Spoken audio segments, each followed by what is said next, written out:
Good morning, cricket fans, and welcome to Sabina Park for Day 2 action between the host, the Scorpions, and of course the Red Force, who's in a commanding position on the one with Captain Justice Silva scoring his fifth first-class century. He was outstanding on the one.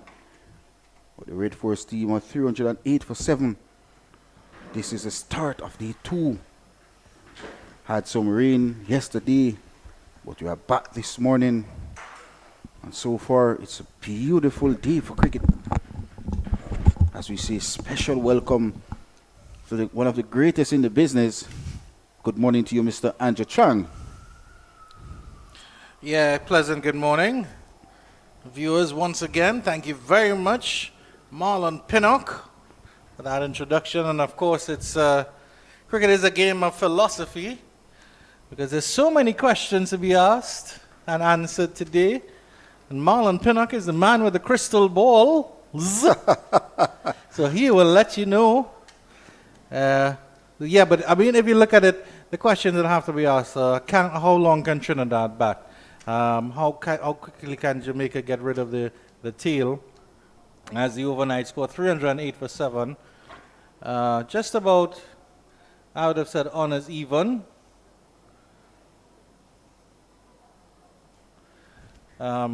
Maybe Jamaica would have liked a little less runs on the board, but they can't complain too much with the wickets.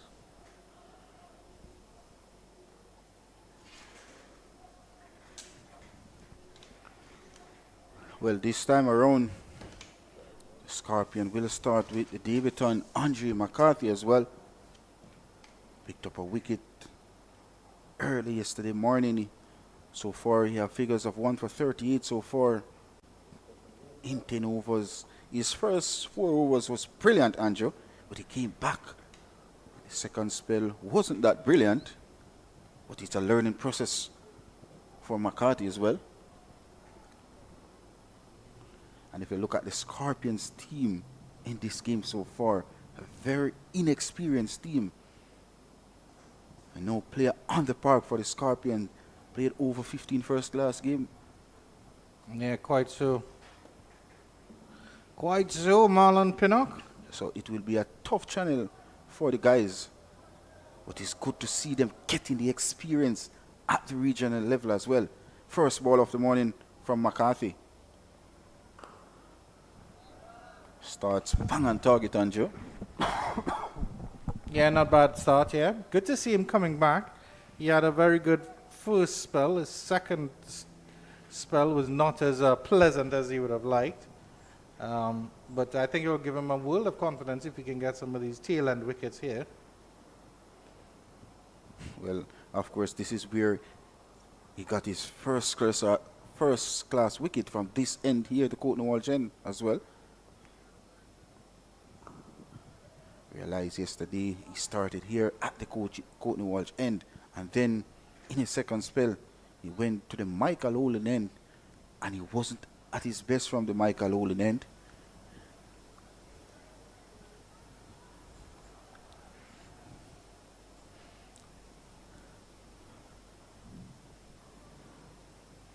Realize the Red Force team got 2 good partnership, and hence why they are scoring over 300 runs so far.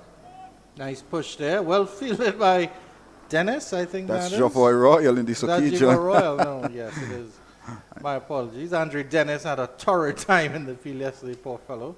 So I thought he sort of redeemed himself there. But I think that's him down at fine leg. So the Pete Salmon realizing, okay, maybe Dennis isn't suited for the cover and mid-off region.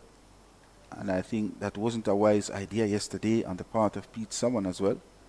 Well, this time around, Andre Dennis is at the fine leg boundaries. And that's a perfect place for him as well. Oh, yes, indeed. You want to give him time to see the ball, Andre. But so far this morning, Captain Pete Salmon, 2 slip and a gully. Attacking field as well. Just the fine leg outside the 30-yard circle.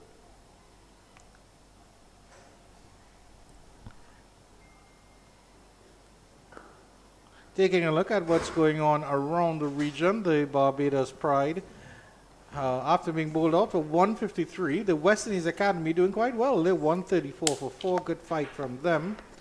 Leeward Islands Hurricanes, 300 bowled out, and another 100 for that man, Mikhail Louis.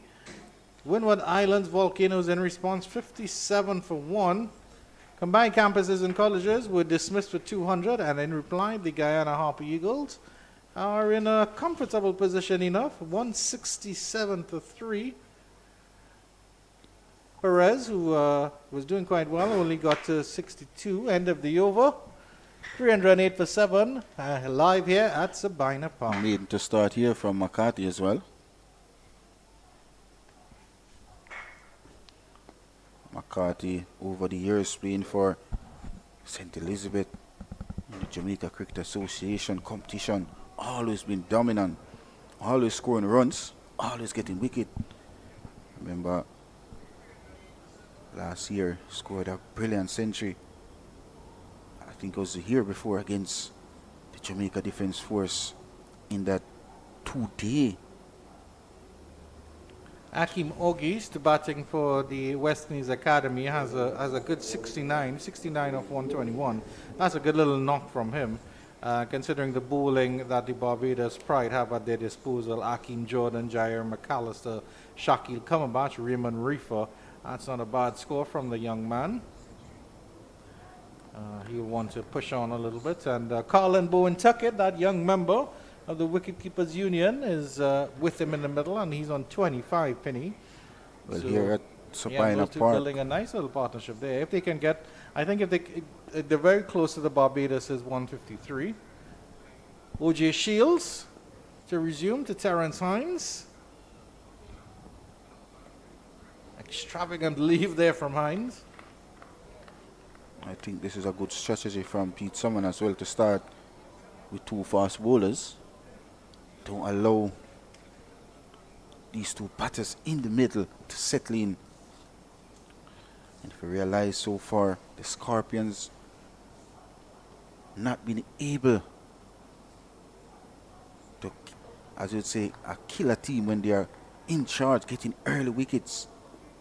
And so far in this West Indies Regional Championship for 2024, on several occasions, they have gotten wickets very early, but not capitalizing on bowler teams under 300. And in that Leeward Islands, Windward Islands Volcanoes match, it's an interesting prospect here because they have 2 young batters in the middle now for the Windward Islands. Stephen Pascal and Johan Jeremiah. Jeremiah had a couple of scores at the beginning of the season, then I think he was dropped for a couple of games. And then, of course, Stephen Pascal, one of a very new person, a very young player. I think he was part of that under-19 squad, Cricket World Cup squad. And then I'm also seeing a new name on the list here, Gian Benjamin. A full toss, and that's flicked nicely down to fine leg. It got there very quickly. And that will be, I think, the first runs off the bat for the morning. Yeah, Gian Benjamin is a new wicket-keeper batsman there for the Windward Islands. So an induction is necessary into the Wicket-Keepers Union there. Marlon Pinnock will make sure that that happens. Well, here at Sabina Park, the Scorpions took the new ball this morning, Andrew. Yes, indeed. And quite rightly so. That's not quite surprise. That's no surprise at all.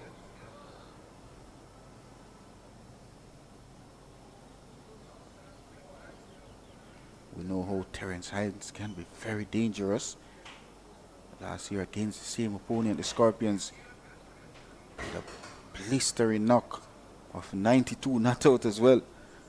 So they will be mindful of that, the Scorpions. Hence why I think this is a wise idea to take the new ball this morning. Getting some information on Gian Benjamin is from Dominica. He actually made his first class debut for the Windward Islands in the 2017-2018 season. So he has played before. He's actually 29 years old. I thought that was a younger member of the Wicketkeepers Union. And what is a plus for we in the region as well is to see the youngsters coming up through the youth program and dominating regional cricket. And that's a plus for we Yeah.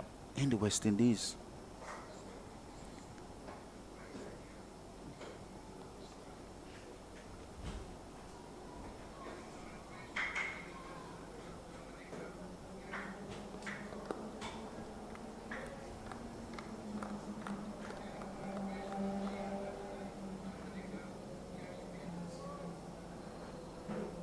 But I really think I really have to give the West Indies Academy credit. Of course, it's a developmental team created by the Cricket West Indies, of course, to take part in its regional 4-day championships. I think it's a brilliant idea. Of course, those young fellows, they struggle over the course of 4 days. You can see in the games that we've seen with them, by the third and fourth day, they're really, really tired, and they really not fully developed to equip themselves at this level of the game. They've good deliveries there from Shields. That completes the second over of the day. 309 for the loss of 7. Shake back off the seam there. That delivery from O.J. Shields. And the other thing is in that Barbados innings of 153, fast bowlers took 8 wickets. Johan Lane took 3. Ramon Simmons took 2, and McKenzie Clark took 3 as well. So that's another good thing that's happening with the academy, that some fast bowlers are coming up. Unfortunately, your good friend Jordan Johnson didn't get much of a score in the game. He only got 4 penny. But if you look at the West Indies Academy team as well, they're all shot players. They just need to apply themselves. Yeah. Well, they're young, so we'll give them that the benefit of the doubt in terms of that. They're all very, very young players. I think they're all under the ages of 23 and below. And of course, Teddy Bishop. In Johnson's case, he's only about scored 17 or 18. Yeah.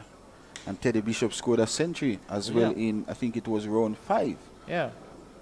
So they can be very, very proud, and it'll be interesting to see how high their players rank in the stats at the end of the season. McCarthy to continue. This should be interesting to Terrell Hines. Gets that ball to swing away. So Terrell might be a little tempted here. Do you think it's the best idea to start with McCarthy instead of Andre Dennis?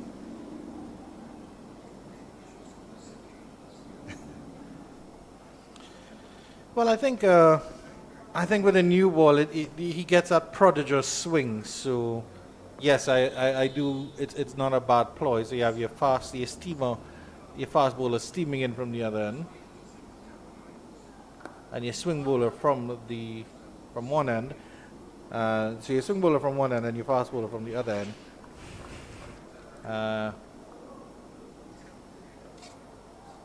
It's not a bad ploy, and of course you have Dennis as a useful backup. You always keep the military man in the trenches until you need to release him, Penny. Well, I think it's a wonderful decision by Captain Pete Summon.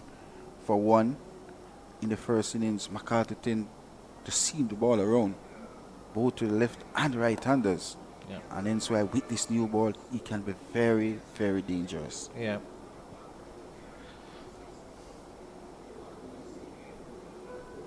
So we're on the same page then, Penny? Indeed. Well, that's good to know. Pleasant good morning to all the Cricket West Indies officials taking part in this game and monitoring from near and far. And of course to our viewers all around the world, Penny. We're worldwide, we're international. That's a heave through over the mid-off region.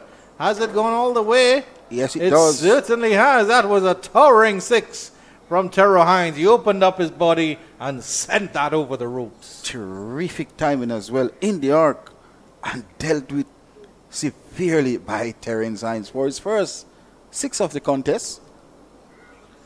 And one of the Trinidad Tobago Red Force members has to head into the stands to retrieve the ball. He does get it out. That's the substitute fielder as well, doing some work. That was a big shot by Terrence Hines though, Yeah. Andrew. It was in the arc. It was there for the taking. And did Terence Hine take full advantage of it? Tremendous timing as well. I really love this pose here. He opened up his body so nicely and held the pose for Kadir to get a lovely shot of him. Good morning, Kadir Mohammed. Continues to do a wonderful job in the Our camera field. hard-working cameraman. Very indeed. Continues to make the world proud of him as well. And then our producer, Dylan Sharma, who I think is on his 4th cup of coffee for the morning. Am I right? Please confirm, Dylan, if it's that number 3 or number 4. It's number 3, but number 4 is brewing. So, actually, when it gets 12 o'clock, he should be on his 21st. Also, I had to take Dylan Sharma grocery shopping yesterday, and he spent half an hour picking out which creamer that he wanted. He picked up this one and then put it down. Opens his face. Moral victory there for McCarthy, but it's 4 runs for Hines there. And this is what the Scorpions don't want. They runs to get away from them, playing away from his body. A bit of late swing there by McCarthy, but unfortunately it went through the gap and down to that vacant third man boundary for yet another boundary to Hines, who goes to 32 from 50 deliveries. 319 for the loss of 70 red force. Well, yeah, so it was interesting. A bit of moral victory there for McCarthy, but I credit to Hines. He played quite well. He didn't go too hard at it. Just opened the pace and used the pace of McCarthy. But I was interested to see how Hines would play this morning, and that shows that he's at least ready to open up a little bit. If you realize 11 runs scored this morning, and 10 runs came from this Andre McCarthy's over. Yeah. Indeed. Gary Pear, on the other hand, a stable and solid character. And there he is. I have a lot of respect for Gary Pear. I think he's an excellent player. He's a long-standing service member of West Indies cricket. And, of course, Trinidad and Tobago cricket. Also played But in CPL as well. yeah, but I think it's I wouldn't say unfortunate for him, but the rise of Akil Hussain as a left-arm spinner sort of jumped him over. But I have a lot of respect for Gary Pear in terms of his bowling. He's an excellent, excellent player. And over the years for the Red Force, he has some useful contribution with the bat as well. Yeah. And a pleasant fellow as well.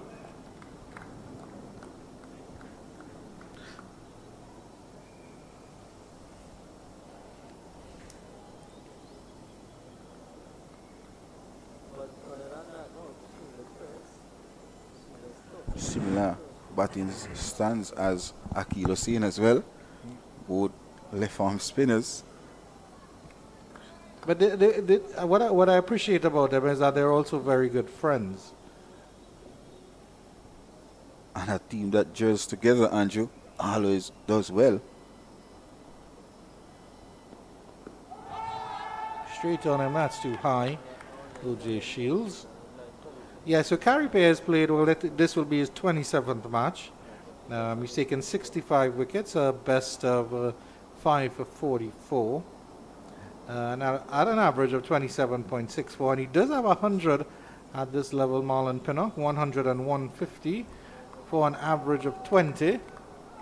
So he's very, very handy with the bat. Very. And if the Scorpions allow these two batters in the middle to settle, it can be carnage here at Sabina Park as well. Yeah, and he's had his taste of ODI and T20 cricket at the top level of the game.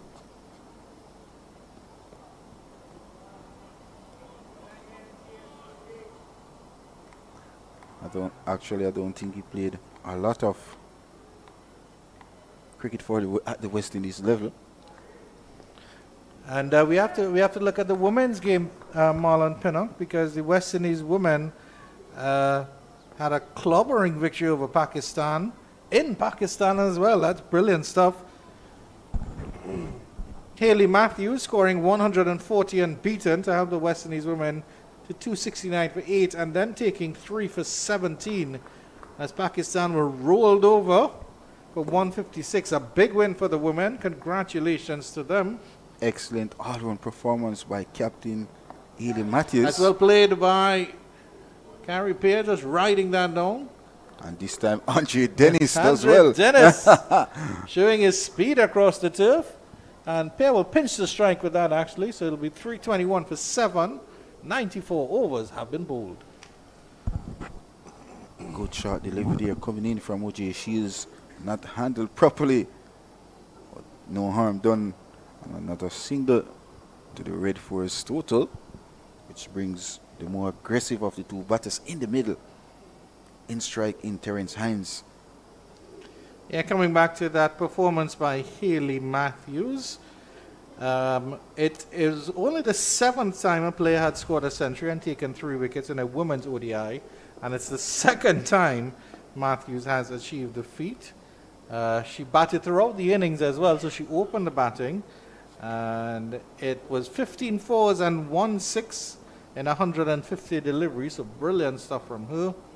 It was a 5th ODI 100 and her highest score in the format. Absolutely brilliant cricketer is Haley Matthews. She is really dominating the women's cricket over the years. Indeed. And that completes the 94th, 320 for the loss of 7.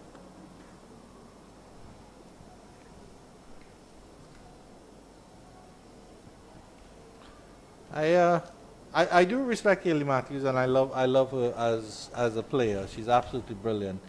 But I remember a couple of years ago when she replaced Stephanie Taylor as captain of the West Indies team, and I wasn't overly pleased with that decision because I thought that Stephanie was doing a very, very good job with the team, as leading the team, and Haley was now sort of up and coming, and it did give her the chance to. What I really love this morning is to see the schoolers coming in to support the Scorpions here at Sabina Park. It seems like they're bypassing Sabina Park and going straight. It seems like they're using it as a cut through. No, they are going towards the George Edley stand. Oh, they're going towards the George Hadley stand. Well. The Penny knows all the secret entrances. Yes, I've been around Sabina Park from a tender age as well. Coming in to watch cricket, coming in to play cricket at the under 15 level, coming to senior trials. And this was my home for a number of years as well. Wonderful place it is here in Sabina Park, the home of cricket as well. Yeah, and absolutely surrounded by schools, I think, on all 4 sides. School, church. Except to the north, no, there's schools but there's schools to the east, south, and definitely the west. St. George's College ground is right there. It's lovely to walk outside of Sabina Park and see cricket playing on the field adjacent. Lovely Yorker delivery, but that is beautifully driven by Carrie Pear. Wow! I thought it was a lovely Yorker delivery, but I think it was a little bit over pitch there. Fantastic shot there from Carrie Pear. Tremendous timing as well. Full face of the bat being presented. And so far this morning, McCarthy tends to league runs. 14 runs in boundary so far from McCarthy. 2 boundary and a 6. Not what you'd want with the new ball on this wicket. And that is even better. It's almost a carbon copy, but this time he sends it to extra cover. Back-to-back fours for Carrie Pear. Andrew McCarthy, after a sparkling debut, is feeling the heat at Sabina Park. Splendid shot by the young man. Came on the front foot. Didn't try to overhit it. Just caressed it through that wideish mid-off era for a 2nd boundary in as many deliveries. Top shot by the young man. Yeah, I think that was a shot of a genuine batter. Let's have a look at that again. I would put that as one of the classical cover drives here. Yeah, lovely push there. The only thing I'm disappointed is with Andrew is the that the youngsters movement as well. Didn't see it as yet to see that shot to learn something. Great shot there. Oh, feeling for that one. Almost winning the war here, Andrew McCarthy. No foot movement from Pear. Just the hands going across. Lucky for him, Didn't get a fitter through to Morris.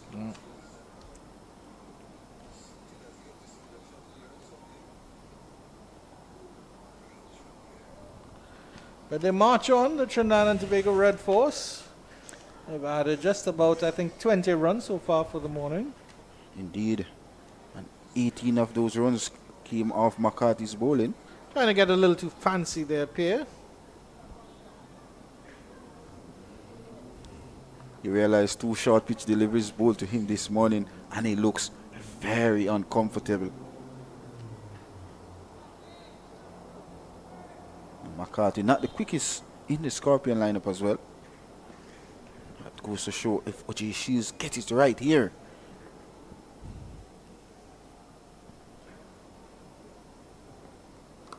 Well, this time he gets it down to deep backward square leg. And that's a Caribbean pull shot as well. Yeah, and a 25-run partnership here, so a little bit of a nagging one here for the Jamaica Scorpions. 229 for 7.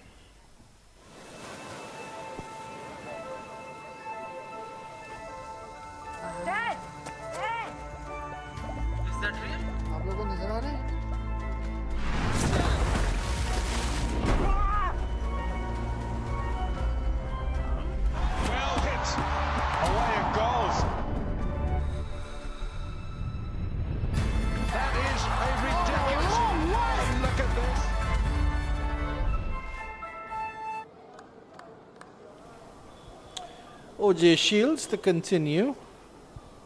Trinidad Red Force in spanking form. Look at that run rate, Penny. It's 3.46, and they've maintained that solid throughout. Let's do 3.25 at least. But this is what the battler want to see with O.J. Shields. And this man on strike, you realize a deep backward square leg goes on the boundary as well, as long as a man at the long leg boundary. So clearly, O.J. Shields will be targeting him with some short pitch deliveries. And why not? Look very uncomfortable with those 2 short deliveries from McCarthy in the previous over.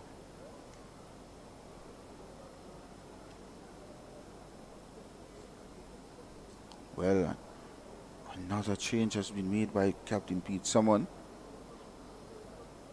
And I feel that was a short mid wicket, is now at backward point. Backward square leg. Backward square leg indeed. And there's a fine leg as well as a deep mid wicket. It's a very, very interesting field indeed. Clearly going to pepper him with the short ball. Or tempt him. Well, this time it was full outside the off stump. Yeah, a little reverse psychology there. Just outside the off stump. I think that delivery should be on middle and leg stump. And if you look at the field, you still have 2 slip and a gully. There's no fielder in the cover region.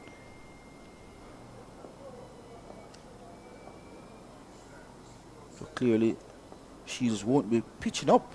Should be just about forward stump, back of a length area.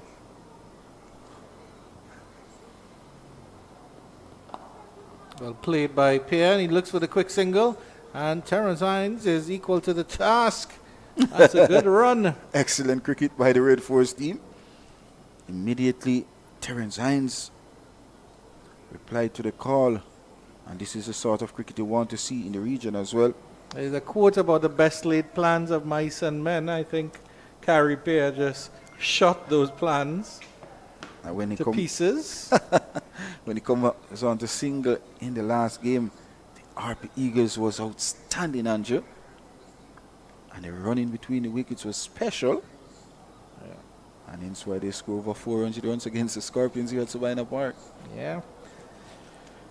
Jamaica Scorpions captain Pete Salmon swimming against the current. 330 for 7.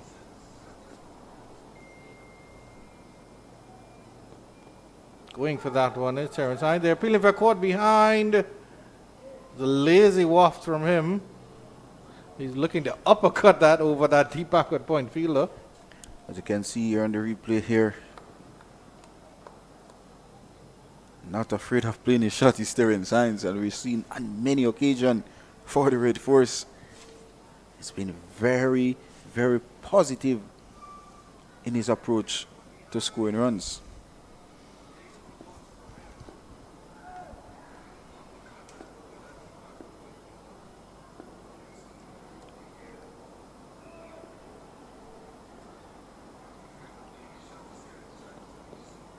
Down the leg side, well stopped by Romain Morris.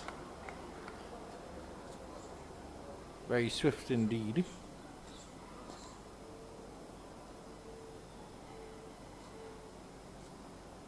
I think O.J. Very, very good with the gloves is Romain Morris. Yes, he has done a fantastic job playing his first full season for the Scorpions. And he was outstanding in the first 5 rounds with the bat as well.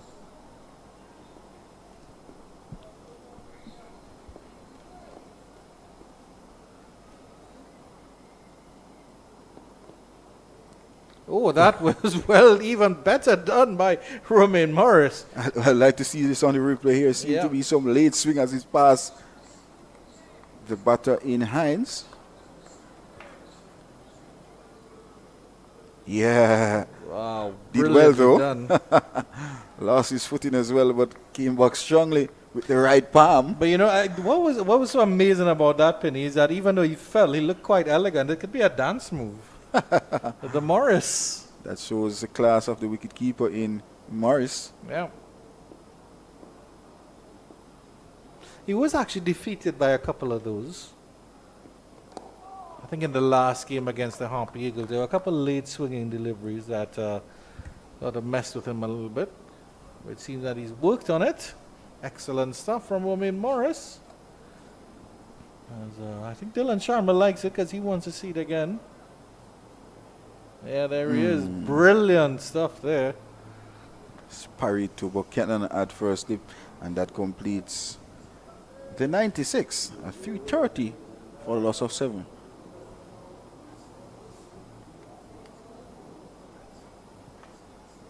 So Jafar Royal 2 and Pete Salmon 2 wickets.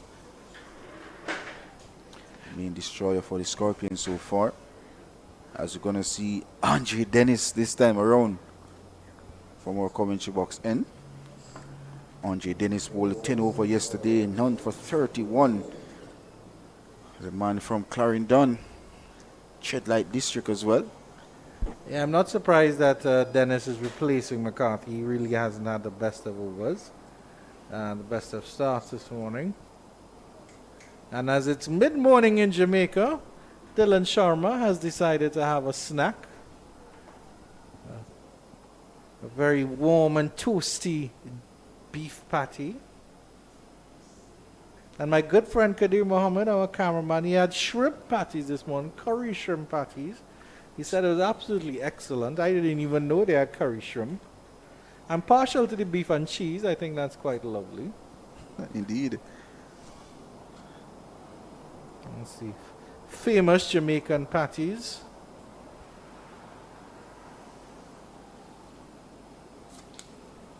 Well, here at Sabina Park, the famous man from Clarendon in Chedlight have the ball in his hands. Is Andre Dennis. We want to make a mark here at Sabina Park.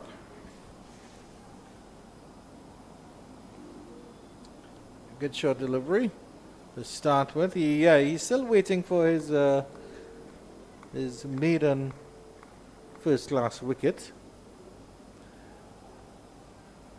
Hasn't bowled bad. Not at all. Just those. Probably, I think my only thing is he hasn't attacked the batters enough. And I He clearly has a that. pace and he clearly has a bounce to trouble the batters. But he needs to attack the batters in terms of their stumps, in terms of that fourth stump line, and stringing together those good deliveries.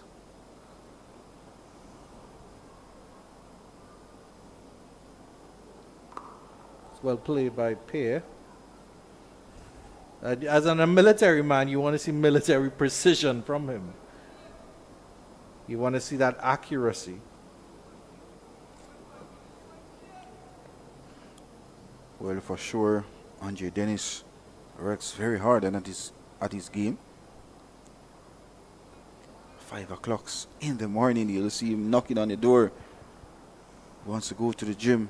In the evening, you see him running a lot of lap. Short sprint as well. And now it paid off here, playing for the Scorpions. Just would want to make amends here for himself and for his family, who's back home supporting him as well. Oh, very nice. And it's good to see the soldiers in the stands giving him the support he desires.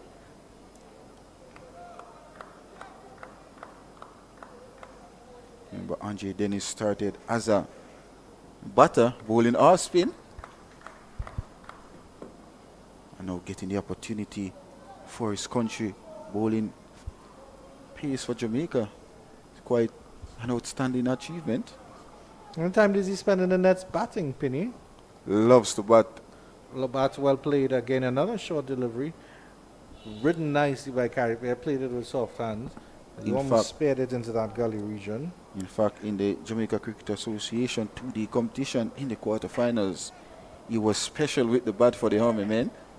Scored an half century. Oh my. And then, of course, Coach Dennis Pulai promoted him in the second innings of the semi-final to open the batting.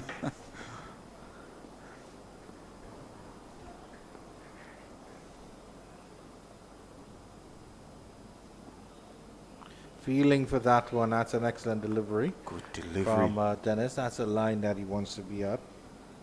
That's a line, that's a length. Excellent delivery by the big Chaplin fast bowler in Andre Dennis.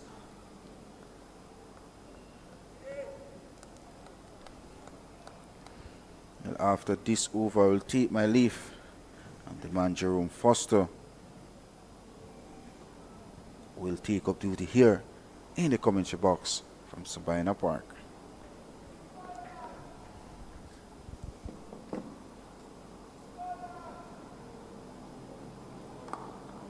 Well played by Pear. You'll get a single to end the over. 3:31 for 7. Some final thoughts from Marlon Pinnock before the dulcet tones of Jerome Foster will be coming and nibbling at your ears. A steady start this morning by the Red Force team. Haven't lost a wicket this morning. And so far, scoring over 20 runs. And that's a plus for them. At 331 for the loss of 7. An outstanding partnership between those two batters in the middle so far. Doing just for the Red Force team.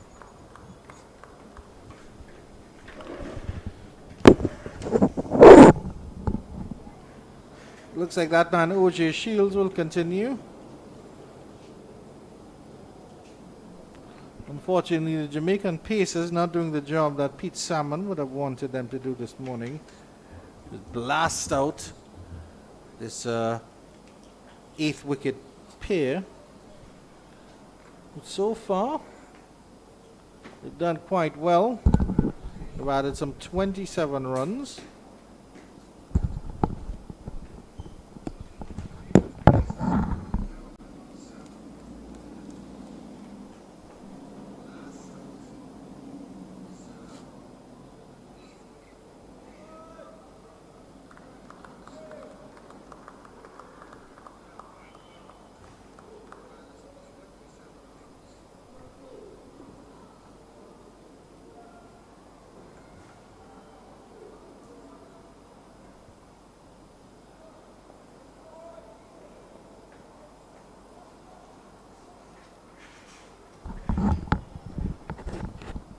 Short delivery well avoided by Carey Pear.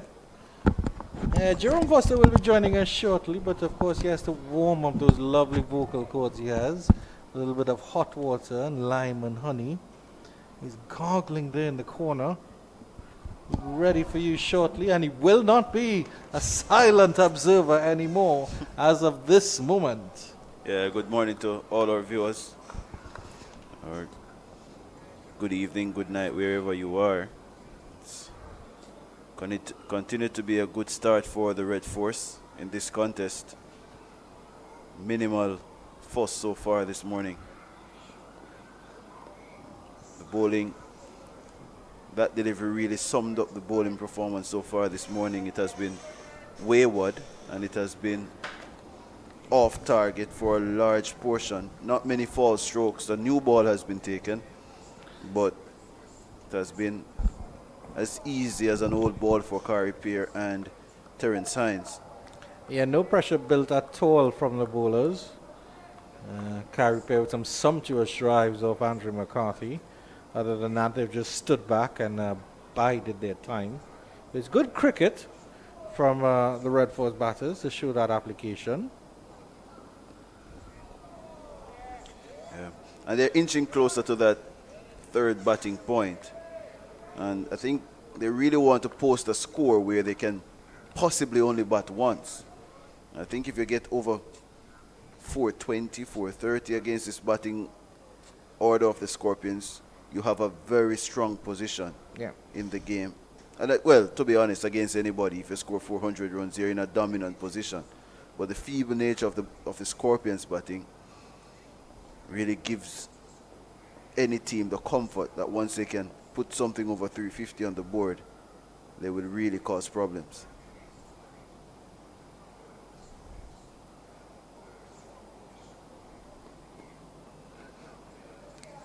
Well, the thing is, on paper, I would say that this score would already cause them trouble because the Scorpions' batting hasn't really been that good. And then they've made some adjustments here in terms of Buchanan coming in terms of Beckford giving a chance, Carlos Brown coming back in as well, no Brandon King. So it's really only the core of Salmon, Mansing, and Morris that really remain.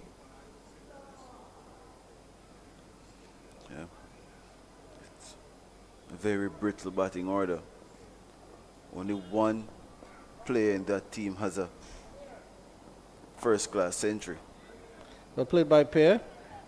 They've been trying to attack him with that short ball, but he's either dealt with it very, very nicely or avoided it altogether. And Nelson is on the board, my dear Fozzie. Yeah, 3-3-3 for 7. Yeah, half the mark of the beast. Only half a beast, Penny, Fuzzy. I'll let you pick top half or bottom half.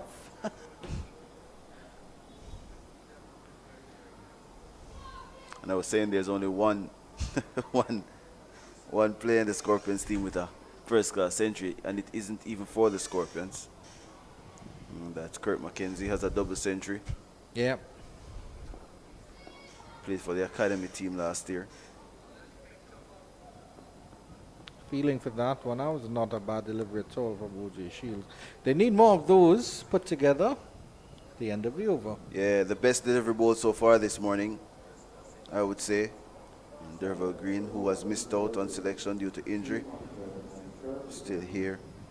But you understand that it's an inexperienced bowling lineup, and there's no doubts about it. 2 debutants.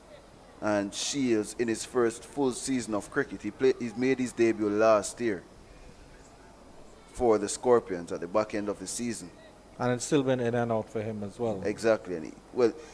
And only missed 1 game this season, but still in and out. He's not a regular member of this team. It's just his second year at this level. And tend to learn this game that the more years you play, it's easier for you, and you don't really understand your game probably until about 3-4 years at this level. And even at the senior level, it's the same thing. You will never master this international cricket in 2 years. You can show the potential, but it's going to take you 3, 4, 5, 6 years to be at the peak of your powers.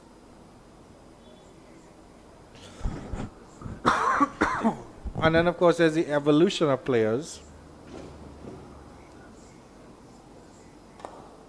That's a pleasant drive. Well fielded there. Excellent stop there.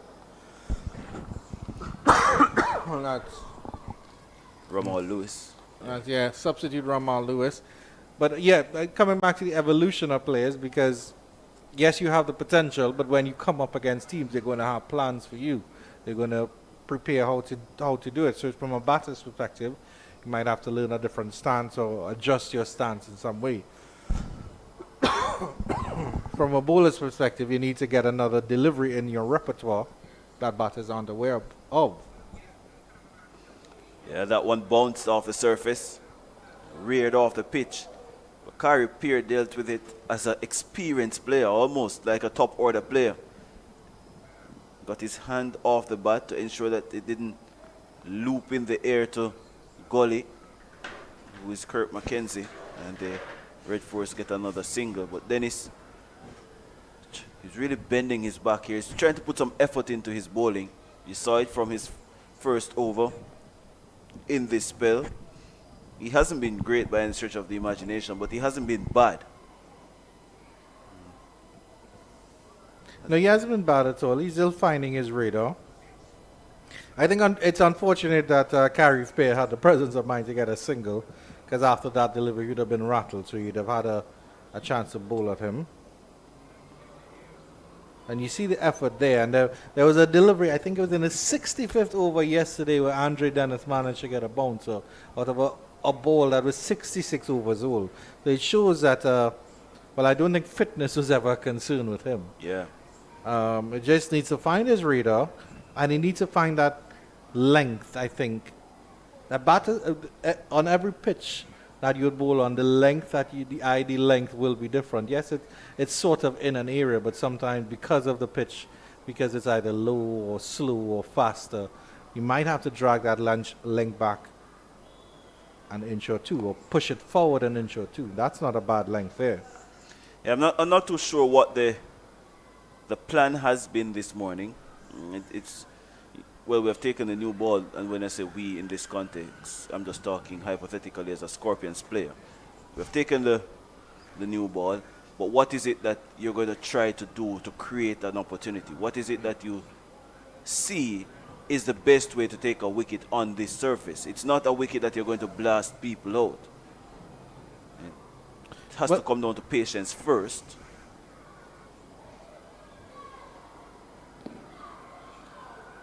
And to add to the other dilemma of that, they clearly have a plan where they're going to use the short ball, but it's not a pitch that is conducive to the short ball. So how are you going to work that? Yeah. I just believe that with this new ball, you have to be about 3/4 lengths back, or 3/4 lengths to the stumps, where you're forcing the batters to use their bat. You're asking them to be on that front foot, asking them to play with a straight bat. Too many deliveries have been bowled where Hines has been able to cut, he has pulled a few, and he has been dabbing away at some. That tells you that there has been too much width. It's way too easy. That's better.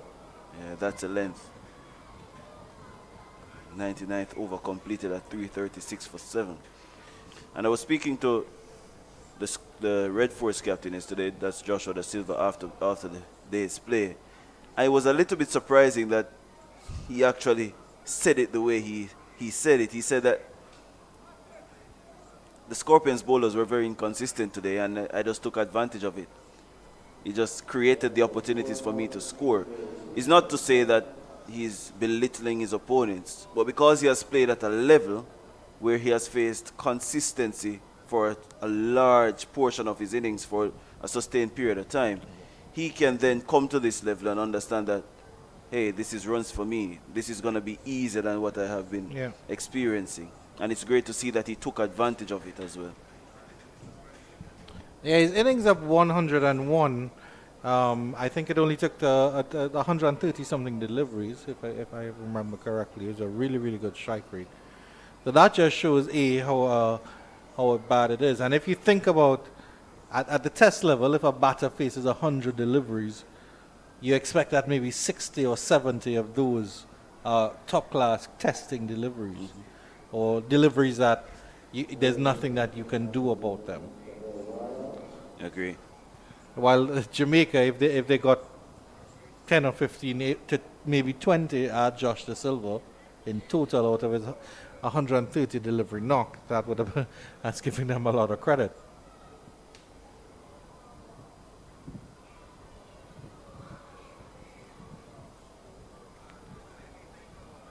And interestingly enough, spin already coming into play after I think just about 9 or 10 overs have been bowled.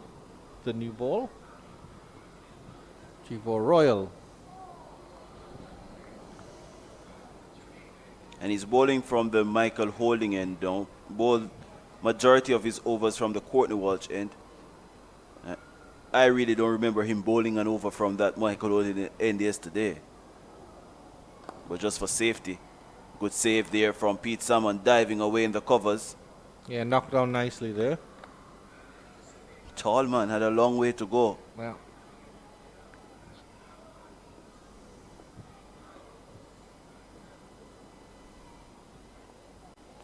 Delicately played by Hines. I think he was a little bit beaten there, but he'll get a single down to third man.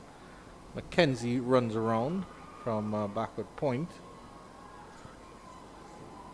I think you're going to see some more expansiveness from these two batters with the spinners. They're going to be a little bit more expressive. They're going to show greater inclination to take on the bowlers. He's surveying his options, Gary Pierre. And Scorpions trying to find their best fielding positions and who is to put in the best areas.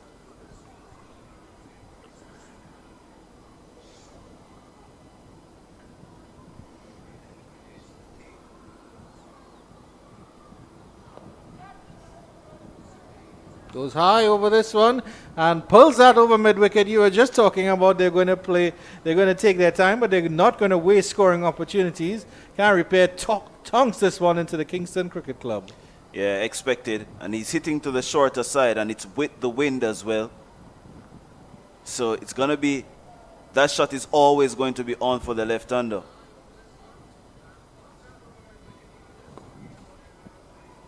Well, what I think is going to happen is that Gary Pierre is going to play fairly conventional cricket. While Terence Hines is going to play conventional cricket until he decides he wants to loosen the shackles a little bit. As he's closing, he's 34 now. He might step on the gas as he gets to 50. Dancing up the pitch there.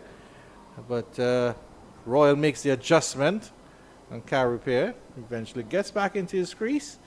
100 overs have been bowled. Once again, the Jamaica Scorpions sweat at Sabina Park as the Trinidad and Tobago Red Force, they march on quite comfortably. 343 for 7. That's after starting the day at 308 for 7. Yeah, it's going to be more pressure. More pressure for the Scorpions. It's another long haul in the field. They've racked up the overs this season. And they're getting closer and closer to 1,000 overs this season. It's 14 innings in total. And they're into their 13th.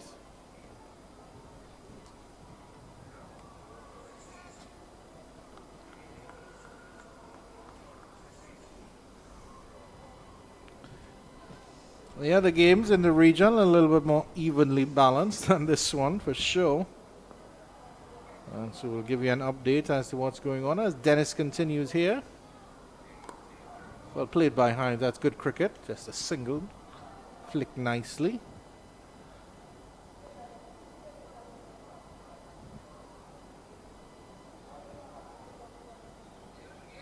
So the Windward Volcanoes have progressed to 78 for 2 in reply to the Leeward Islands Hurricanes score of an even 300. Guyana Harper Eagles, they're slipping in their pursuit of 200 posted by CCC. They're actually 186 for 6. They seem to be in a comfortable position when I had the score earlier. But yeah, it seems that Avinash Mahabir Singh is running through that middle order.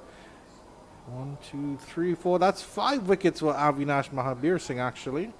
5 for 36. That's brilliant bowling from him.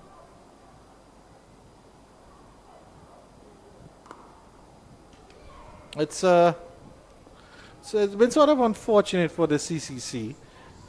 We of course know they're a developmental team, Fuzzy. So we're not expecting them to push for the title, but they've had some very, very good players. They just haven't strung together those performances that they need. I was very impressed with their first 2 bowlers. They were Jediah Blades, a left armer pacer from Barbados, and then Govasta Edmond, a Jamaican, look quite good cricketers. Damel Evelyn as well as a batter, Siddiqui Henry, young Kirsten Kalicharan, who everybody knows in the Caribbean, had an opportunity as well to stake a claim for himself. Didn't do that. And then, of course, the disappointments of Shamar Brooks, who's been there throughout and hasn't scored any runs at all to note. Yeah, you see the potential in the team. And then even the players coming in, so Amari Goodridge, a really, really good fast bowler. Demario Richards, a class wicket keeper.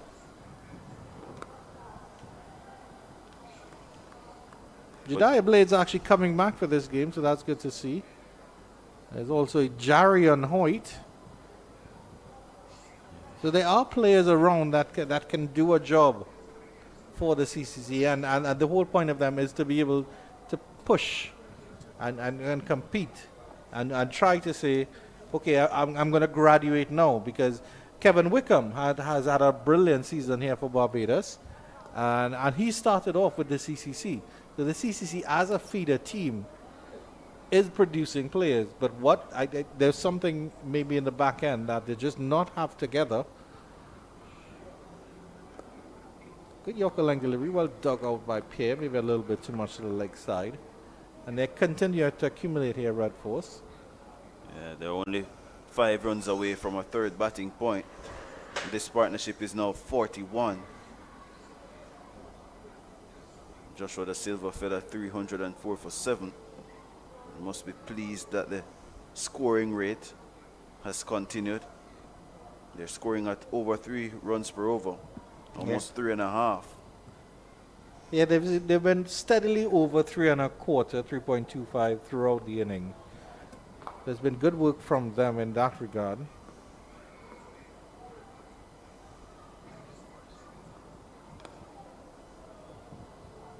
And Hines has realized now that he can actually dig in and get a big score.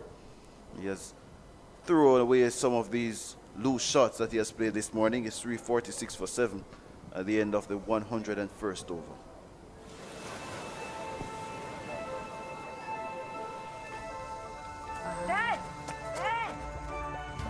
आप लोगों को नजर आ रहा है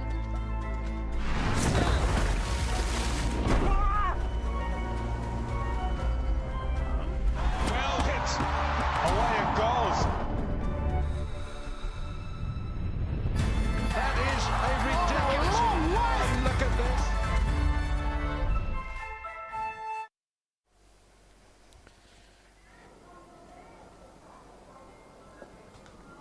I think, but I mean, if you really look at the wickets to fall, pause, you have the 7 wickets to fall. I didn't see the Gooley dismissal, but other than that, I can certainly say that the Otley, Cooper, Django, Badesi dismissals, they all sort of threw away their wickets. They all sort of threw away their hand, and they all got to start. Jason Mohammed got a good delivery. Again, Josh Da Silva got a good delivery, but only after he had scored 100. So he'd done his job. So really and truly, I mean, Trinidad and Tobago could have been 346 with 2 or 3 at this stage if Otley and maybe Django had hung around.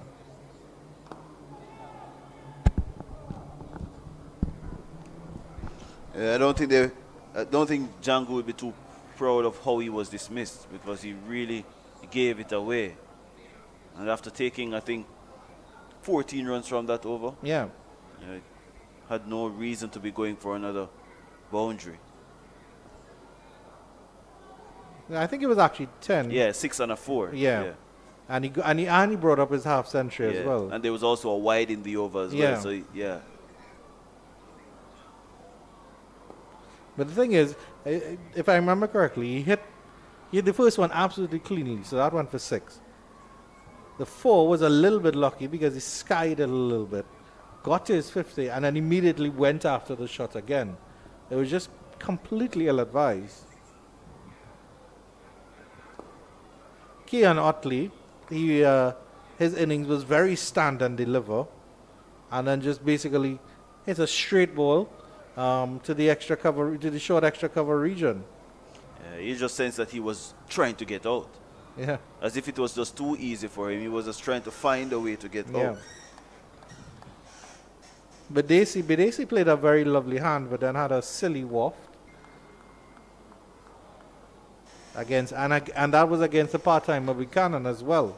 So he fell for the part-timer trap.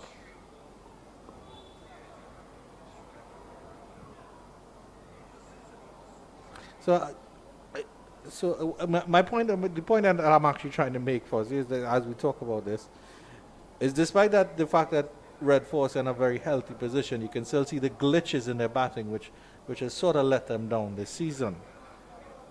And those glitches are there. And it just so happens that they've been masked over by the, again, to use the Silver's words, the inconsistency of the Jamaica's bowling. 102 overs gone, 348 for 7, 2 runs away from a bonus point. Terrence Hines and our young friend Carrie Pear putting on a lovely little partnership here. They're actually 44 they're up to now, I think.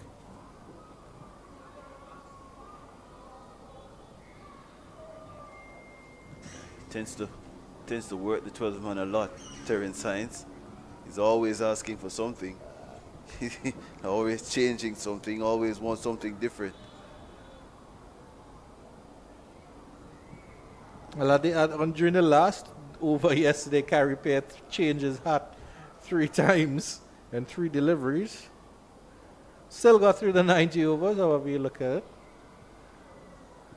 It's been some interesting weather around Sabina Park here, Fozzie, because to the back of us, or the north, which is where the rain usually comes from, it's coming. But it usually comes from the west. Yeah. Or the east. The east, yeah. Oh, the east. That's interesting, because the clouds have been building up in the north. Yeah. It's actually raining towards Red Hills and Beverly Hills, so on. That's Beverly Hills in Jamaica. Yeah, that's like, Just in case that anybody would be was confused. Eastern St. Andrew. Okay. Yeah. Some cloud cover overhead, some grey clouds as well. The rain seems to be fairly staying away. And what is surprising as well is that whenever there's cricket here at Sabina Park, it normally rains. So you just need to put up a stump and then it comes down in a heap.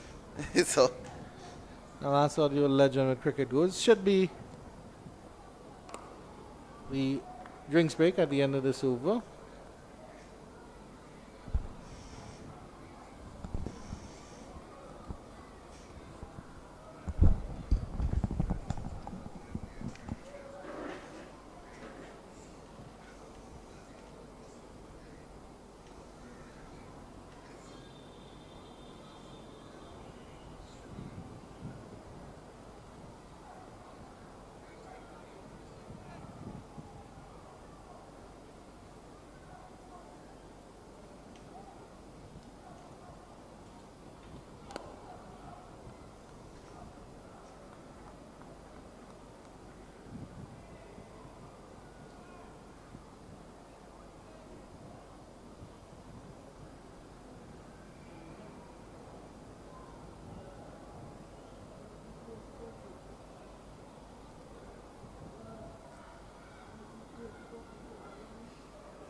halfway through over 103.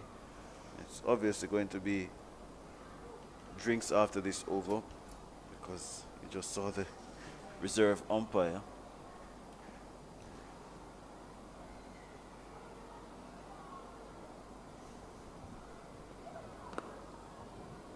And for these two to bat an hour, survive a new ball taken at the start of the day, you have to give them credit. It has been a quality effort. Numbers 8 and 9. They look as easy as you would like to see any of your main players getting behind the ball, especially Pear. Hasn't looked comfortable against the short pitch bowling, but he's tried his best to get behind the line of the deliveries. like there, and he just dropped his hand. Yeah, Avinash Mahabir Singh, who is playing for the CCC, is 23 years old. Hails from Trinidad. He's a former West Indies under 19 player as well. So it's good stuff here. Not so great for the Jamaica Scorpions, but at least some of the officials will have a smile on their face. Yeah, that's Ephraim McLeod, youth manager, and he's in the green, and O'Neill Cruikshank, who is responsible for operations.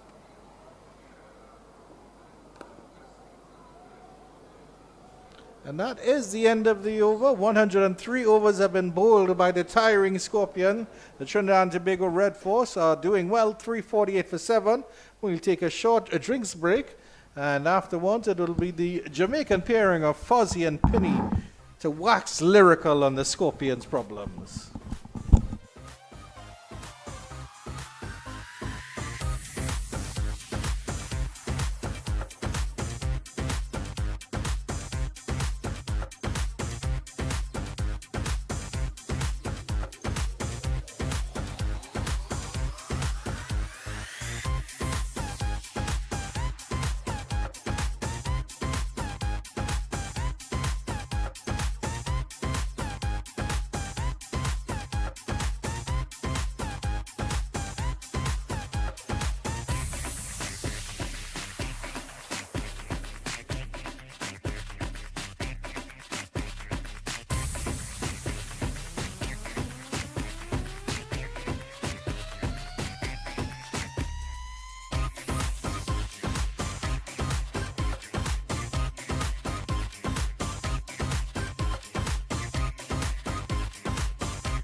All right, so welcome back to Sabina Park, where the Red Force easy on this second day of this final round CWI championship match against the Scorpions.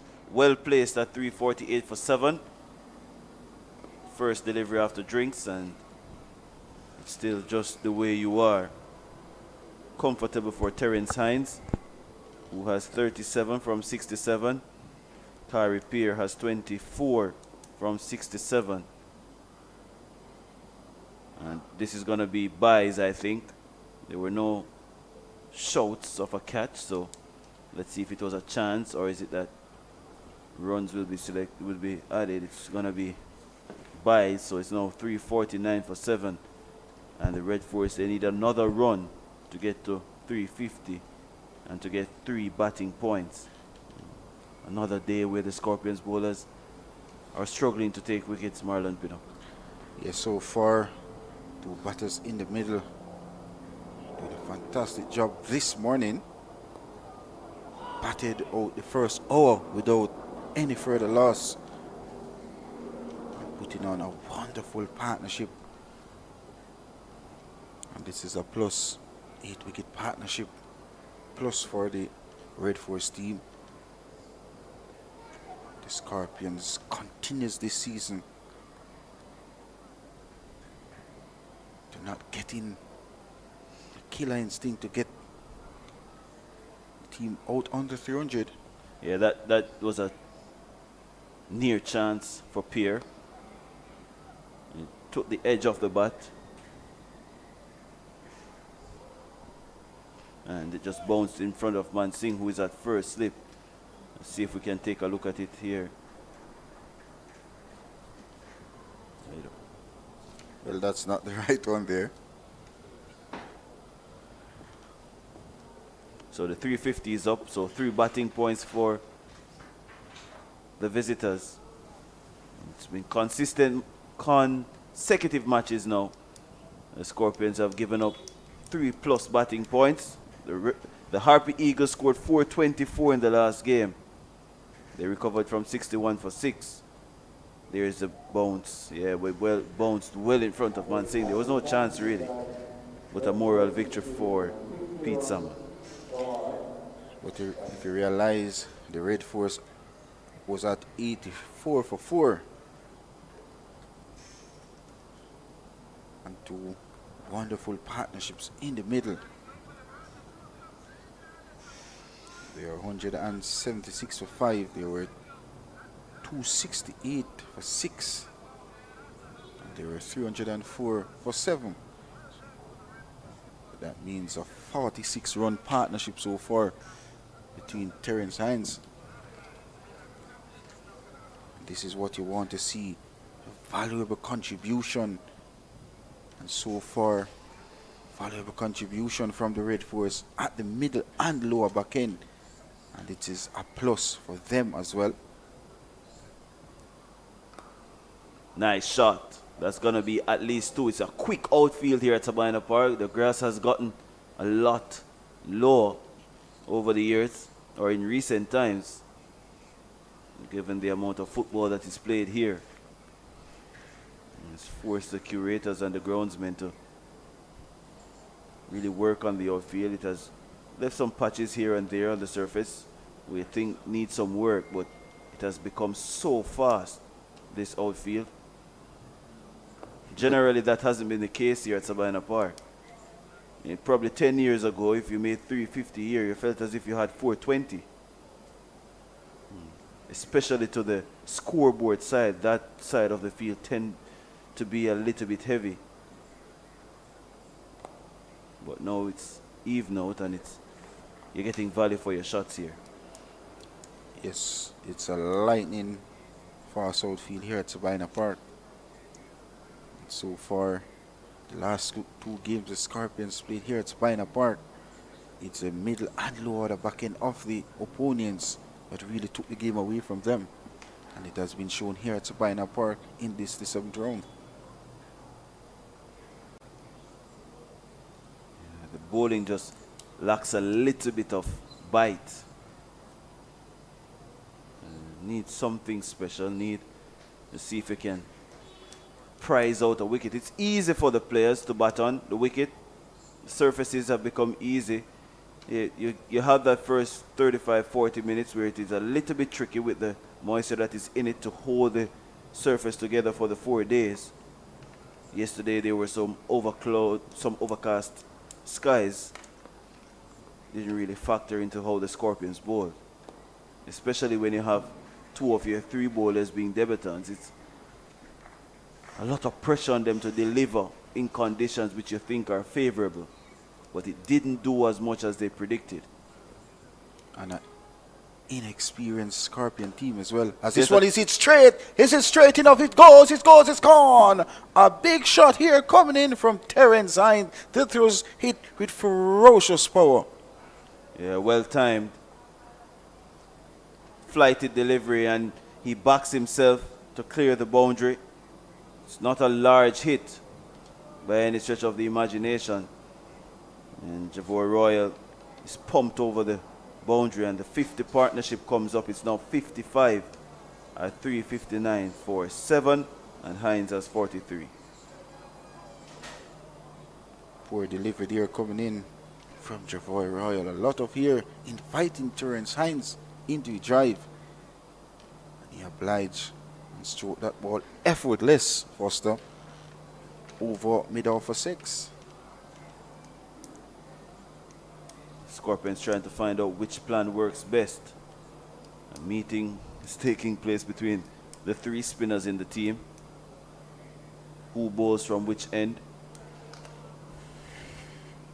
Royal has sent back to where he has been bowling from all game, which is the Courtney Walsh end.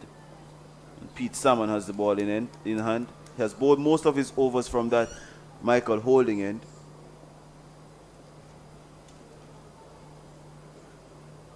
Slow turn.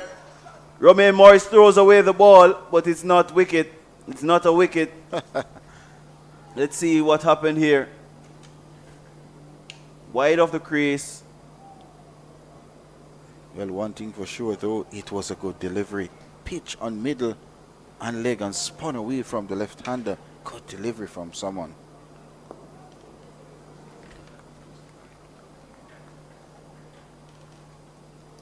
Let's see. I don't think we can detect an edge from here. Absolutely not. It was very close to the stumps. Edge, and Mansingh drops it. Went quickly to him.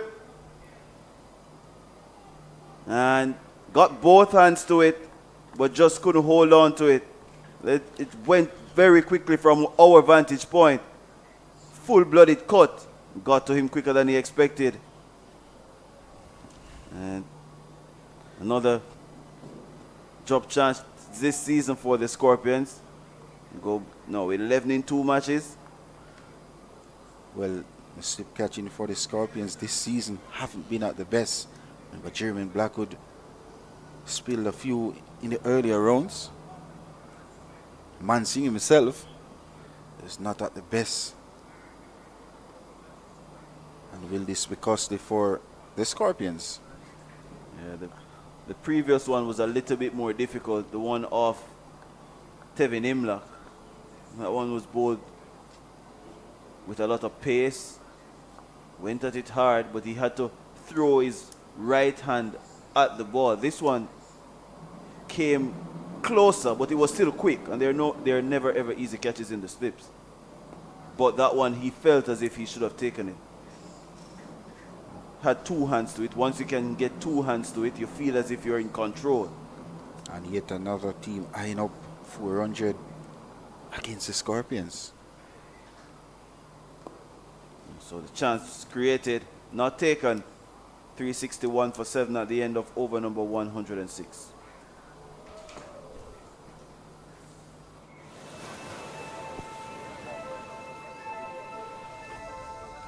Dad! Dad!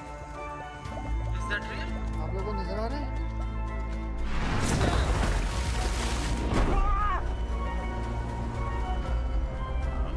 Well hit. Away it goes. That is a ridiculous. Look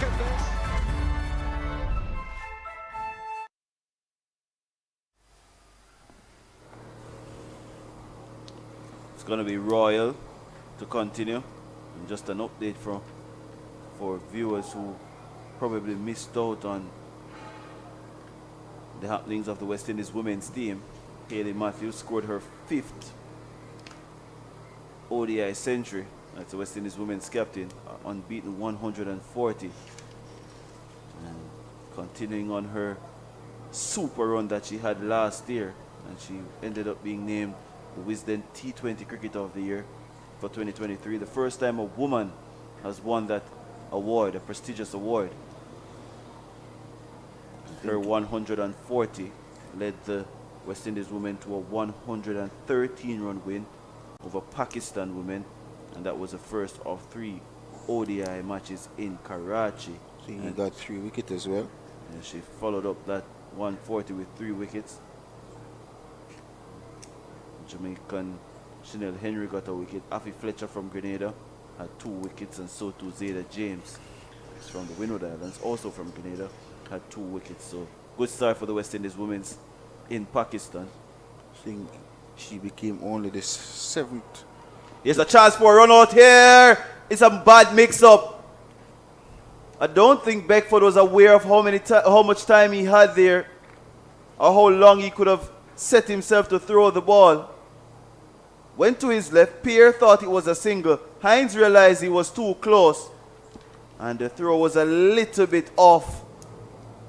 And that's another missed opportunity for the Scorpions. You have to take those. Sweep shot is coming. That's outside the off stump. Surely he's not going to be given out. Well, Hayley Matthews became only the 7th female in the history to score 140 plus runs and picked up 3 wickets in a game.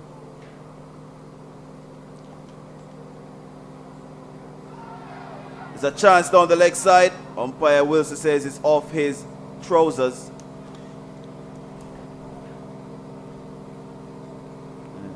Good hands down the leg side from Romain Morris.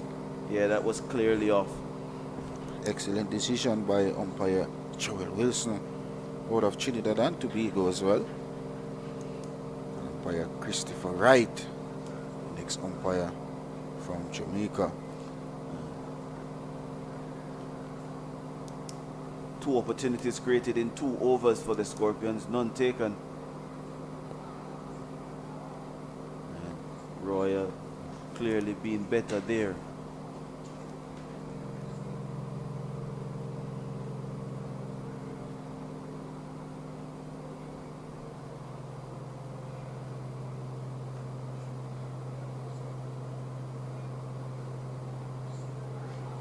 Sliding down the leg side to end the 107th over, 362 for 7.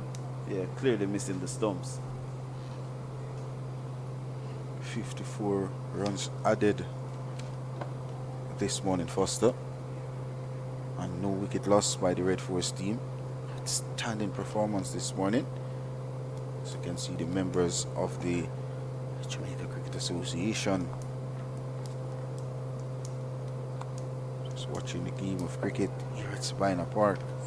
The Scorpions under the radar. Need a breakthrough here. Haven't gotten a breakthrough this morning. Over an hour and 21 minutes this morning. The Scorpions haven't had a luck this morning, courtesy of these 2 batters in the middle, who's doing a wonderful job for the Red Force team. Hines eyeing up yet another half century in regional cricket. Very compact at the wicket so far. This one, Pete Salmon, continues to be a talisman for the Scorpions this season, picking up over some 34 first class wickets this season. Down the leg side, it's gonna go very, very close to the boundary and into the boundary for 4. Let's see what the signal is. It's gonna be leg byes, and more runs, more pain for the Scorpions. Just don't know where that wicket is coming from at the moment. It's just not happening for them. The runs just keep coming for the Red Force team. beautiful partnership continues to build. 8-wicket partnership building here, Foster. Over extra cover. That's a top shot. That's an exquisite shot. A shot of top class. Not the easiest to play. Trusting the bounce of the wicket and opening up that offside, extending that right hand through the ball. And it goes all the way for 4. Yeah, great dexterity there from Terence Hines. He's in spectacular form here at Sabina Park as he goes up to 48 with that shot.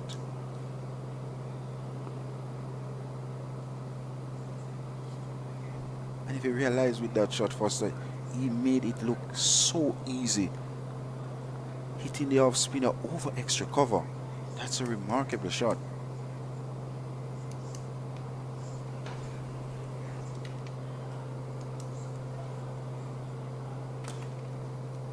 Scorpions are just waiting here and hoping.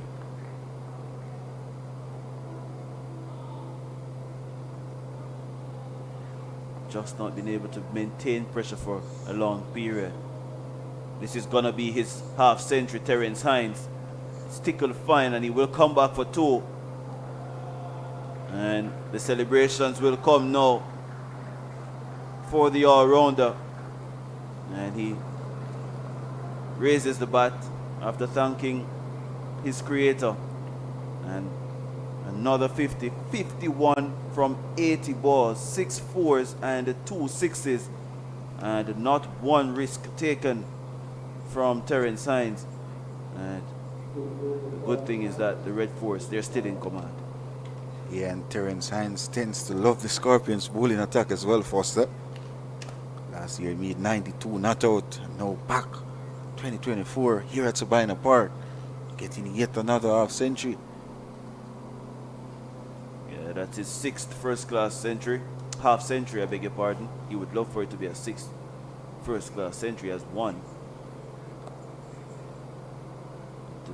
The demeanor of the Scorpions, as well as the easy nature of the surface, I doubt he can rule out getting a second one. Spin, turn, bounce, no leg gully, and Kari Pierre afforded the chance to get 2 runs. It was a good chance. That was a good ball from Royal, and he's now moving that man from point to leg gully. He's just looking for something. It's desperate times now for the Scorpions. 374 for 7. Pierre has been struggling against him, to be honest. Royal getting the ball to spin sharply on this wicket here, and hence why I think this is an excellent move. There goes the slug sweep. There's a shout of catch him for a while, and Pierre wants 2. It's a long way out there for Andre Dennis, who looks like a man who has bowled 70 overs all by himself. It's now 376 for 7.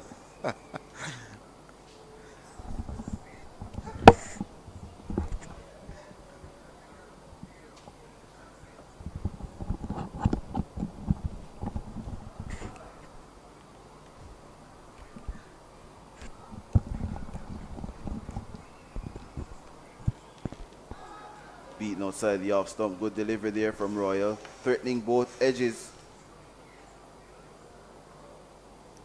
Yeah, good delivery. Searching outside the off stump. Scary Pierre. Lucky enough didn't got an hedge. Abhijit Mansingh standing at slip. Having to have one of the best games in that region. That's one delivery remaining in over 109 overs. So the Scorpions was the yet another game going over 100 overs in the field. This partnership is 72 runs. Bounce there from Royal, well negotiated by Kari Pierre. It's 376 for 7.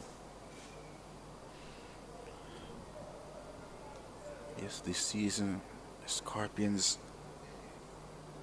to be honest, bowling a lot of overs in this West Indies Regional Championship for 2024. In fact, if they are not the team with the most over bowled, they should be among. Yeah, they have been struggling. And it's not something that you normally find with the Scorpions, where they're not taking wickets. It's a team over the years, and it's probably the last couple of years where they have struggled to take wickets consistently. But Jamaica's bowling has always been the carrier of the team. Yeah, prime Even example. in that 5-year period where the country won 5 straight titles under the leadership of Tamara Lambert and Junior Bennett. You had the likes of Nikita Miller, Odin Brown, Andrew Richardson, David Bernard Jr., Jerome Taylor, Darren Powell. To an extent, he didn't play for a large period, Darren Powell, in that time. We always had bowlers. Now it's a struggle to find bowlers to play the duration of a season.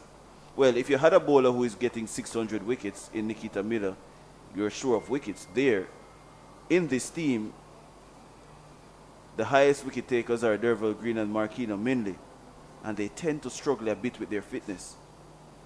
Well, Green held up this season until the last game. But the Scorpions, if you look around, Pete Salmon in his first season, he's leading the charts. And there is Nikita Miller on screen, he's the assistant coach. And after the game against Barbados, he pointed out that the consistency in the bowling has let down the team as well. He said that enough opportunities haven't been created. I don't think he can say that after the Guyana Harpy Eagles game. But leading up to these last 2 matches, the bowling has been off color. They've chopped, they've changed, but it just hasn't been the Scorpion season with the ball in hand. And it hasn't been. And once you're bowling a lot of overs, and this is not an excuse for the batting group at any point, once you have to be in the field for 120, 130 overs, psychologically there's a problem. Physically there's also a problem. Those legs, they get a little bit tired and tangled early in your innings.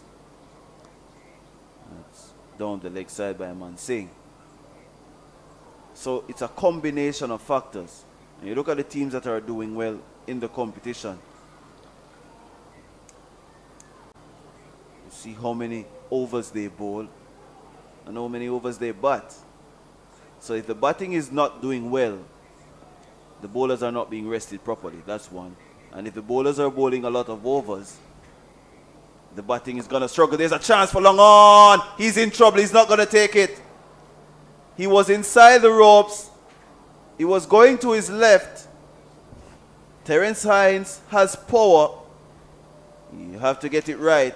O.J. Shields was coming around and he couldn't get there. 6 more runs, I think. Yes, it is. 384 now for 7. And the partnership is up to 80. Yeah, not the most convincing shot. And this time around by Terence Hines. Just elude that man in. O.J. Shields on the long on boundary. But 6 runs nonetheless to his credit. This continues to be a stalwart for the Red Force team. Another dot delivery. And another moment for Hines to signal to the dressing room. At 384 for 7, 110 overs completed.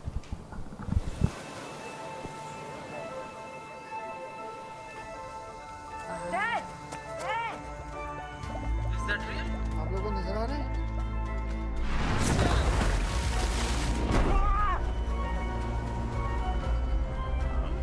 Well hit. Away it goes. That is a ridiculous. And look at this.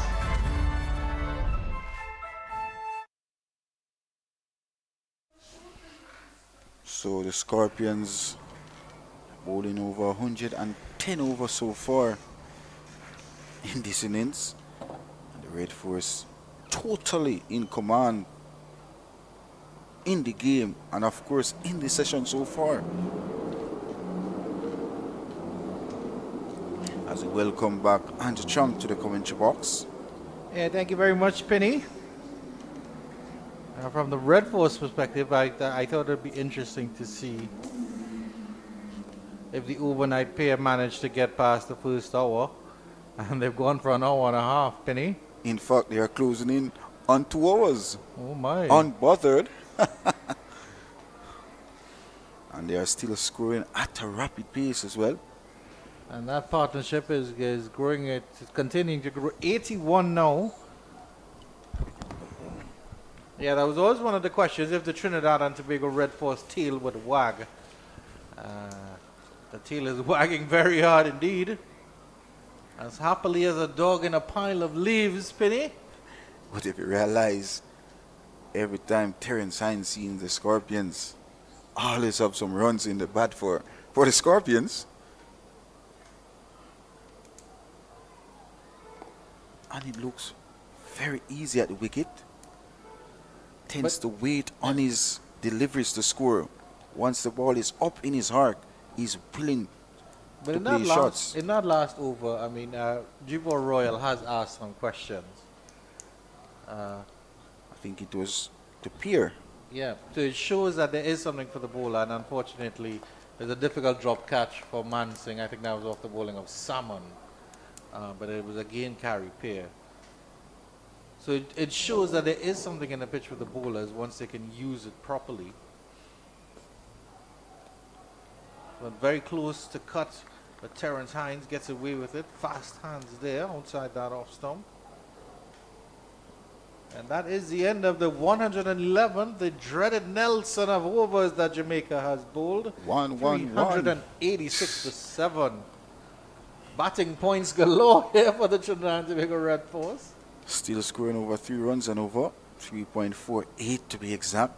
They still managed to score at a rapid rate as Nikita Miller, the assistant coach of the Scorpions, walking around the boundary, can see that he's not pleased. You can see his gray hair growing as he's walking around there. Has hands in his pocket as well.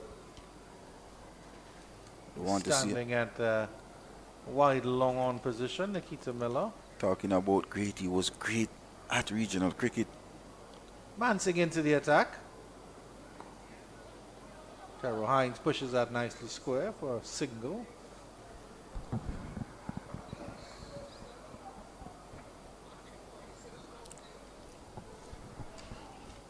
Well, of course, the Red Force inches closer to that magical total that the Harpy Eagles got here against the Scorpions last outing of 400.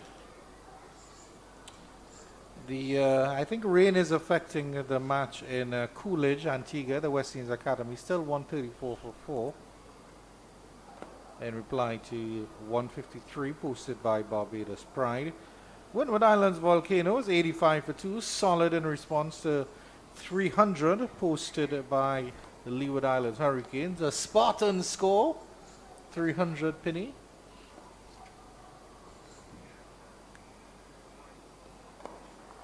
Nice push into the cover region. And they will jog another easy single here. Well fielded this time around by Andre Dennis.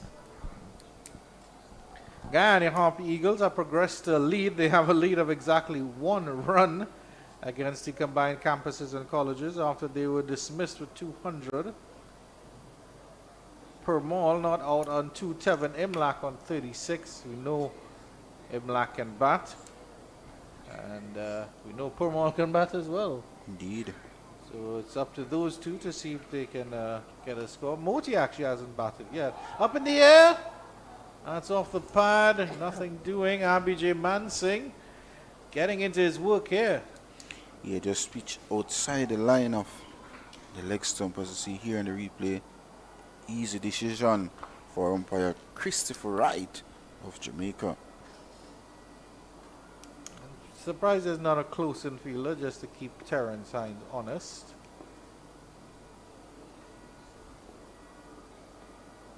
Gets him square this time, but he opens the face, thick outside edge. He'll run close to third man. The fielder does well running back.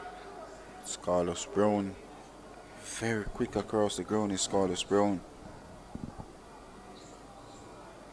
Not short of commitment and energy in this season is Carlos Brown. But would want to register a score over 100 for the Scorpions, and so far has shown great potential, Andrew, just not getting what he requires. Yeah, it's incredible to see how Trinidad and Tobago Red Force as a whole have nullified the threats of the Jamaican bowlers at the end of the over. 389 for 7. And eventually when Jamaica do bat, because I mean I'm assuming they will bat at some point, Penny, that's how the game goes. As we see a shot of those lovely little school children there. It's good to see the kids coming out on a Thursday. They're happy in the Collie Smith wing, named after that great man. Yes, indeed, he was a great ambassador as well. Yeah. Good to see the kids, as I mentioned, coming out to support the cricket. Not much spectators here, Andrew. And if you don't know anything about O'Neill Gordon Collie Smith, I suggest you research that man. High in the air, tongue down to long on. The catch is not taken. It's a 6 for Carrie Pear. Flighted delivery once more by Royal, and got the treatment it deserved by Pear. And it's a brilliant shot over a long on area. Andrew McCarthy thought he had his man, but that ball flew over his head. And the partnership continues to build here by the Red Force. Just 8 runs away.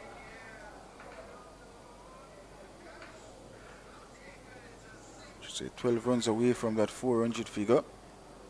Another single to complete.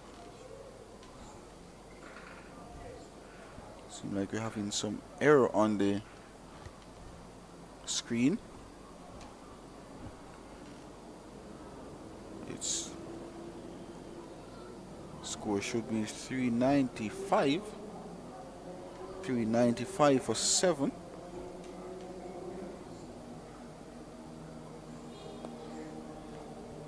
Yeah, so just to let you know about that man, O'Neill Gordon Collie Smith. He was born in 1933 and died in 1959 at the age of 26. He was born in Boys Town, Kingston, Jamaica. And I believe there's a Collie Smith Drive named after him in that area as well. Yeah. Played 26 matches, 26 test matches for the West Indies, 400s and 650s. That's a wonderful conversion rate. And in terms of first class matches, he played 70 first class matches with 10 hundreds and 20 50s. He was also a very good bowler as well, an off spin bowler. Unfortunately died very young. Goes to the swipe across the line, but it was going down leg side anyway. Harmless delivery at the end of the over. It's 395 for 7. Yeah. So he had an untimely death where he died in a car accident at the age of 26. And he was actually traveling with his teammate, West Indian Gary Sobers, where he was playing for Burnley in the Lancashire League. Gary Sobers survived that accident. A shot of Andre Dennis's compatriot, one of those Jamaica Defence Force officers. Penny might know him. Penny might have trained him.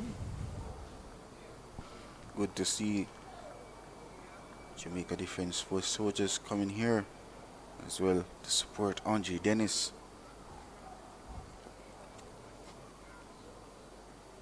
That's up in the air. The catch should be taken at cover. That is the end of Carrie Pear. The Scorpions finally get a wicket.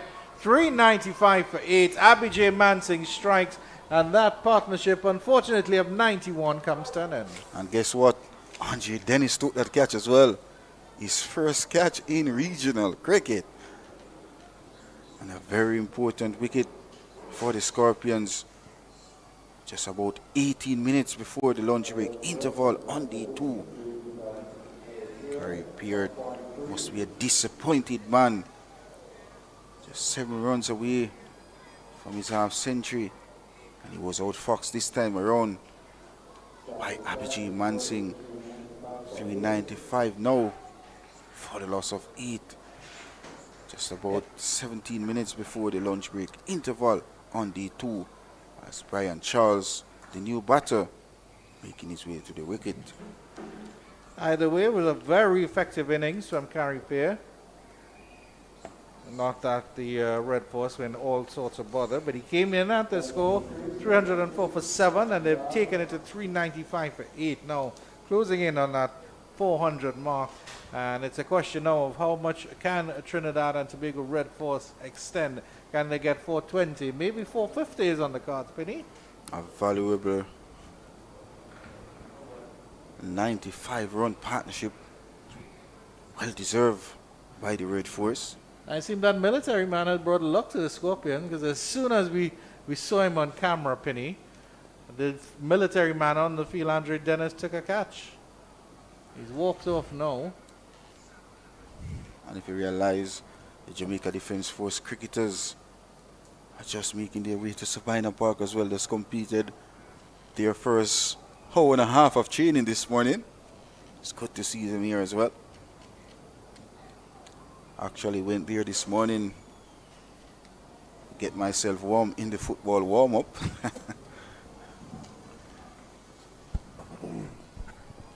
Yeah, so it'll be interesting to see how the Red Force approach this innings. Charles immediately deciding to go on the attack. But of course, it'd be nice to see that if Charles and Phillip can hang around with Terrell Hines and keep him company if he can get to that 100, Penny. 40 runs away.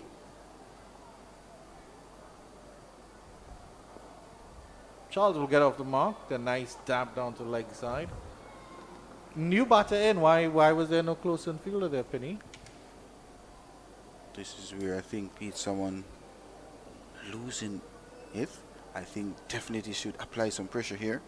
With the new batter in, you can't allow him to get such an easy single. But the Red Force team have batting down to number 11. Philip is a keeper batter as well.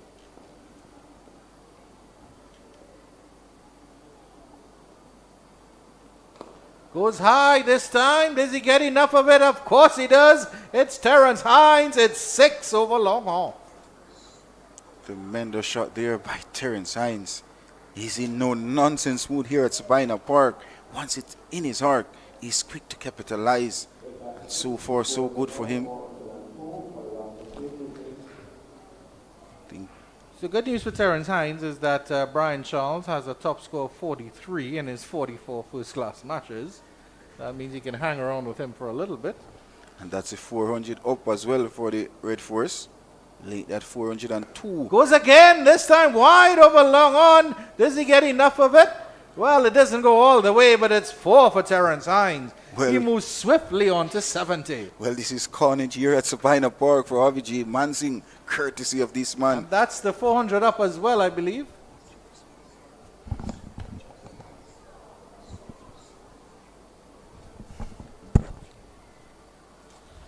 Yeah, 400 up for the Trinidad and Tobago Red Force, confirmed. 406 they're up to now. Goes straight, goes along the turf. Sails that one down to long off. And he'll get a single and he will keep the strike. Terrence Hines is going to maybe open up. It might be some interesting times here for the fans that came to see 4-day cricket. They're going to get a little bit of T20 in it. But of course, he'd want to make. That's Fozzie, Jerome Foster, at the North Stand here at Sabina Park. For all those fans asking, and all those ladies and other people asking, how good looking is Fozzie? There you see him there.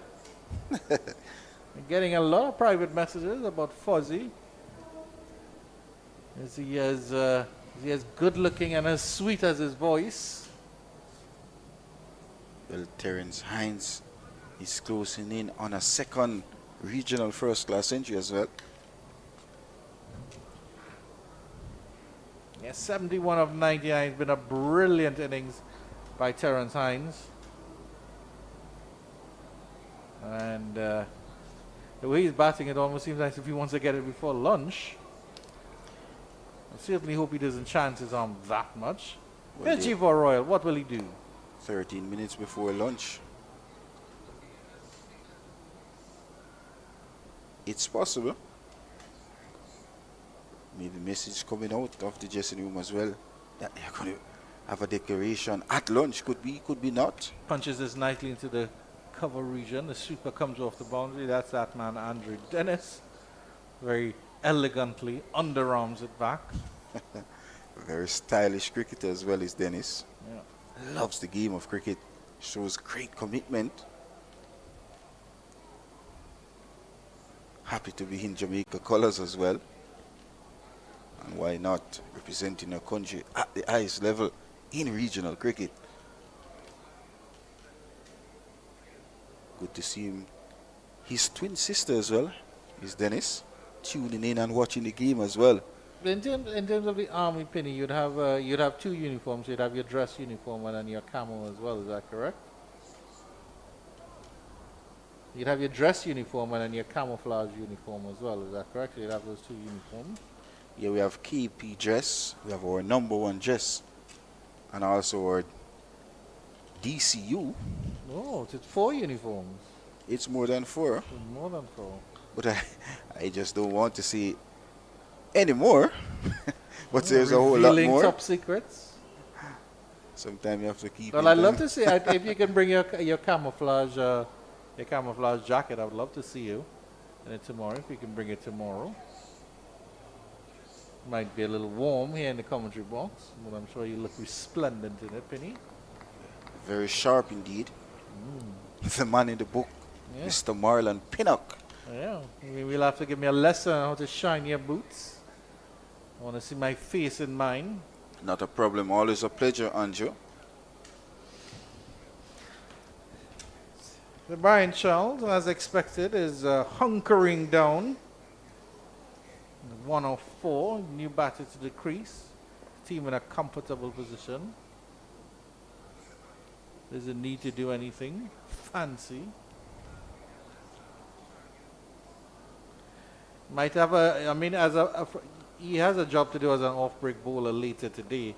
He might enjoy having a look to see what is happening on the pitch, and then he can pick his ends. Tell Captain Josh Silva, hey, maybe that Michael Holding end will suit me better. But at the end of the over, it's 4:08 for the loss of 8 Red Force.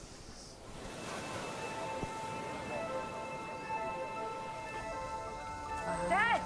Dad! Is that real? आप लोगों को नजर आ रहे हैं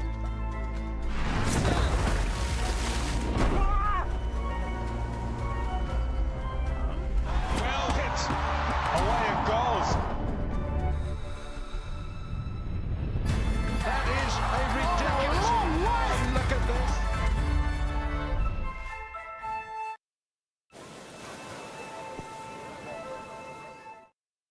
So a session which is dominated by the Red Force so far. Exactly 100 runs this morning. Yeah. And the Scorpions just picked up a wicket. Terrence Hines goes wide over long on again. Does he get enough of this? The fielder, I think, got a hand to it, but couldn't hold on. That's OJ Shields. And a 6 for Terrence Hines. And the poor form continues in the field for the Scorpions. Made that 13 catches in the last 2 games. This is poor of the Scorpions. Unfortunately there for OJ Shields, he got in a bit of a tangle and he slaps the turf there. You can see he's upset that he didn't take that catch. Let's have a look at the replay again so you can see the excellent camera work of Kadir Mohammed. Followed that ball brilliantly. And boy, oh boy, does Kadir Mohammed continues to do a wonderful work here at Sabina Park. Yeah, I think he got his hands to it and it just slipped through. I was going to say Pete Salmon thought the RBJ Mansing experiment didn't work because maybe Mansing's style was playing into Hines' hands, or Hines' bat as it were. So he'll have to be chancing his arm if he's going up against Salmon.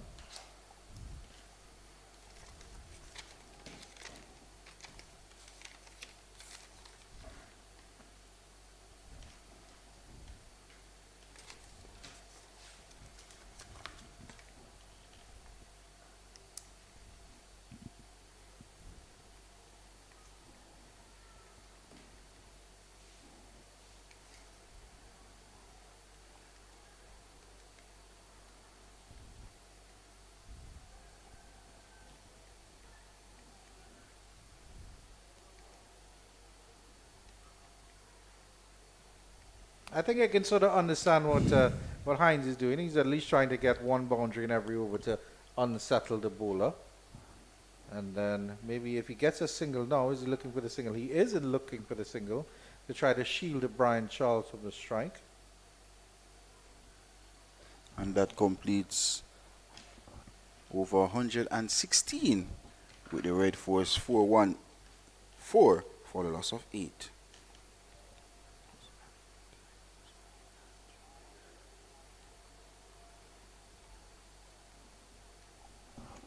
I think he's a security officer, Spinney, enjoying the cricket. Yes, indeed. And why not? Beautiful day at Sabina Park for cricket as well. Yeah, free entry for all those in the Kingston area. And even further away. Spinney is a man who told me he drove from Westmoreland to Kingston in 45 minutes yesterday. For the normal average person, it's a 3-hour drive. Penny, of course, with his private jet, gets there in no time at all.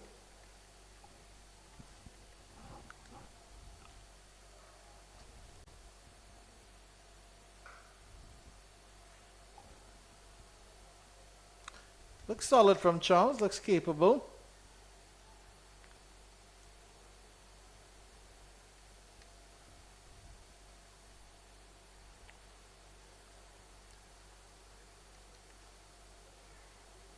Oh, Royal slides that one through. Good delivery. Bounce, bounce. Excellent delivery. Bounce and spun away. Not that much turn, but that bounce there, that Royal. More drift than Yeah. spin. Brian Charles had no clue with that delivery. Did well not to get an edge. 5 minutes before 12 o'clock here in Kingston, Jamaica.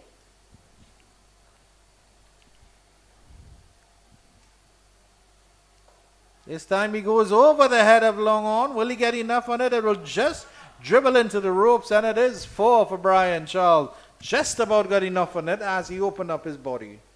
Yes, his first boundary as well. Over pitch delivery there by Javoy Royal. And beautiful timing by Brian Charles. He's shown his batting capabilities as well. And why not with your team in command so far? Yeah. And stops the next at delivery dead in front of Silly Midoff. Soft hands.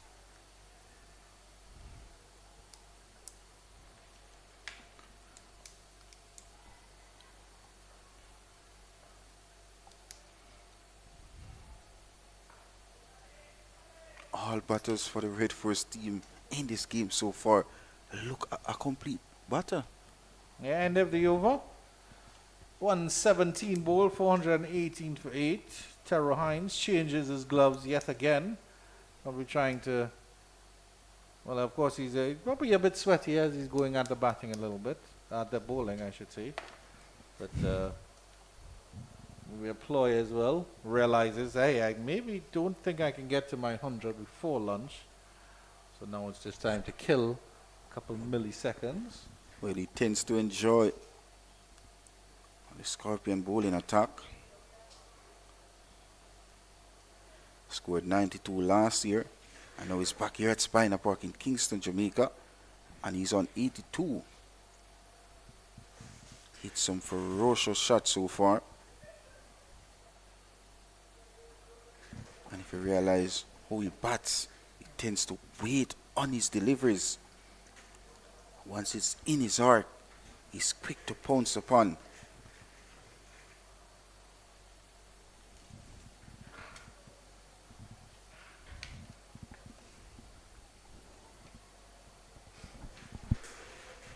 So first time this morning we're going to see Javon Buchanan. Their golden hand Buchanan. Bowled 2 overs yesterday. Yeah. Picked up a wicket for 5 runs. Yeah, it was an important wicket as well. That was the wicket of Bedesi to split up that partnership between him and Josh De Silva.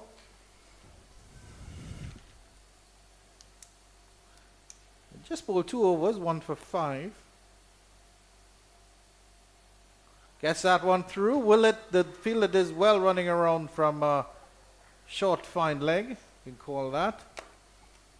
As the umpire, of course, will signal leg by. No, there's no run taken.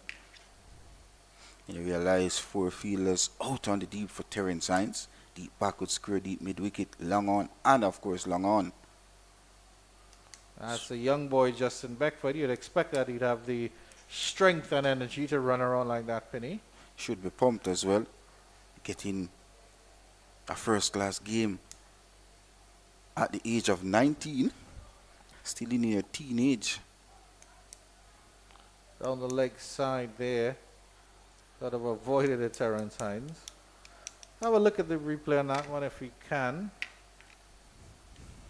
Just trying to be too fancy here, Hines, I think. Beckford is one of the players who came out of the Sorry, back live here. Andre Bryce Goes Cricket deep in Academy. this crease, tries to pull that one. Gets himself in a tangle again.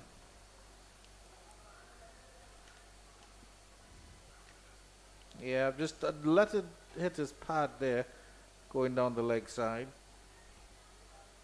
How's the delivery before? Interesting stuff from Buchanan. He's been very, very good. Well, this will be the final over before lunch, Andrew. The experience of Terrence Hines in the middle.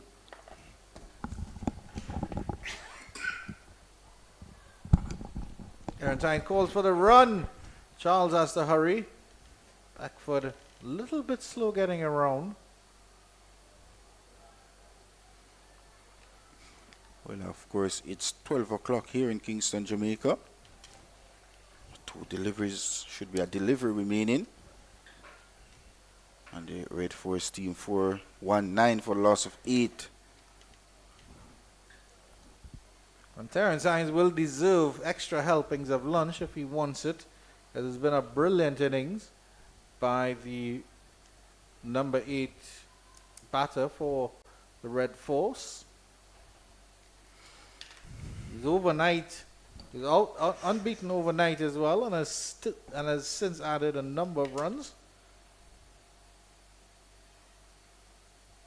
So that's a lunch on day 2 of this West Indies Regional 4D Championship, which was dominated by the Red Force team, scoring 111 runs in this session.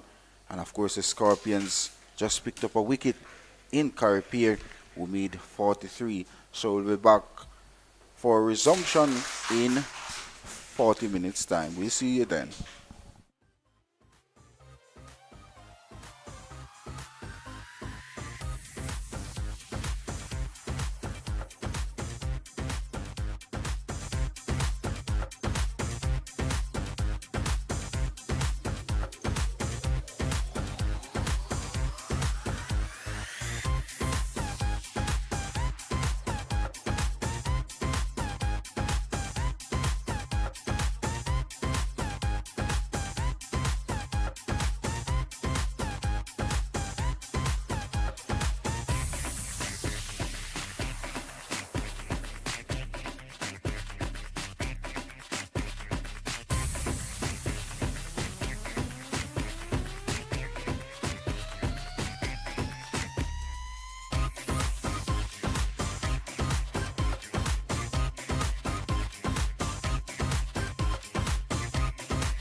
Concession of day 2 in this round 7 match in the Cricket West Indies Regional 4-day championships. Terence Hines closing in on a second first-class century.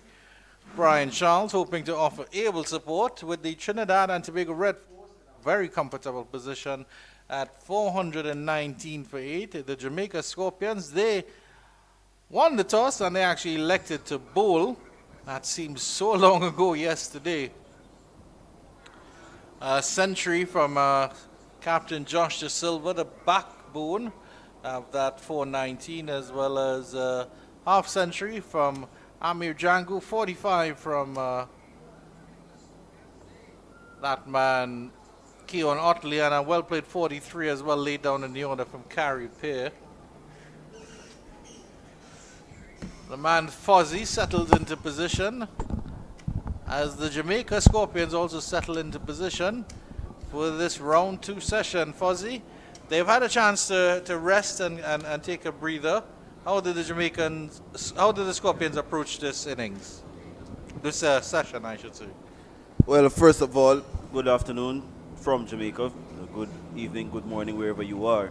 But for the Scorpions, it's obvious they have to try to get these wickets before the Red Force get to 450, just to stop them from getting another batting point, because that would make it, 5 batting points. They've already accumulated 4.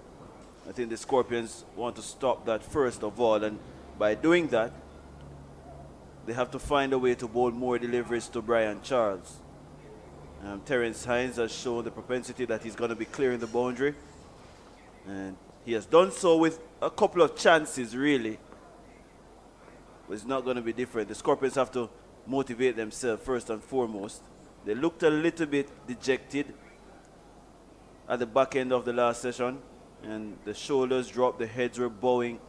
There are a lot of confusion as to who's to bowl, where is the field supposed to be. You want some clarity in this first hour. Maximum, I would say. And a maximum of an hour means that the Red Force will be batting, another 15 overs, 16 overs? And that's probably too many for the Scorpions. Yeah, it's a lot to contend with here. Poor Pete Salmon making his debut as captain of the Scorpions. He's probably scratched a bald spot in his head at this juncture, thinking about his team. I think he's done okay as captain. He's had some good fielding decisions, fielding placement as well. I would probably want to see Javon Buchanan getting some more overs to bowl. Obviously, he's the opening batter. You don't want to really put that burden on him. But he gives the ball, he gets the ball to spin a little bit more than everyone else was bowled so far in this contest.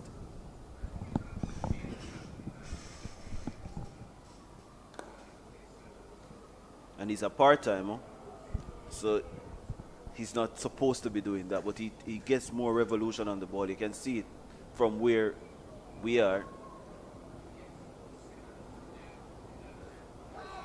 Appeal for court behind that one, kept low. The wicket is given. That is the end of Terence Hines. And Jivo Royal strikes just after the lunch break. And unfortunately, there'll be no 100 for Terence Hines. 419 for 9.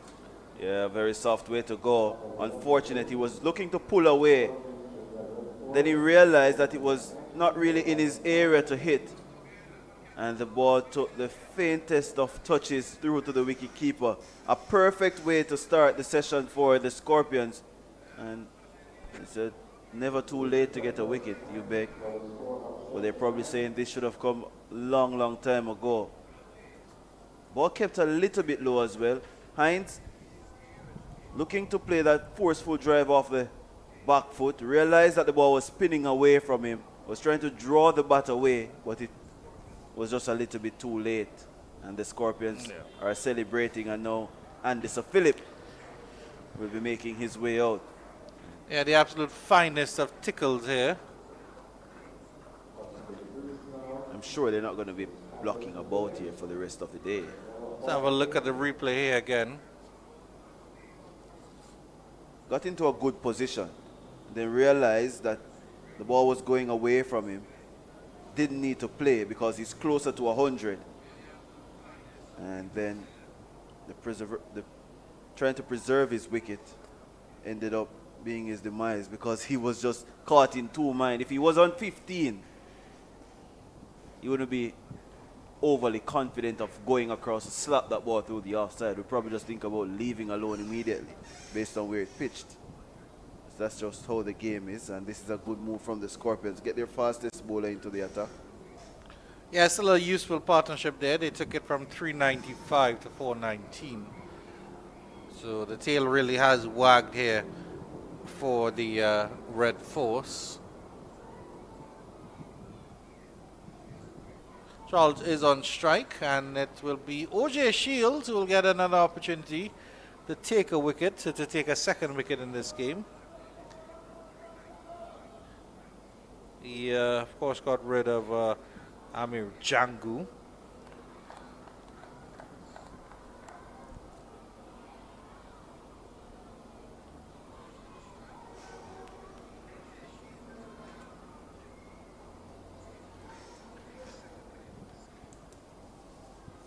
.419 for 8 was the score at lunch.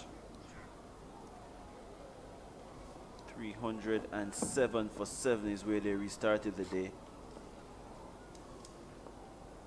So they added 112.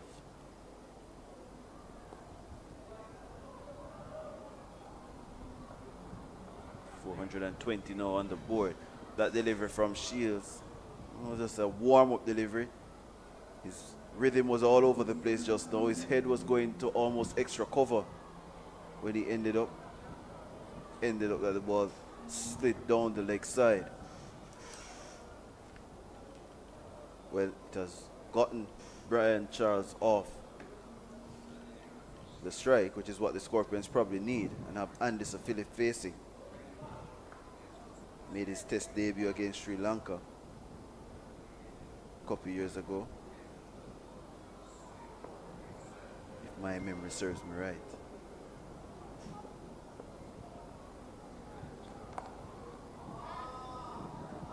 The run is closer than they thought. It was dabbed into the offside there. They set off a little bit casually, but that fielder coming in there, that was, I think, Beckford, came in very, very quickly there. And they had to put on the gas. They had to mash the gas, Brian Charles. Went for the underarm, did Beckford, but unfortunately couldn't get a knock on the stumps. My memory is right. His debut came against Sri Lanka in ODI, but his test debut came against Bangladesh. And he has only played 2 test matches. The other one was in Australia. Same match that Markino Minley had to pull out of.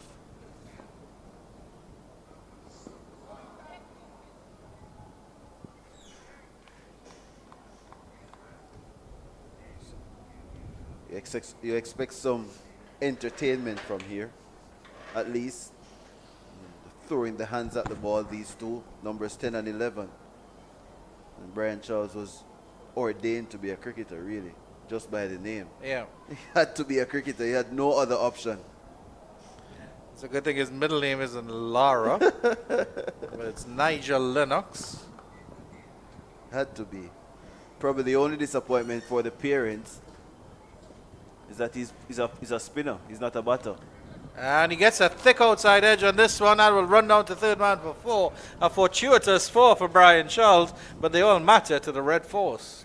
Yeah, expected. He's going to throw his hands at the ball now. His left foot was nowhere close to the pitch of the ball. He just wafted at it. Got the outer half of the blade. Flew over the slips. Yeah, as you said, the entertainment value, Fozzie.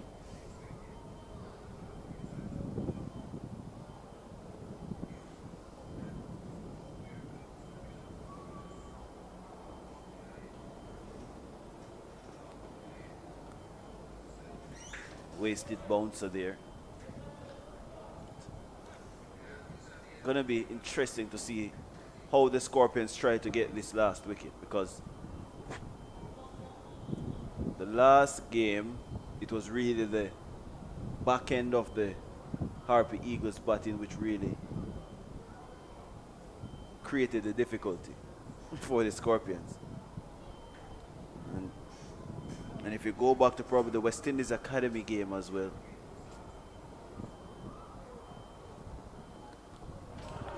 Thick inside edge this time, and it'll run down very close to the fine leg boundary. How did that miss the stumps? OJ Shields is unfortunate there. Let's have a look at the replay.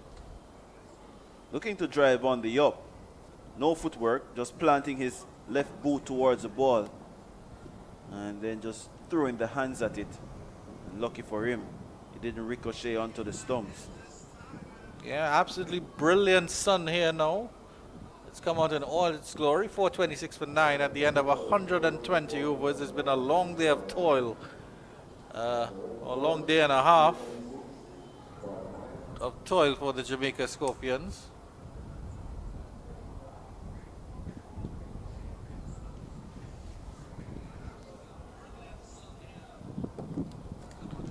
Red Force, on the other hand, enjoying themselves.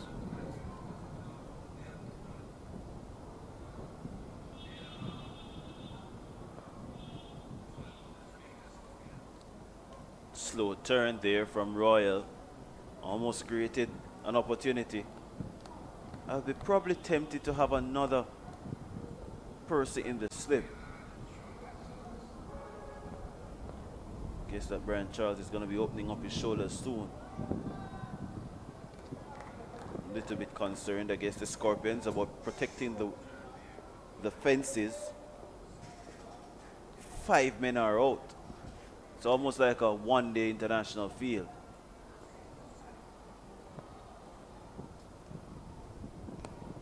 Uses his feet nicely to flick that to mid-wicket.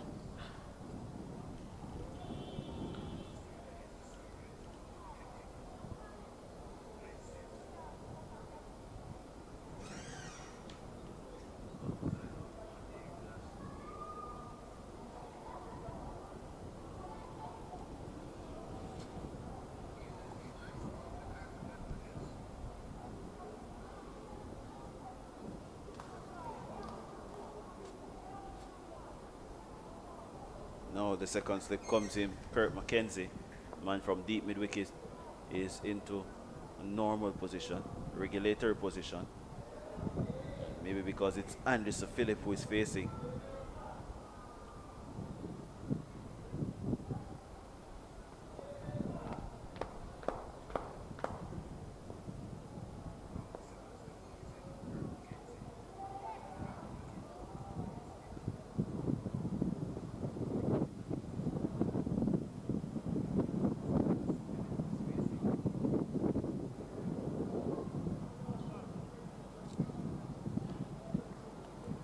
Anderson Phillip giving you that jig. A top order player. Get those feet moving.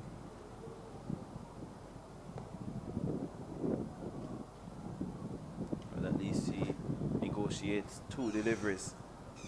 Keeps the Scorpions at bay at 427 for 9.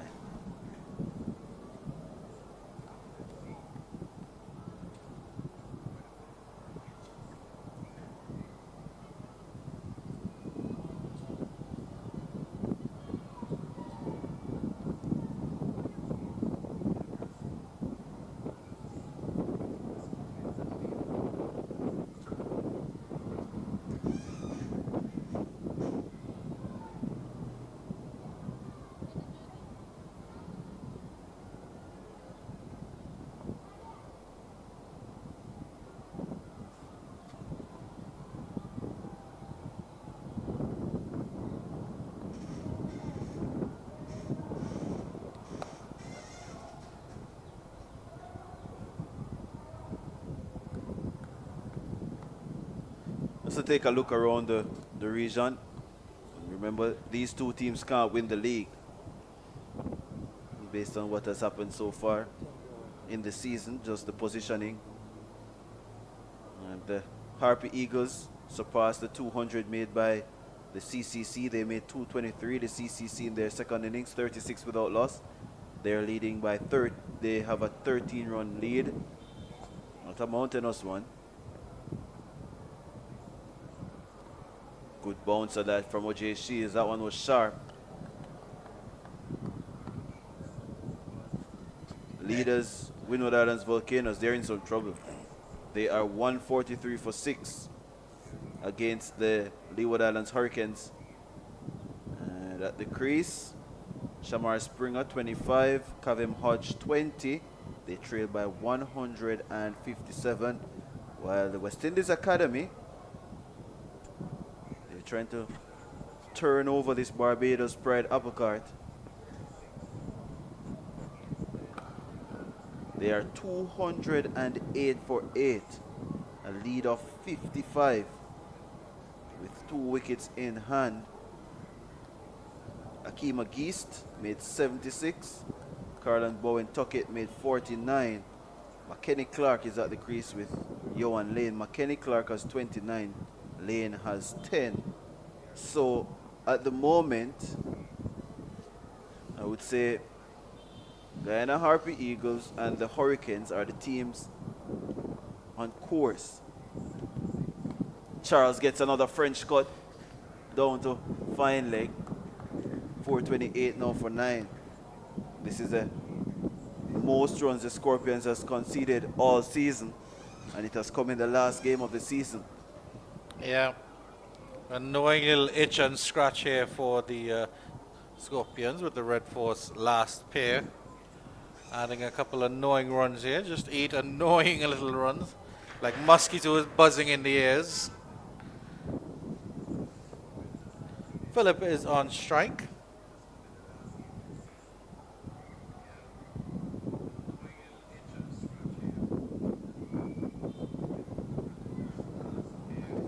Soca against Dancehall, or it's Roti against Bami.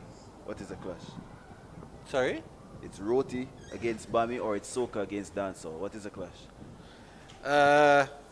Now Roti for sure. Roti wins hands down because Roti can be paired with so many things. Bami's lovely, but Roti's a little bit more versatile.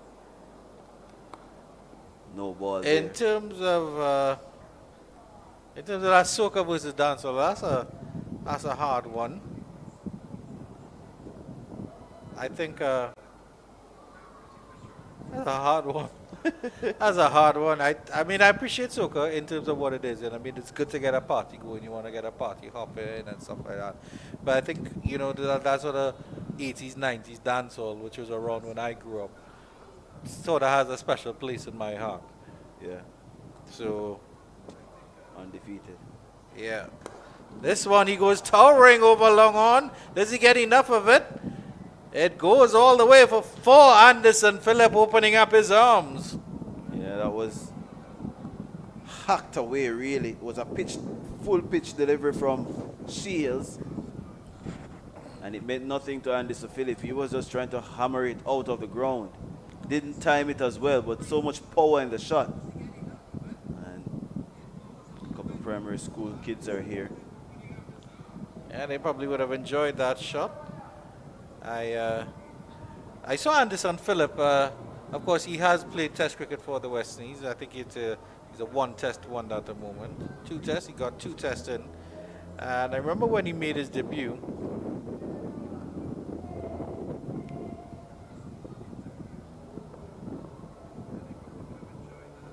Goes again. This one even wider. Will Long On come around? Long On takes the catch. That is the end of the innings. Anderson Phillip goes. O.J. Teals takes his second, and the Trinidad and Tobago Red Force close at 432. Well, for the Scorpions, they would say, finally, we're out of the sun. But for the Red Force, it has been a tremendous effort, an outstanding first-class batting effort to make close to 450 runs. 432. Anderson Phillip just trying to chance his arm here to see what they can accomplish. And he only picked out the standing captain, Pete Salmon. And the Scorpions finally wrap up the innings at 432. 2 wickets for O.J. Shields. But all eyes will be on Javon Buchanan and Carlos Brown to go about responding to this massive first innings total posted by the visiting Trinidad and Tobago Red Force, the highest total conceded by the Scorpions this season. So, 100 for Joshua Da Silva, highlighting this 432. Had some good support from Terrence Hines, who had lower order runs again against the Scorpions, back-to-back matches. Did so last year with 93, and today he made 79. He was caught at the wicket off the bowling of Javor Royal, who finished with 3 for 113, 2 for 83 for Pete Salmon, O.J. Shields 2 for 61. Along with 79 from Hines, the 106 from Da Silva, there was 51 for Amir Jangu and 45 for Kejon Otley. We will have a slight break, and when you rejoin us, it will be time to see the Scorpions make a fist of this 432 runs made by the Red Force.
So welcome back to Sabina Park for this, the start of the Scorpions innings.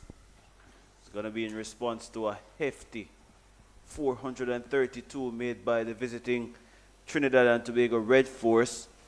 And the Red Force, they were marshaled to that target by their captain, West Indies wicketkeeper batter Joshua Da Silva.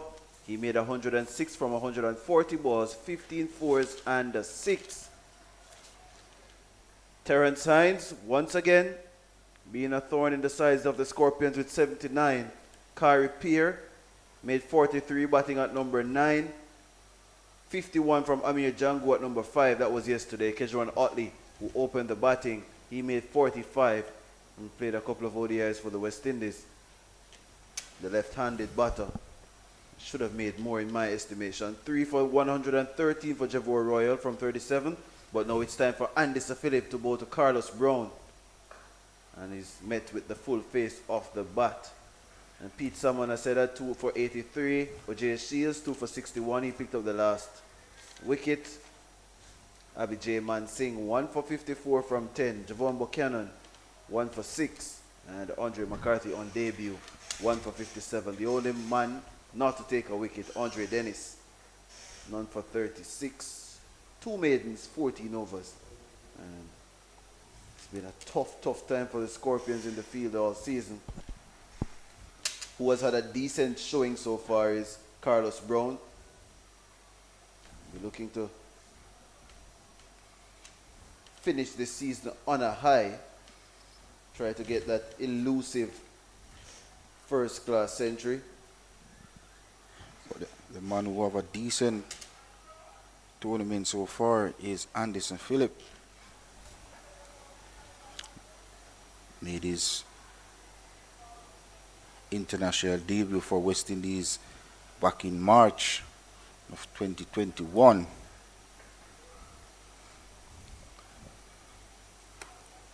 Born August 22nd, 1996. At the age of 27.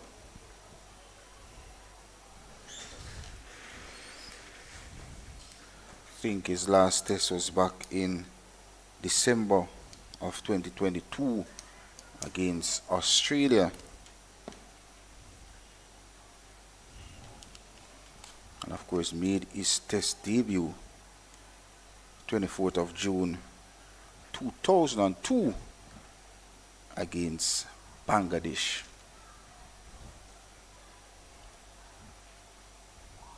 In the air, but no one there. It went right out of the middle of Carlos Brown's blade. And that's the first scoring shot for the Scorpions. You probably want to say, stay over the ball a little bit more. But once it's in the gap, he's okay. 4 runs on the board. Over pitch delivered here by Anderson Phillip.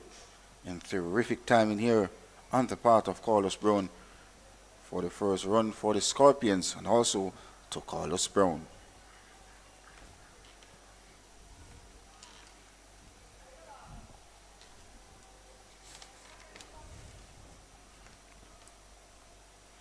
So if you look at the field for the Red Force, there's 3 slip, a gully, backward point, a wideish mid-off, mid-on, a mid-wicket, and also a man at the long leg boundary. Nice lifting delivery there from Phillip. And gathered about the shin by Joshua Da Silva. And I expect a lot of spin to take place this afternoon. A lot of spin because he's Brian Charles, leading off spinner for the Red Force. I think he's feeling a second slip if my eyes are right. I'm just gonna double check with my eyes. I think he's in the slips. But if you realize, Foster, not much pace and bounce in the wicket as well. Seem to be a very flat wicket here at Sabina Park as the sun comes out in its glory here at Sabina Park. Beautiful day for cricket. Yeah. As I said, Charles, the off spinner, will be bowling a lot of overs. Kari Peer, the left-arm spinner. He also, Navid Bidesi. And Jason Mohammed can be Jason very Mohammed useful. can throw it over his arms as well.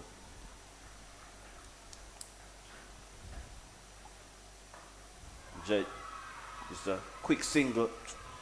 Excellent response by Javon Buchanan. This is the sort of cricket you want to see from the Scorpions. Aggressive cricket. And that single was well negotiated by the Scorpion batters.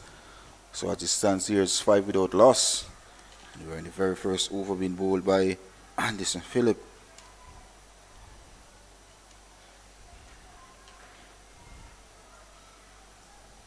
Played 32 first class game, 113 first class wicket to Anderson Phillip as well.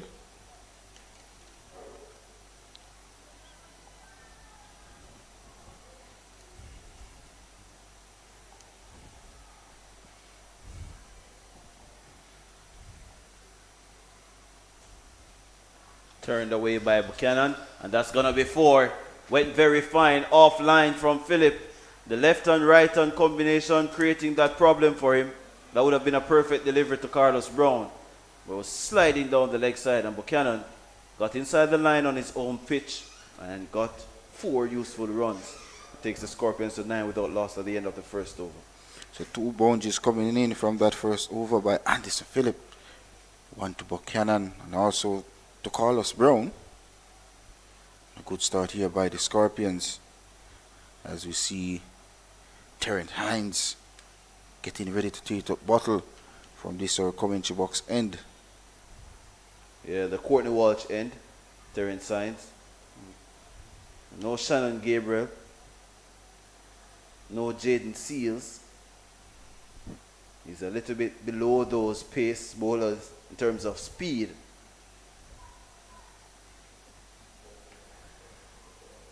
Has become a regular for the Red Force in white ball cricket. And also red ball cricket in recent times, Hines.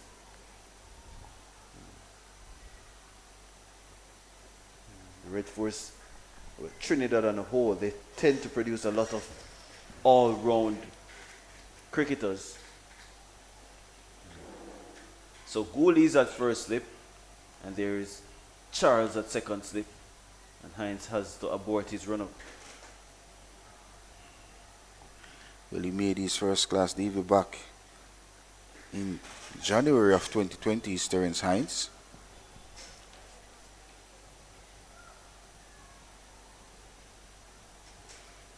Age of 32.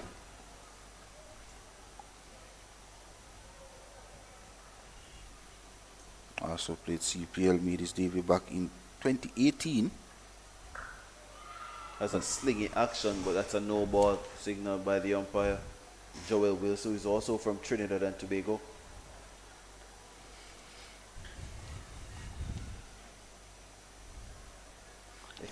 Expect him to get a little shape away with that action. Terrence Hines. Also a wicket taker as well, Foster.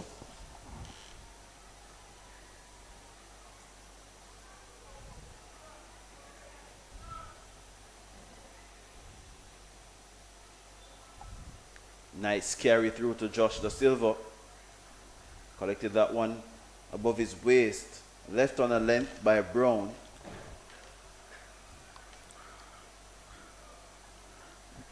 An attacking field set here by Captain Josh Da Silva as well. 3 slip and a gully.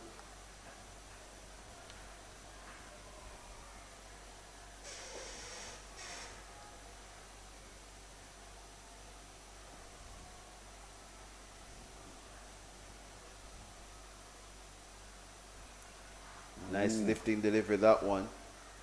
Good pace, good carry as well through to wicketkeeper Da Silva. That was almost like a bouncer. He got out of the way. Very comfortable for Brown. As I mentioned, have a slingy action. Reminds me of Malinga from Sri Lanka.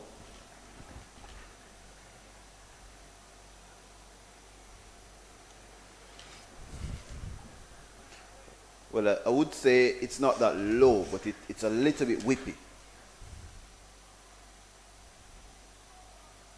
Another no ball from Hines. This is not good. Umpire Wilson screamed that no ball out. We could hear it from up here. That means it must have been a massive one. Well, I can't tell from here, but it's obvious to the umpire that it was. It's obvious that he's getting the ball to move away from the right-hander as well. Yeah, and Hines probably needs to take a couple more steps back. Yes, he has done that with his marker, but he's also stuttering to the crease, which means that he's not running comfortably. He's not approaching the crease properly to get his rhythm right. Let's see if he can get it right. I know he has it's a part of his pattern, but he's basically walking to the crease. Edge flying through the slips. That was loose from Brown, but he got away with it. The man at first threw himself at it. He just couldn't get there. It was nowhere close, really. Well, that was an escape for Carlos Brown. Has to be tighter than that as an opener. Unfortunately, runs for Carlos Brown. Good delivery from Terence Hines, swinging away from the right-hander. Carlos Brown was loose on this occasion, playing away from his body. Lucky enough, it was away from that third slip fielder. And 4 more runs to Carlos Brown. His second. Scores up to 15 without loss to Scorpions.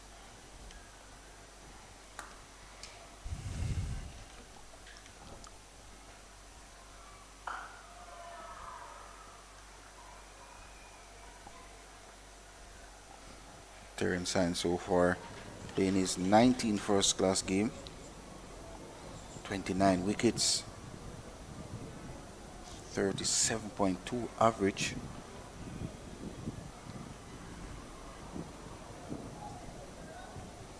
Play 15 list A games as well.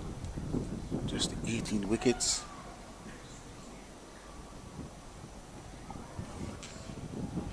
Too short. Too easy for an opener. Got out of the way. And I must say that Carlos Brown looks very easy on the eyes. He's technically equipped. He has an issue with probably the balls that comes towards the stumps. He's trying to play with almost like an angled bat instead of playing with a straighter bat. With a couple of deliveries loosely in that mid-wicket region in the air, but other than that, he has been quite compact. He hasn't got the scores that would suggest that he has batted well this season, but the eye test would probably tell you that. Beautiful delivery, but guess what? It's a no ball. And based on the reaction of everyone behind the stumps, there's a possibility that Brown might have nicked that. Well, it's hands in head, and everyone now has their hands on their faces, respectively. I'm not sure. Maybe off the pad. Well, 3 no balls in this over so far by Terence Hines. And the Red Phones won't want him to hit a hedge poster, and it's a no ball. Carlos Brown is a bit tentative when the ball pitch on and about that leg stump area. Yeah, that's a massive no ball. That's bad from Terence Hines. And you can see that he's conscious about overstepping that delivery. He was almost behind Joel Wilson when he bowled it. It's 16 without loss, I think, at the end of the over. Yeah, good start between Brown and Buchanan, but 8 runs and over so far. yeah, but it's been wayward from Hines predominantly.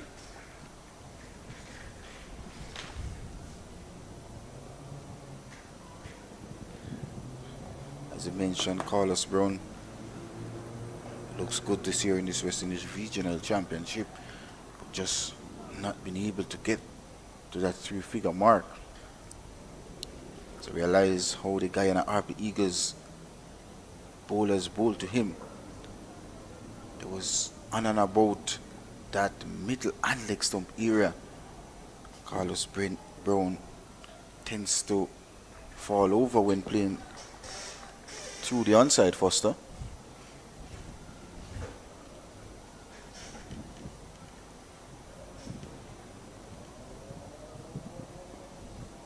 left alone outside the off stump. So Gooley at first slip, Charles at second slip, Cooper at third slip, Kejuan Otley is at gully. Amir Django is now feeling at point. Looks to be Jason Mohammed at mid-off. Terence Hines is at mid-on. Kari Pierre is at mid-wicket. Looks like the debutant, Navin Bidesi, is at long leg. Edge off Buchanan taken there. Fell short of the opening batter Cooper. Did well to stop it. Let's see if there are any changes to Buchanan. Open stance, slight movement. Much better this innings. He's not outside the line of the off stump. No, he's on the off stump. So it shows that some work has been done to get him in line with the delivery from a better position so he can play a lot straighter. Just playing his second game in this year's West Indies Regional Championship is Buchanan, which shows good temperament so far. Shows that he wants to be at the regional level. The first game we pointed out that there was a technical deficiency in terms of him being aware of his off stump. And this innings, we have already seen a change in that approach. So it's obvious that he has thought about it. And he did say to me that I pointed out something to him And that's that good. he probably didn't realize.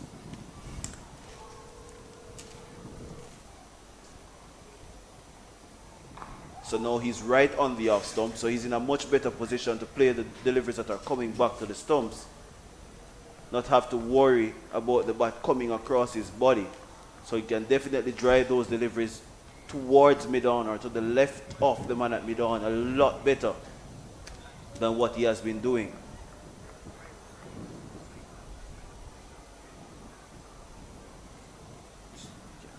It's getting hot here at Sabina Park.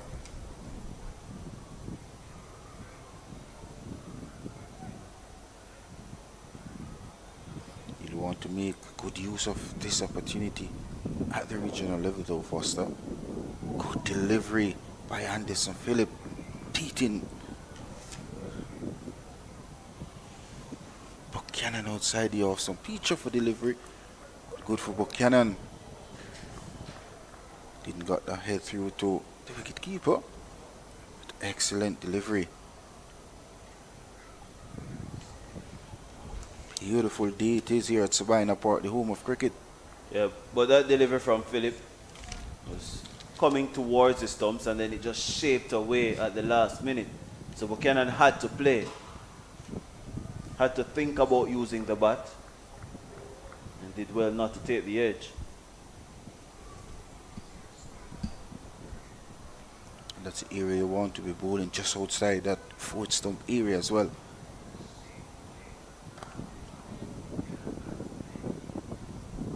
Played that a little bit earlier, could have easily gotten a run, but the most important thing is that he's still at the crease at 16 without loss. A maiden for Anderson Phillip. A decent over there coming in from Anderson Phillip, asking questions. So far, Javon Buchanan looks very easy at the wicket. Look like a man with a plan, with a mission. Just into his third innings in regional cricket. But so far, in my eyes, has shown great temperament at this level so far. Plays for this club here in Jamaica as well, Kingston Cricket Club, who's in the finals of the Jamaica Cricket Association two-day competition. It gets underway next weekend. They are playing against the Jamaica Defence Force. Kingston, they beat St. Catherine Cricket Club in the first semi-finals, and of course the Jamaica Defence Force got the better of St. Mary in the second semi-finals.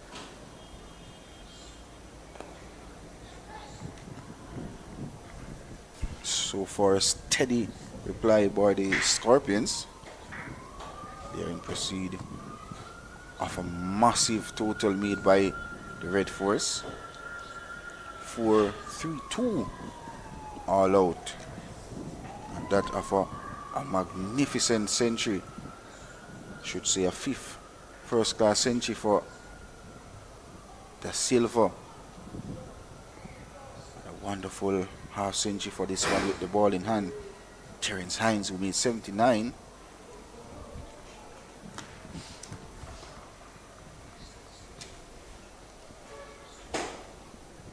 All in all, the Red Forest came back strongly after losing their first wicket on 29 yesterday, 81, 84 for 3.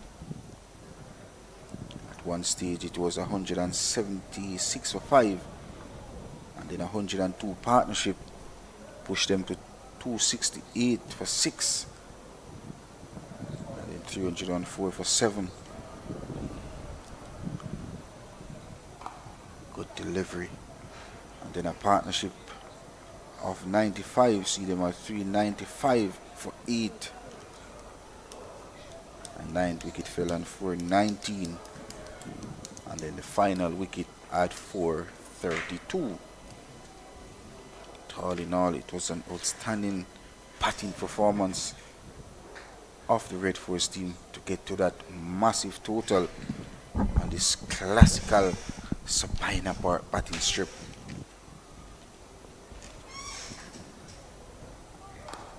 Another no ball from Hines. This is not good. This is what is fourth no ball. Full toss as well. Carlos Brown should think he missed out on what is a freebie from Hines as well. Yeah, had to get that one. Was there to be hit.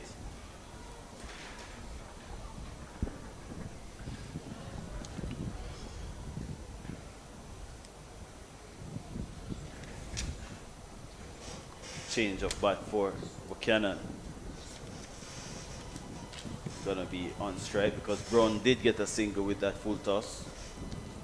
And the no ball goes with it as well. So it's 2 runs to the Scorpions. I don't think they will mind. They're still 414 runs behind.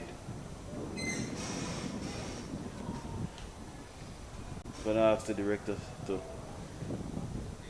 help us with something after each of these deliveries.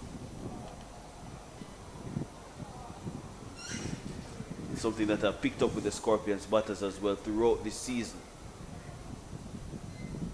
Unlike the other teams, they tend to be caught moving while the ball is being delivered, which then creates a lack of balance to go into the shots.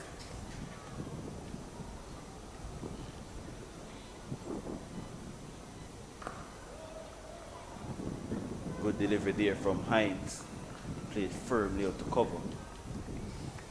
See if we can look at this one.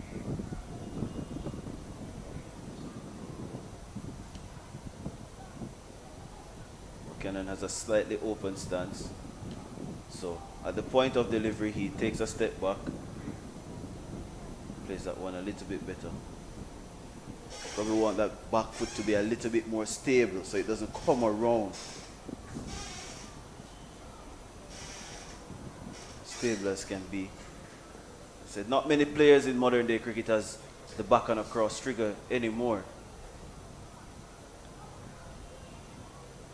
So it's a little bit to do with the emergence of white ball cricket, where they're giving themselves as much chance as possible to free up the offside of the field to score. It has taken over the game a little bit more, but there's some principles in cricket that just never change. Being side on is one of them. You don't want to be facing a delivery that's coming towards you or moving away from you and you're almost looking front on, chest on to the delivery. That can be chaotic. So the slightest amount of movement is going to deceive you. The slightest amount of movement is going to be bamboozling. Another no ball from Terence Hines. Surely he has to get it right at some point. Or maybe the captain has to say, give somebody else the ball. He's signaling to someone now that he's going to give them the ball. I'm not sure who the signal went to. But this is not good enough. That's way over the front crease. Not good enough at all. Or maybe he needs a switch of ends. Didn't see McCarthy struggling from this end with the new ball yesterday, but he didn't really pick up at the pace in the second and third spells.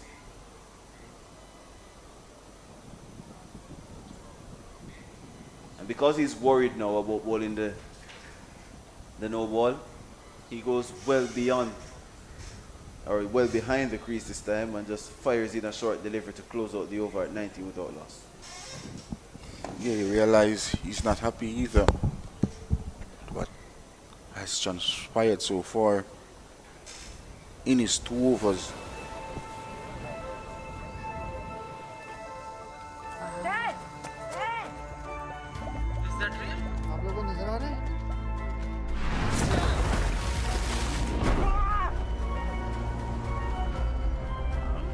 Well hit. Away it goes. That is a ridiculous. And look at this.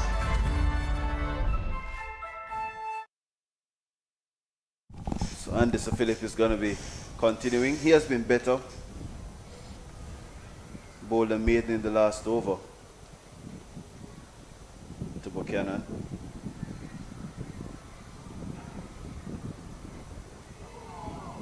That one was very close to the off stump, but it's a very good lead from Brown though.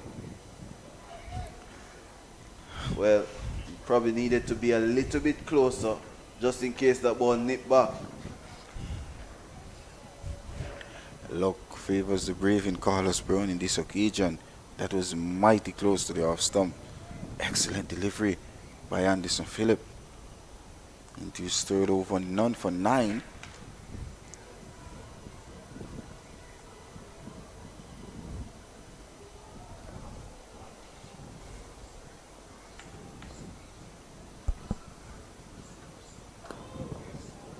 Lines that one up a little bit better. I was just asked a question if the Scorpions players are lining up the ball as best as they can, or if they're picking up the line of the deliveries. It's questioned, based on how some of the dismissals have been this season, you could ask that question. Many of them have nicked off the slip and playing at deliveries that are way outside their body line. So that boils down to poor shot selection, Foster. But if you're not picking up the line of the delivery, then you're always tempted to play. If you're not seeing where the ball is going or where the ball is coming from, then that is obviously going to force you to be using your bat more than usual. But I can't really tell from here if they are. But in terms of the technical deficiencies, some of them are glaring. And if you realize the difference with Anderson Phillip and the Scorpion bowlers, Foster, he tends to let the batters play almost every delivery so far. Ooh, that was very, very close.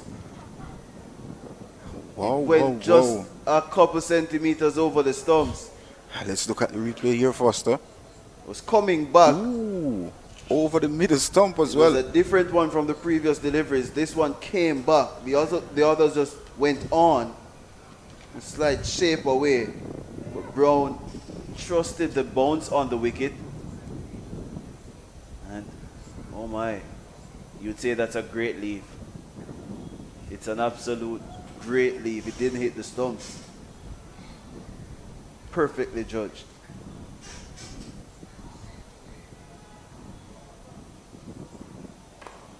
Well, he's overpitched this time. He's not going to go for 4. It's going to be at least 2. Carlos Brown is quick between the wickets. He's quick generally. Takes the score up to 21 without loss. Yeah, be tentative this time on the front foot was Carlos Brown. Hence why I didn't got the connection He needed but 2 runs nonetheless to him and also to the Scorpions. It's up to 21 without loss here at Sabina Park. Beautiful afternoon as well. Absolutely glorious day for cricket.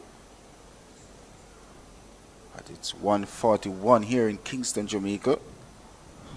A very humid condition as well. Oh, beauty. This one going away from the right-handed Carlos Brown to complete over number 5 with the Scorpions. 21 without loss.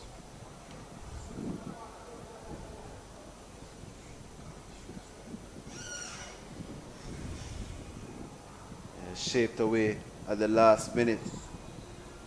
There was absolutely no need to play at that one if you're leaving deliveries that are coming closer to your stumps.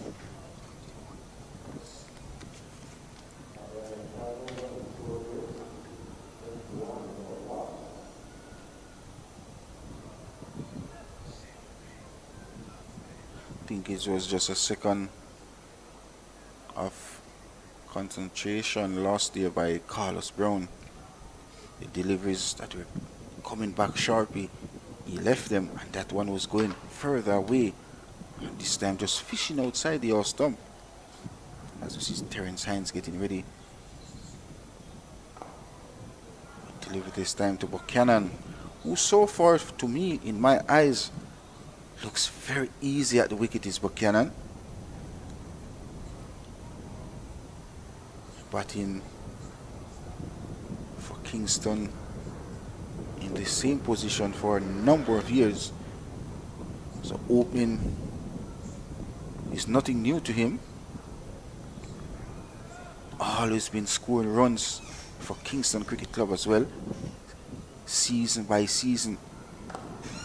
Yeah, played better. Wasn't trying to hit that through mid-wicket, was trying to undrive that delivery.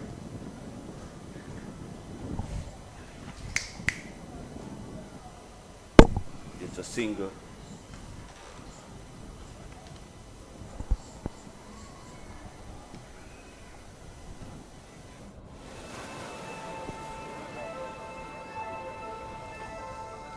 Dad! Dad! Is that real? आप लोगों को नजर आ रहा है?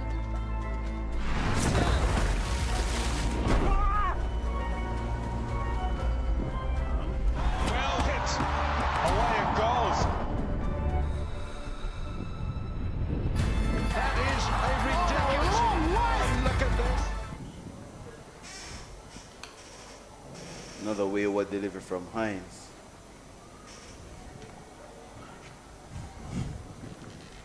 Really wasting the new ball so far. Based on the team that we see here, not many fast bowling options for the Red Force. And Hines really medium pace at best.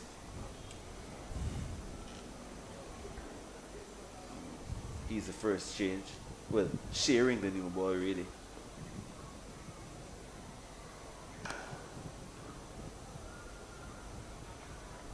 Videsi got in the way of that nice looking off drive. BDC on debut as well for the Red Force. Got some 31 runs in his innings. Looked very good at the wicket. Then a foul shot to the part-time off spinner in Buchanan. Really gave his wicket away. That is the area where Carlos Brown Foster tends to be tentative. I think that's the same era where he got out against the Guyana RP Eagles here at Sabina Park. In that short leg area, just with the ball in that area tends to fall over when the ball pitch on the midland leg stump.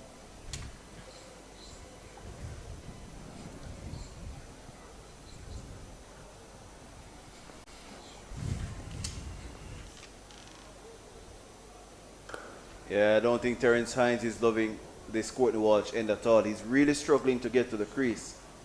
And because of that, he has zero rhythm. So the ball is just going all over the place. He's spraying the ball all over the place. It's no threat to the Scorpions batters, who have progressed to 23 without loss at the end of 6 overs.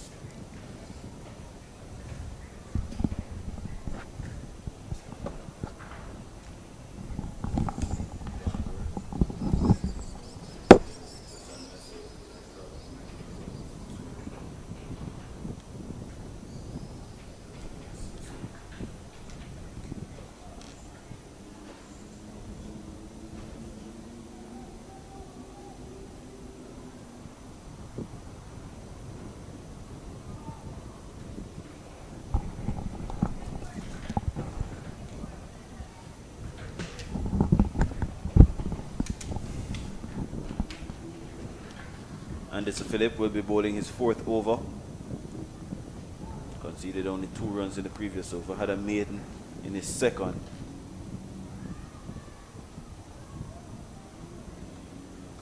That's out to half of the bat. It's almost as if Brown was reaching for that one. Went aerial for a while. Gully was interested. He's driving on the move, Carlos Brown. The hands are too far from his body, not allowing the ball to come to him.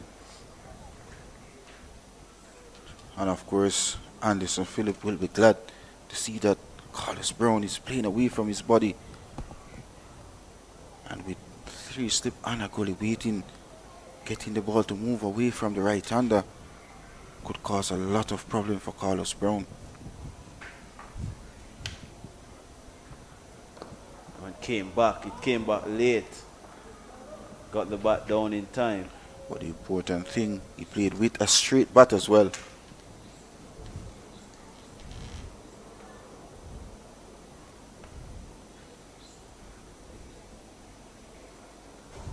Brings Javon Buchanan in strike.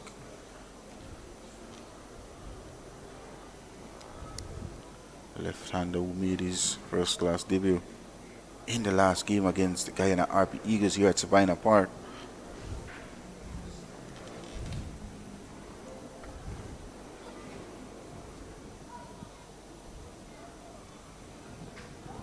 Easy runs that. And that is 6 runs in this game so far. Buchanan look untroubled so far.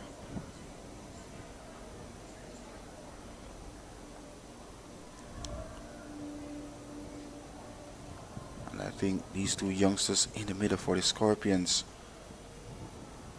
2 good batters, left and right combination, even better for the Scorpions.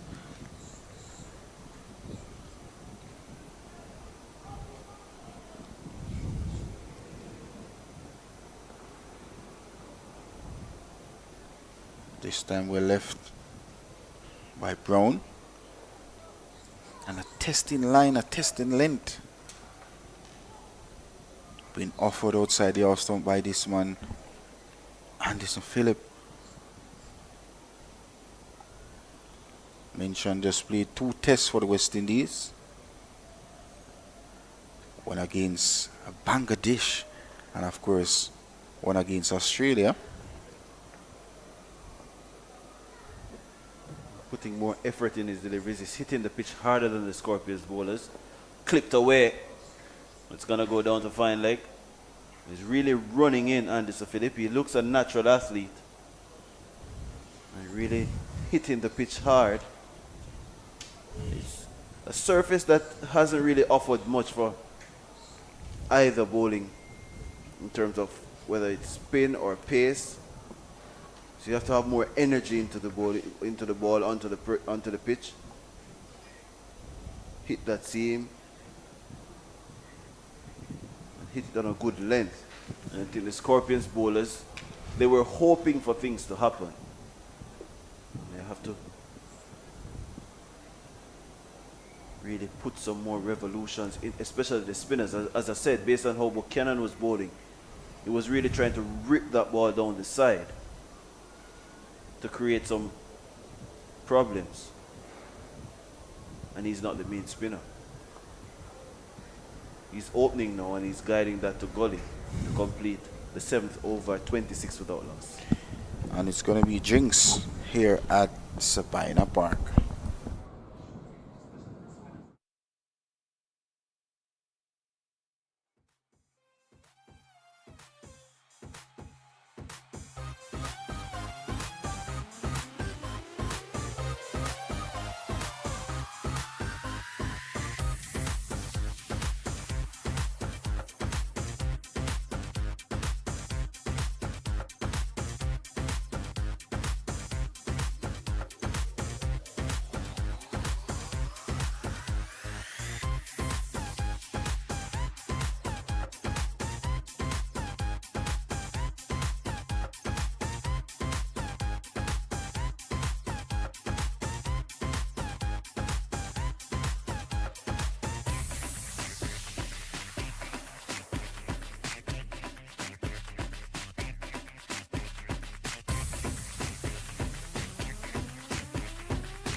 Welcome back to Sabina Park.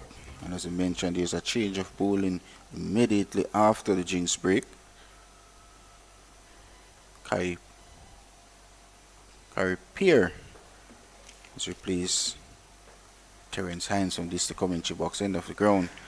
And if you're familiar with Sabina Park, it's a North Stand, which is a Courtney Wall gent, and he'll be bowling to Carlos Brown. Cut away. Can't find that gap. I think this is where the examination really starts for the Scorpions, because these spinners, unlike our spinners, the Scorpions is the hour here. They're gonna bowl a lot quicker into the surface. And the quicker you bowl on a slower surface, in terms of spinning, that is, it's going to be a little bit more difficult to hit. Gets it in the gap, Carlos Brown. I think if you look back at Joshua Da Silva's innings, or for those who watched Joshua Da Silva's innings, he scored a lot of runs off his back foot. And that came off the spinners. Because as I said, the spinners were bowling a little bit too slowly. So it was a slow turn, so it was easy for him to score a lot of runs with that square bat, really. Through backward square, through point.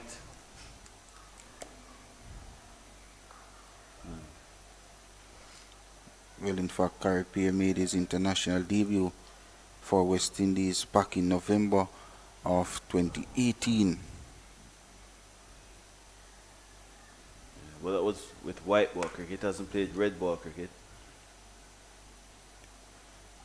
Fourth youngest player to make his debut as well from Trinidad and Tobago. Alongside him was Jaden Sears, Nicholas Purand, and of course his twin left arm spinner Akil Hussain. I think they went to the same secondary school, Hussain and Pierre. That completes the over at 27 without loss. That's the date start so far by the Scorpions. Haven't seen any rush shots so far. Been all good shot selections. 27 valuable runs so far.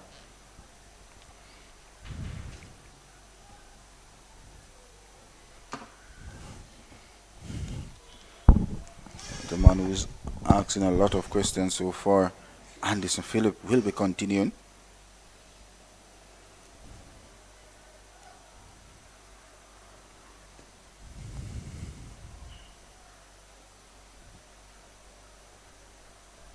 Three slips and a goalie waiting. Bowls him. You could telegraph it because he wasn't covering the stump enough. Carlos Brown was leaving on length and not on line. And the off stump has gone for a dance. It's uprooted and he was nowhere close. He just pushed his foot down the line and the ball came back. And it hammered into the off stump. And Anderson Phillip, his persistence on that off stump has paid off. The Scorpions, they have lost their first wicket at 27. It's 27 for 1. Foster, that's a top delivery from Anderson Phillip. Look where that ball pitched and it swung back. Top delivery. Pitch outside off and drop back.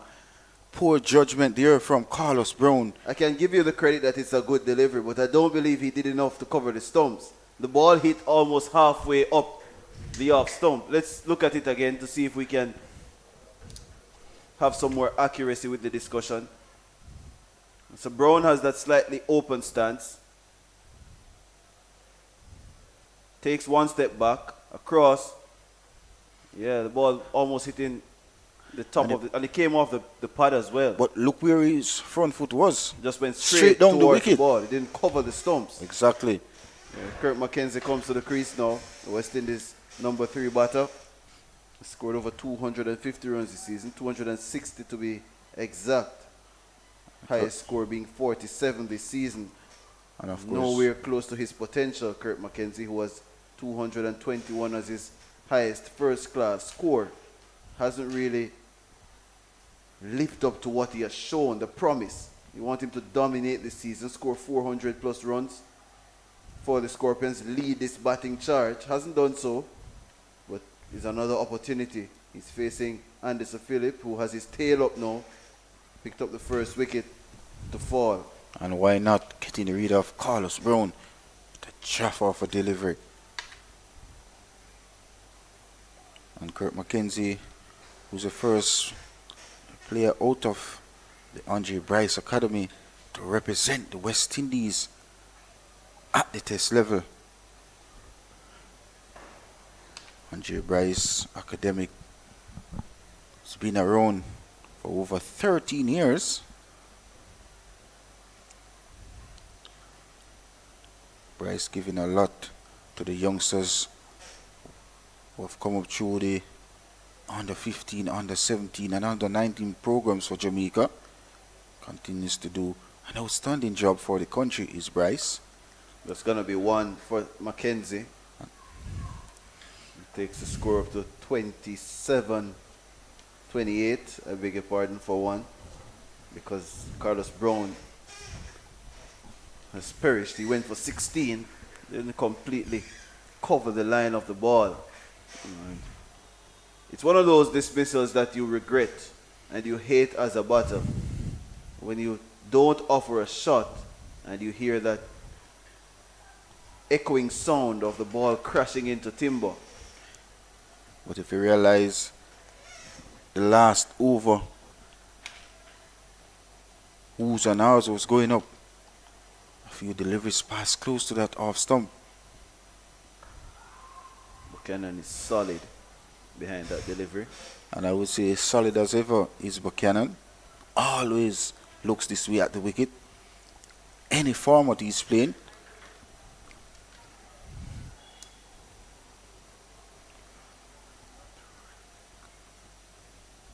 Shows that he wants to be at the regional level. But as a batter, you want to put up your hands with the bat and scoring runs to be here.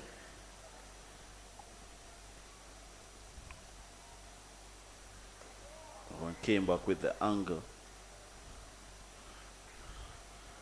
Excellent spell of bowling so far by Anderson Phillip. Into his fifth over, 1 for 15. And if He conceded 9 runs off his first over. Yeah. Two boundaries. One He's conceded only 6 runs in his next 3.5 overs, which is 23 deliveries.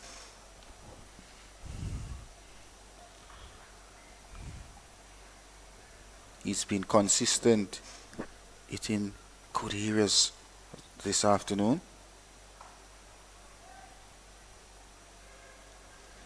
And that completes the 9th at 28 for 1, the Scorpions.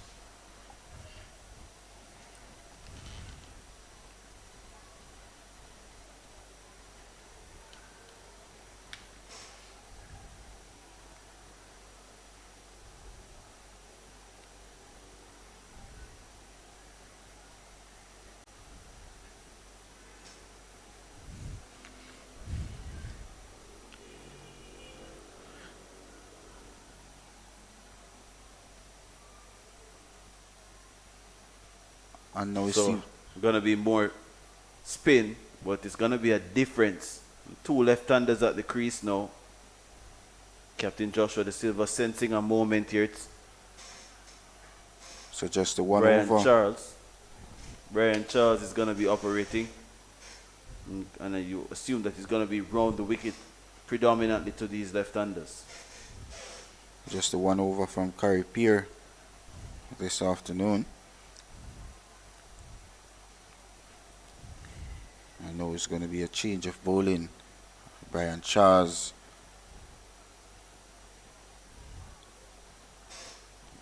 will be operating.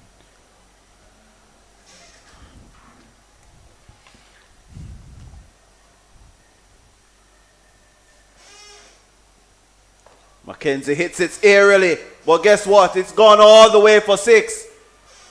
He's not even interested in to see what Charles is doing because he's going to lay his mark. Round the wicket, looped up delivery. Was really in his arc. He let go of that bottom hand to extend his top hand through the ball. And he went all the way for 6. Terrific time in the air by Kirk McKenzie. First delivery from Brian Charles. Over pitch. And Kirk McKenzie in terrific form. Just elevate that ball over a wide-ish long off for his first 6 of the contest. He has really good hand-eye coordination. McKenzie has fast hands through the ball. So even though he wasn't in total control by not having both hands on the bat, he was able to extend his hand through the ball there with that top hand, which really guides the bat in your hand. And that's the power of the slim man in Kirk McKenzie. Lot of power in those hands. Good time off the ball as well.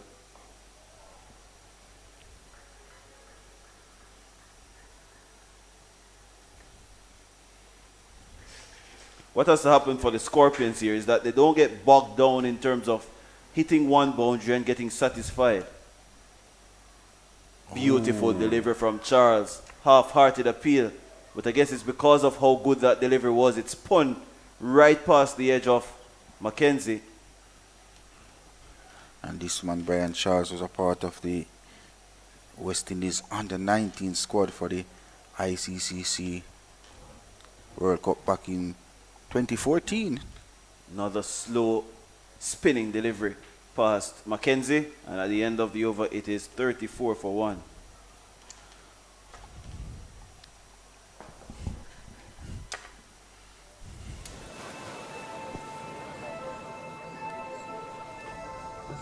Dad! Dad! Is that real? आप लोगों को नजर आ रहे हैं?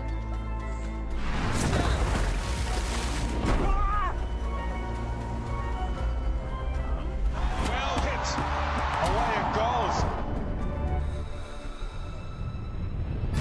That is a ridiculous. And look at this.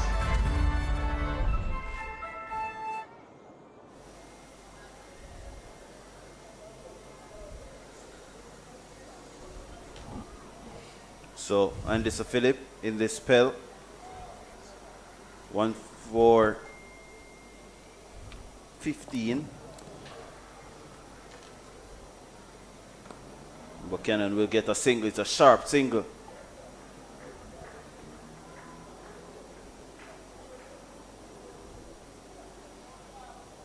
Brings Kirk McKenzie back in strike. This season, Kirk McKenzie got on start on numerous occasions, but just not capitalizing and getting that 3-figure. That tour of Australia, made an half century in that tour, was special, but just not living up to his expectation, as you mentioned earlier, Foster. He's a very talented left-hand batter. Driven. There's a good bounce for the man at cover. Shy at the stumps. He's home, McKenzie. And 2 runs so far in this over for the Scorpions.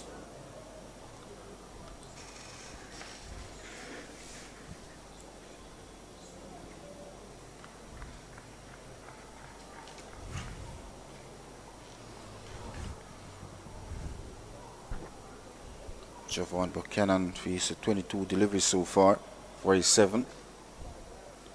That's the way how he plays. Likes to spend time at the wicket, like to pick up the pace of the wicket as well. Played around that front foot there. Getting some luck because it went off the inner half of the bat down to long leg for a single.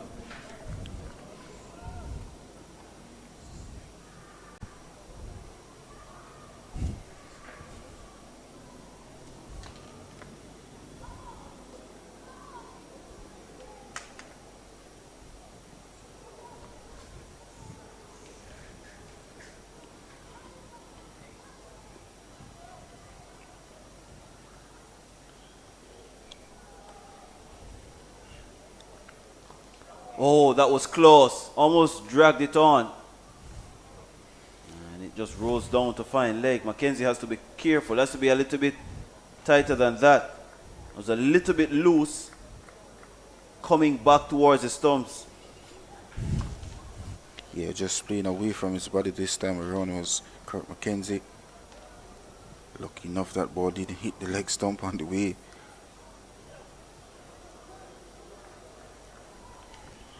But Anderson Phillips continues to ask question of the Scorpion batters in the middle so far. Been outstanding, 1 for 19.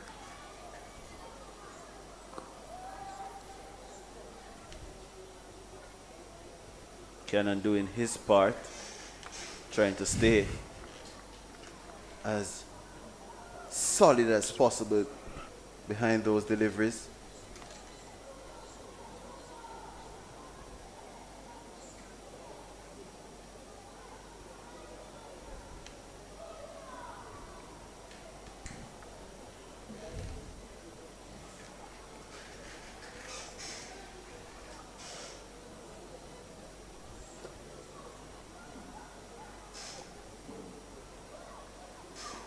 Kept a little bit low, was looking to cut that one.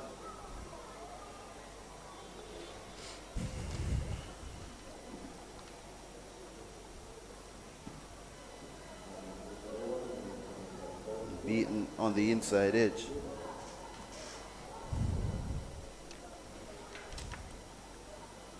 See some of the groundsmen here. Getting very bleak here at Sabina Park, as I mentioned, Foster.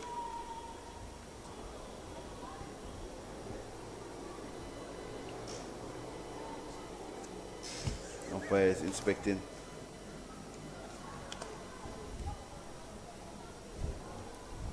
the ball, I presume. They have now handed it to Brian Charles, who has it in his hand, looking for his first wicket of this encounter. Realize the Red Force captain Joshua De Silva getting some treatment from the physiotherapy as well. Hence why there's a slight delay here at Sabina Park. There's a shot of the bleak skies here at Sabina Park. I don't know where you see Bleaky, but I'm seeing blue skies. See some shadows. Some dark spot there, Foster. But earlier it was very sunny. As Brian Nigel Lennox Charles getting ready to bowl the second over from this the commentary box end. Yeah, the Courtney Walsh end he's operating from, and he's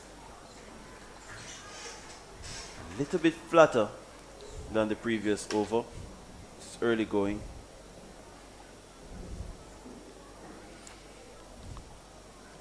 Born the 9th of June 1995. Nice delivery there. Excellent delivery, spinning away from the left-handed Kurt McKenzie. Top delivery. Yeah, he played the first line there, McKenzie wasn't worried. Pitch and spun away from the left-hander. Didn't follow the ball. Right beside his pad there, but tucked beside it. No space for the ball to get through to hit the stumps.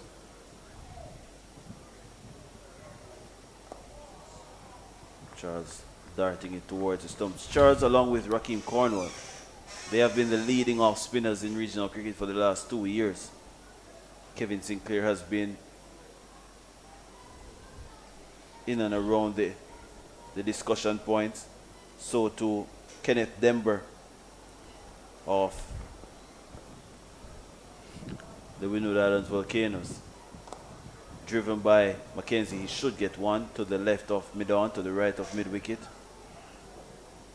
And as I mentioned, he has been among the leading wicket takers when he comes on to regional cricket for over 2 years as well. Played 43 match in regional cricket and over 137 first class wicket at an average of 28.1. He gets the inner half of the bat, Buchanan puts his head down and is coming back for a second run. Excellent run in between the wickets as well by the Scorpions. And that completes the 12th over at 41 for 1, the Scorpions.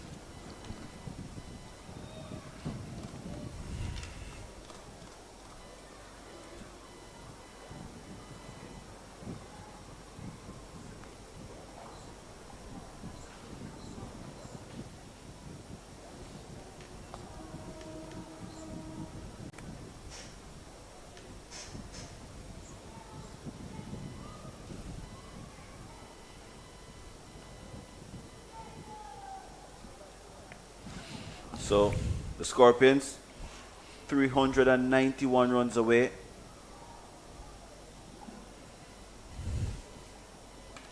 Brian Charles in operation with Anderson Phillip, who is finding the edge of Kurt McKenzie, but 2 runs conceded. And Anderson Phillip before today had 28 wickets. He's found himself at 29 now. And Brian Charles has 18 wickets before today. In this year's regional championship. Yeah, just for this season. 2 of the leading bowlers for the Red Force. Kari Peer has also done well. He has 22. So 40 wickets between the 2 spinners who have been selected to play the Scorpions. What a shot. That is textbook Kurt McKenzie all along the ground. That cover drive to the left of extra cover. He had absolutely no chance. Got into position. It was a half volley, but still had to be put away.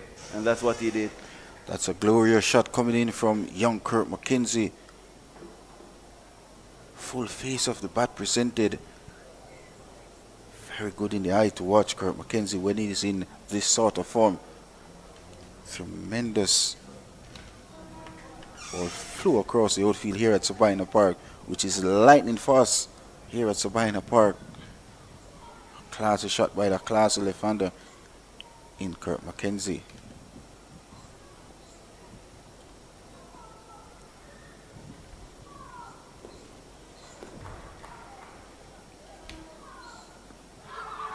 There's a loud appeal. Umpire Carlos Christopher Wright says no. Let's look at the replay here.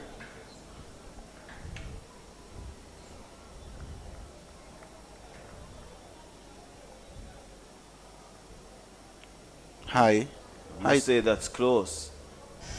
Can get another look on it again, because McKenzie was on his stumps.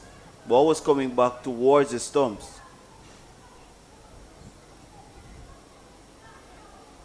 Yeah, I think height would Probably be a that's factor. the only thing that saved him, because that was pitching on and hitting him in line. Plays that with a full face. I like the effort and the energy Anderson Phillips is putting into this spell so far, Foster. And I realize almost every deliveries so far he has been making the batters play. And that's what you want to see from your fast bowlers, using the new ball to the best of their ability. And so far Anderson Phillips does that for the Red Force. Tumbling take from Da Silva, who had some issues prior to the start of the previous over. And some attention given to him by the medical staff. Well, just about 20 minutes before the tea break interval here on the second day of this West Indies Regional Championship Round 7 action.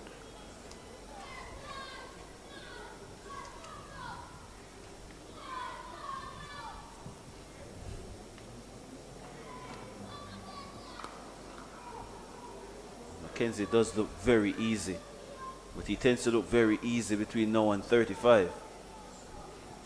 And that completes the 13th at 47 for 1, the Scorpions.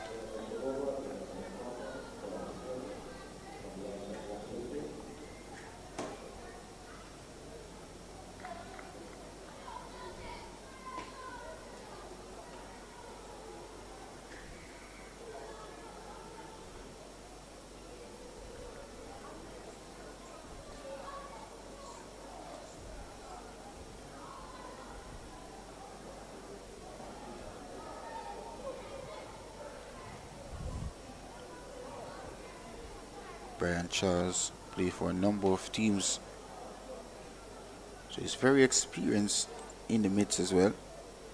Played for West Indies A, Trinidad and Tobago Red Force. West Indies President X11. Charles is continuing to McKenzie. He's trying to force that one through the outside and has gotten some more catches in a round. McKenzie's there is now a second slip, or a gully if you please. There's also a short leg and the first slip. And that's Buchanan on strike. 47 for 1, a decent start from the Scorpions, a solid response. They have been gifted some runs by Terrence Hines based on a couple of no balls. I wouldn't say couple, but several. I think it was 5 to be exact. And his bowling wasn't really threatening. As you can see, the pitch has gotten drier and drier as the game has progressed, and the groundsman here must be given some credit. The last round of matches, and he's still seeing over 400 runs being scored. So it tells you it has been a quality surface. I think there's only been one low scoring game, and that was the Leeward Islands Hurricanes game, which was the fifth round game. And yet still, the Hurricanes were able to chase over, well, close to 200 in that game on the third day.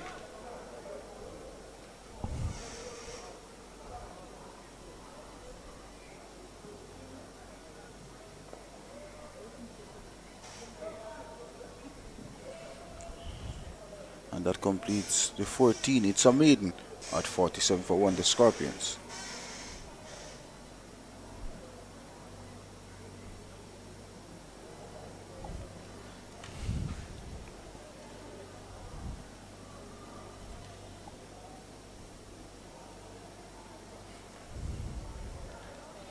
As I was mentioned earlier, Jason Mohammed will be very useful on this Sabina Park wicket. He's now been introduced into the attack from the Michael Olin end of the ground. Very experienced campaigner is Jason Mohammed, being around regional cricket from back in 2006. That's where he made his first class debut against Jamaica, of course.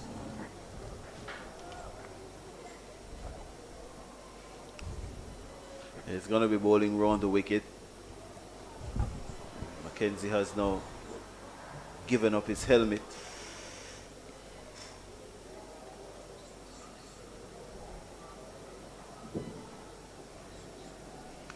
For his cap. 37 years of age is Jason Mohammed as well. Been around almost a decade, Foster. Vast experienced player he is. Played at the highest level as well. Yeah. Has quality with his arm. He bowls magical deliveries at times. Has picked up the odd wicket here and there. Was even used for the West Indies in white ball cricket as a potential sixth bowler, sometimes a fifth bowler in white ball cricket. Also captained the white ball team a couple of times for different reasons. Did so that tour of Bangladesh in 2021. That COVID-19 tour in Bangladesh, which saw a change in the captaincy of the test team afterwards. A lot of players making their names on the scene. The white ball team didn't do so well. Lost all 3 games, and they were hammered in all 3 games against the Bangladesh team. Really started the plot for the West Indies not to qualify for the 2023 World Cup. Lost valuable points there. And they just couldn't recover. So at the end of the 15th over, it's 47 for 1. Yes, and he have over 26 first class wickets.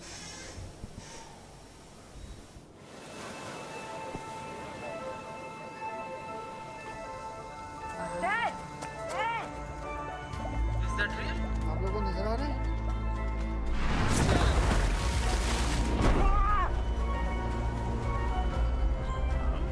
Well hit. Away it goes.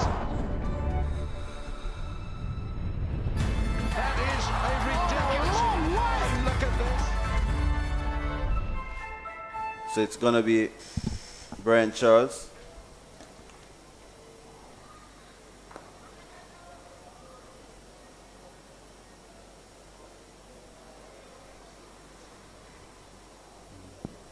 Far different for the Scorpions than when they bowl their off spinners or their spinners to the Red Force. It just feels as if there's pressure building, even if you're just conceiving it. It just feels as if pressure is there.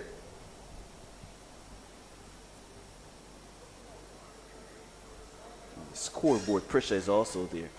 Hits him on the pad. He's going back, and Wilson says yes. Buchanan has to go. That looked like a sliding delivery. Probably should have been playing that towards mid-on. Charles from round the wicket, close to the umpire. That is very, very close. Very, very close. And you can't even fault umpire Joel Wilson because he was right back on his stumps. And maybe Buchanan should have just hit that one towards mid-on. Probably shouldn't miss it in the first place. Yeah, I think that's He was all. late. He was late. It was a slider from Brian Charles, and Buchanan was late, and that was pretty close. And a disappointed Javon Buchanan walks back to the dressing room. The Scorpions at 47 for 2. Yeah, you can see the difference in terms of the pace into the wicket from the Trinidad and Tobago spinners. It's a lot quicker than what the Scorpions bowlers were doing. It's a slow surface, so it doesn't make sense you're bowling slow. And this is a massive moment for young Justin Beckford. Makes his debut for the Jamaica Scorpions team. Former under-19 representative. And played for Wilmer's Boys. Now plays for Lucas Cricket Club. Youngster making his mark for his country at the age of 19. Man, no better feeling. His dad has been here from yesterday. He has finally gotten a chance to see him back. So, see if we can find him in the stands. He's somewhere in the north stand. I hope he's not gone to get his lunch. his son is here batting now. It's gonna be Brian Charles to face the right, to bowl to the right-hander.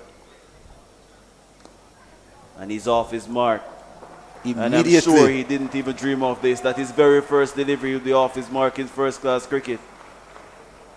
And that should be a sigh of relief that he didn't get a king peer. Or a golden duck, I beg your pardon. Golden duck. Yeah. He batted well in the Jamaica Cricket Association 2-day competition. 2 centuries and a big half century to his name. Hence why he earns this call up. There is again a sliding delivery, and McKenzie tucks it into the onside. Got his head down for the first one, so the second one is going to be very easy. And he's one of those cricketers who came through the Angie Price Academy and excel well, and now getting the opportunity at the senior level. And he want to make a mark on David Foster. But no doubt about it, he's a great young batter. That's a easy drive, firm drive from McKenzie, and gets him to 19, and the Scorpions to 51 for 2. They just lost the wicket of Javon Buchanan for 10. They had earlier saw the demise of Carlos Brown for 16. And the Red Force with their 432 on the board, really causing some scoreboard pressure. They are able now to build on what they have.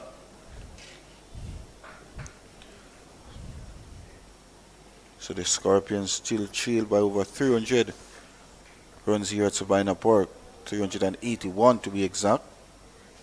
Some massive hawks of the Scorpions, but still 8 wickets in hand.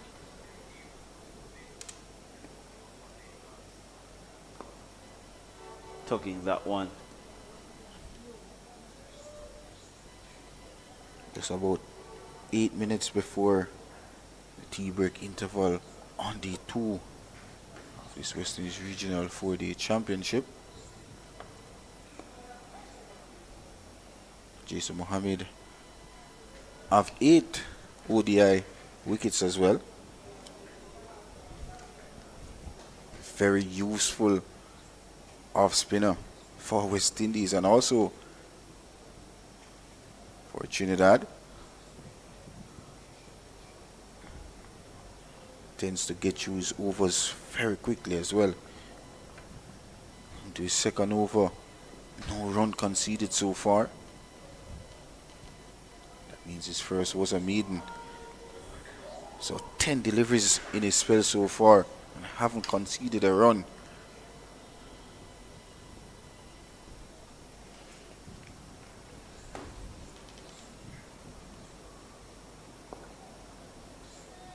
Sliding on with the arm there.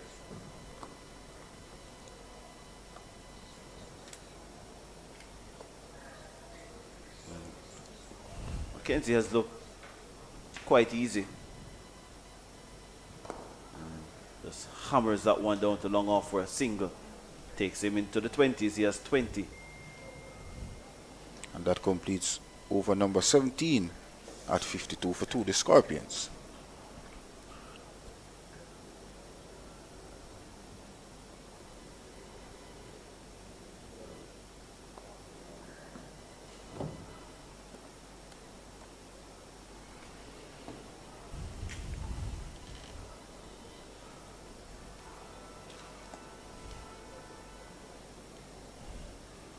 So Kari Peer is back into the attack.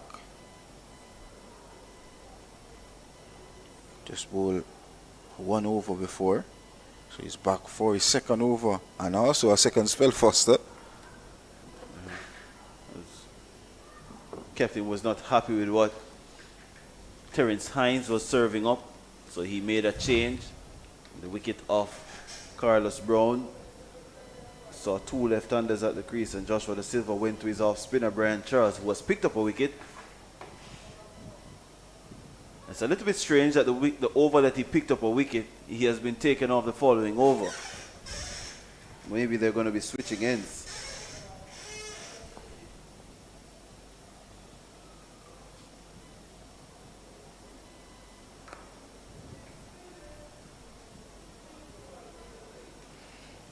Peer played a lot of white ball cricket, T20 cricket.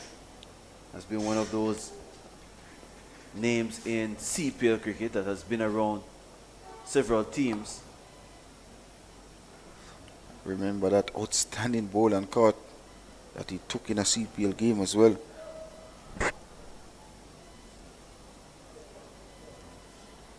Here now at Sabina Park, trying to get another wicket for the Red Force.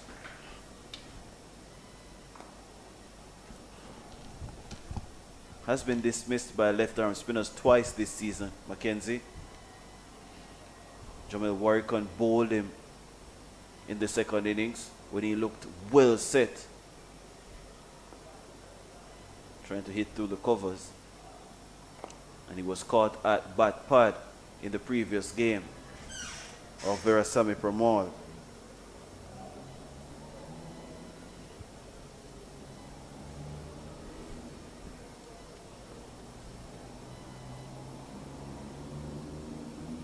Driving that one down to long on. Easy does it.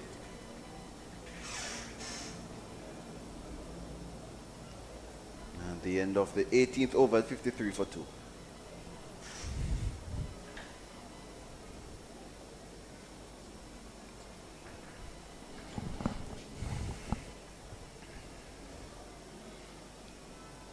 So clearly you call it right, Foster. It's a switch of ends for the spinners. Brian Charles will be coming from the Michael Lowland end with approximately 3 minutes before the tea break interval. The Scorpion won't want to lose a wicket here. Already lost 2 vital wicket of the two opening batters, that's Carlos Brown and Javon Buchanan.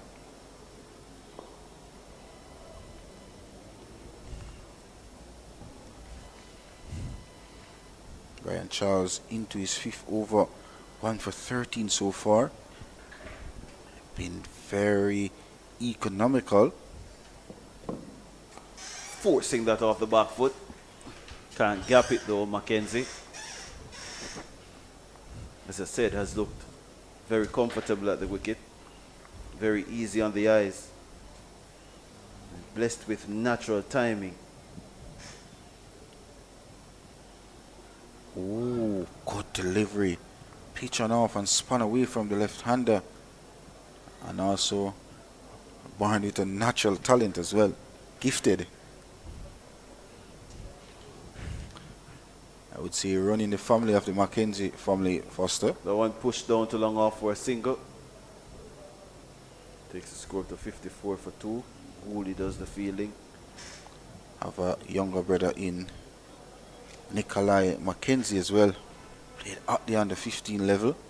Played for Kingston Cricket Club, who's also in the Jamaica Cricket Association 2-day final.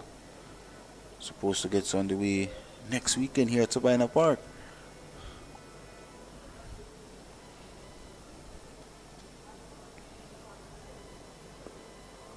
Justin Beckford very solid in defense. This Very just compact player, very easy on the eye type of player. Doesn't try to overhit, and he plays very straight. From what I have seen of him for the last 2 years, that one beats him. That was a drifting delivery. But he played the first line, and he's okay. And that completes the 19th over 54 for 2. And based on what I'm seeing in the crickets he's been playing over Jamaica, he's certainly one for the future for Jamaica and West Indies cricket. He's Justin Beckford.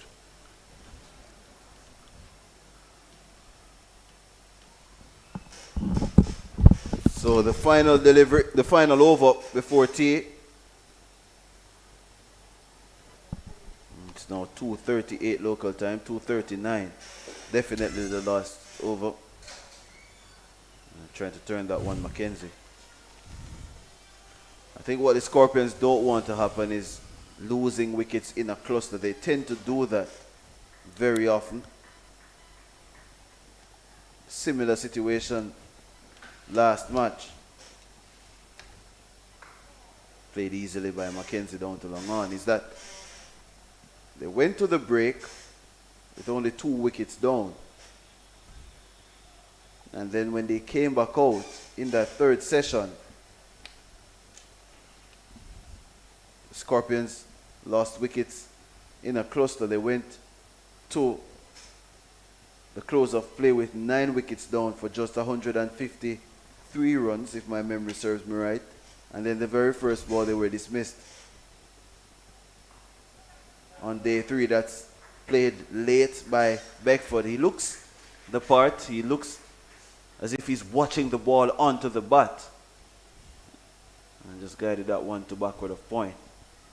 Takes the score to 56 for 2. And then after going to the close of play on day 3 at 120 for 2, chasing an improbable 419, Scorpions lost their last 8 wickets in 2 hours. That was on the 4th morning of play. Game didn't even get beyond lunchtime. So they have to correct that issue where they're losing wickets in a cluster.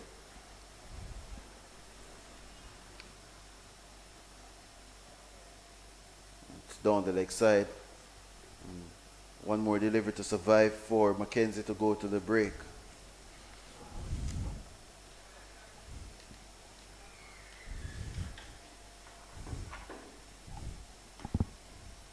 And he survives, but he does so by ticking another run on the board for the Scorpions at 57 for 2. He's up to 24, Kurt McKenzie. Debutant Justin Beckford, he's on 2. And the Scorpions, they have a massive deficit to make up here. 432 made by the Red Force. The Scorpions trailed by 375. Javon Buchanan, he went for 10. And Carlos Brown, 16. The men dismissed. 1 to Anderson Phillip, that was Brown, leaving alone and bold Brian Charles, having Buchanan trapped in front for 10. So 375 behind. You can rejoin us in about 20 minutes time.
57 for 2, the Jamaica Scorpions to restart.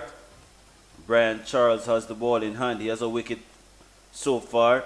The wicket of opener Javon Buchanan. The other opener, Carlos Brown, went to Anderson Phillip. And the 2 wickets down for the home team. They're in pursuit of 432 made by the visitors.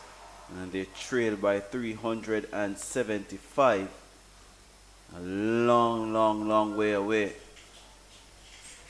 If they're gonna really put up, if they're gonna put up any resistance in this contest, the Scorpions, and for the first time this season, they'll have to score 400 runs. They haven't done so for a long, long time. 2020 would have been the last time the Scorpions made 400. It's gonna take a lot from this pair, especially McKenzie withdrawing the bat at the last minute. Marlon Pinnock is here.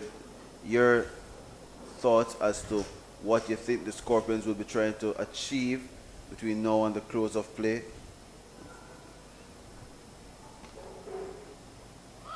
Good delivery. Beaten outside the off stump was Kurt McKenzie.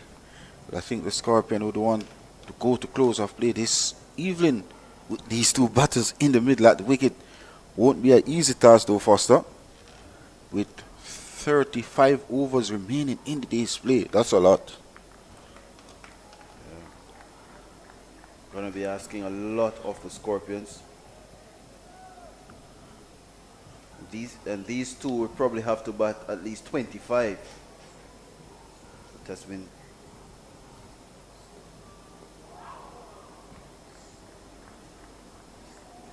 half-hearted appeal. If you could see the replay on that one, because it seems as if Brian Charles was thinking about appealing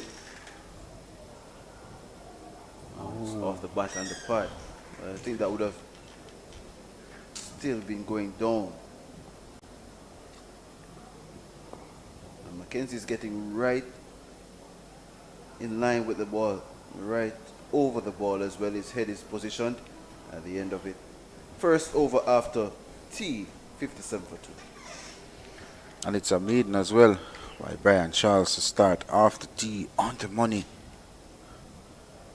Kurt McKenzie not tempted. And so far I like his approach in this game.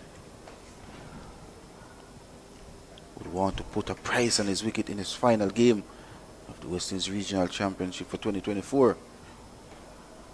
Haven't so far this season gotten 3 figures.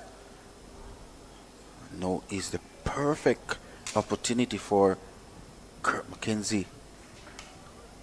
Haven't used the home advantage to expectation so far.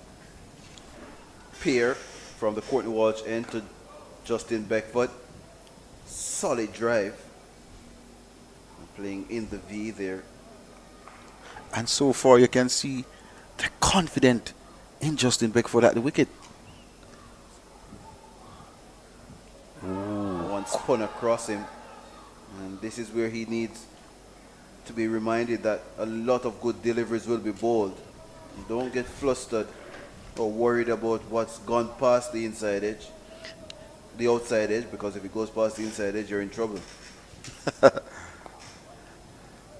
as a batter, if you know where your off stump is, Foster, those deliveries pitching outside off should not be a problem as well. When the ball's spinning away from you as a batter.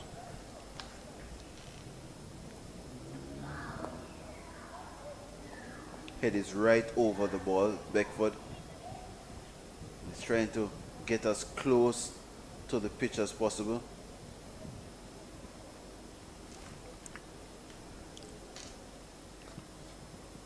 Well left. That's what I'm talking about.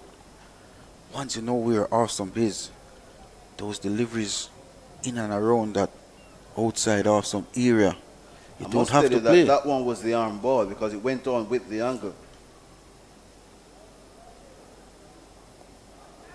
plays that one with soft hands to complete another maiden, back-to-back maidens to start. Yeah, 57 for 2. Good start after the tea break by the Red Force. Both spinners operating and hitting great, I should say good areas so far. Scorpion batters not flustered. Two young batters at the middle for the Scorpions. And Justin Beckford on debut would want to make a mark, want to make a name that he's really and truly deserve to be at regional cricket at the age of 19.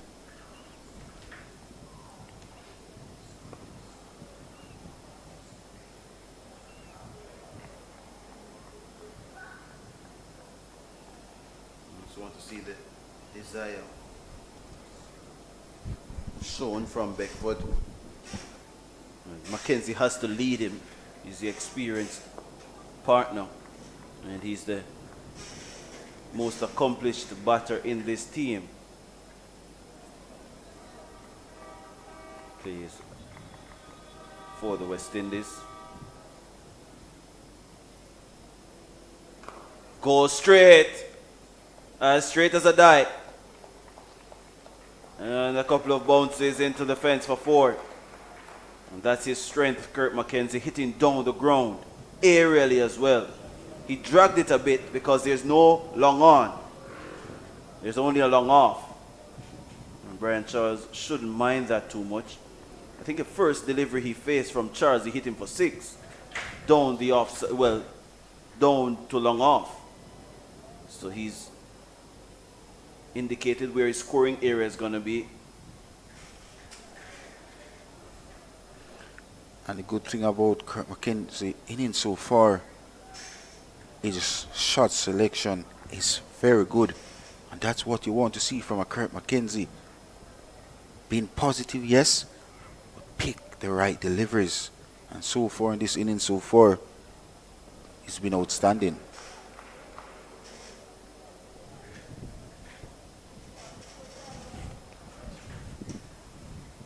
This is final match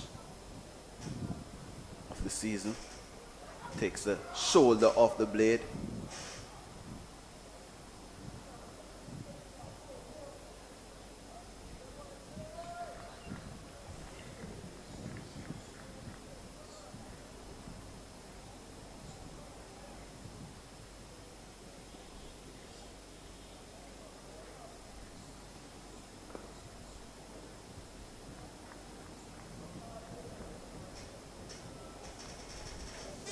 And that completes the over at 61 for 2.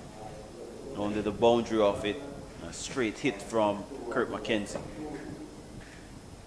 It's getting a little bit darker now over Savannah Park, especially when you look to the east, and that's where the rain comes from. That's when you're supposed to get a little bit worried over that scoreboard. If it gets dark there, the showers are coming our way. I remember play was held up for about 45 minutes yesterday. One for bad light initially, and then the rains came after.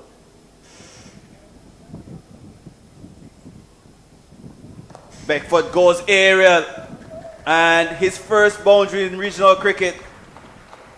And he tilted that one over mid-off and shows that he has power as well. Flighted and went right through the line. And he's easing those nerves now, Justin Beckford. Yes, indeed, that shows the confidence of the young man, Justin Beckford. Didn't try to overhit it, Foster. Just stroke it elegantly over mid-off. That's his first boundary, as I mentioned, in regional cricket. What a start for the youngster. I think the Red Force are mindful now that the ball is spinning. They don't need a man at mid-wicket. There's only mid-on and short leg on the onside. Quicker through the air this time by Carripier. Angling for the stumps. It was coming down onto the stumps.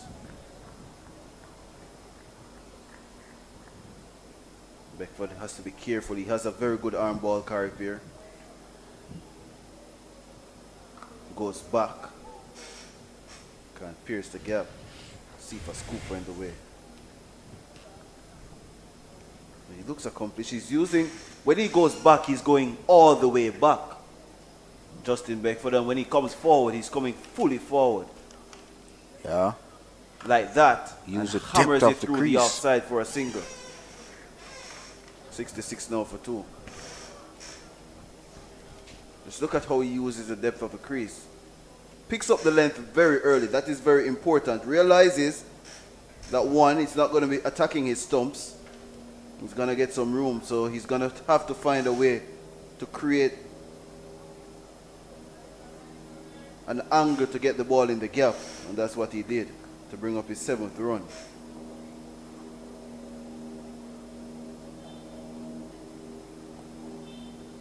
This is going to be runs. McKenzie only wants 1. He's not interested in sprinting.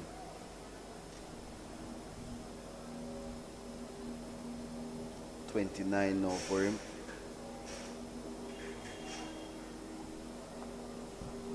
I don't think the Red Force are too phased by a couple of boundaries. It's 432 on the board. 67 for 2, the Scorpions. Partnership is only 20. And that completes the 24th at 67 for 2, the Scorpions. And just an update from around the region. It's not looking good for a couple of the teams who are vying for this championship. At the moment, the Volcanoes, who started the round leading, they're in some trouble. Because the Hurricanes, they have gone to 38 without loss in their second innings. That's a lead of 159 after bowling out the Volcanoes for 179. They started the day only 2.2 points behind them. The combined campuses and colleges, 1-3-3 for 5. McKenzie forces that one off Brian Charles. 1-3-3 for 5 in their second innings against the Harpy Eagles. The Harpy Eagles got up to 223 in response to 200, so 110 run lead for the CCC. So the Harpy Eagles are on course to winning. They are the defending champions. They started the day in 4th. They have to win. There's no doubt about it for them to try to reclaim their title or retain their title. And the team that started the day in the 3rd is a quick single here. Beckford has to get the skates on, gets home. And good decisive running by the Scorpions. Aggressive running between the wickets there. McKenzie went back, called immediately. It went to see for Scooper, and they just chanced the run. They got home. The Barbados Pride started the day in 3rd. They must win as well. They are 41 for 1 in their second innings. They conceded a 90-run first innings lead to the West Indies Academy, so they are really up against it. The Pride. It's a long, long way away though. Beckford squirting that one down to short backward square.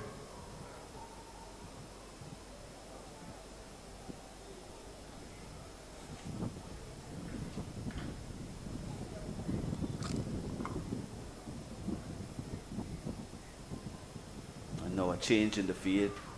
Better feel this. Pressure on Beckford with a slip and a leg slip. He's using the depth of the crease to his liking there. So at the moment, the Hurricanes would probably be in front on the table. Let's see who took those wickets for them. Sweep shot out to deep mid wicket. There's deep mid wicket in place and takes it. What a way to go. The pressure was built because there was a man positioned at leg slip. So Beckford can't just work it around the corner. Had to play a big shot. Well, he didn't have to play, but he played one. And it held up in the wind. A big side as well towards the east. And another breakthrough for the Red Force. That's not the way you want to depart. He goes for 7 of 18. It's 68 now for 3. Poor decision by the youngster in Justin Beckford. Looks very good at the wicket. And then this shot came up out of nowhere, Foster. And an easy catch to that fielder coming off the deep mid-wicket boundary. Took an easy catch, and Brian Charles gets another wicket to his credit. And the Scorpions now 68 for the loss of 3, as the new batter is Abhijit Mansingh.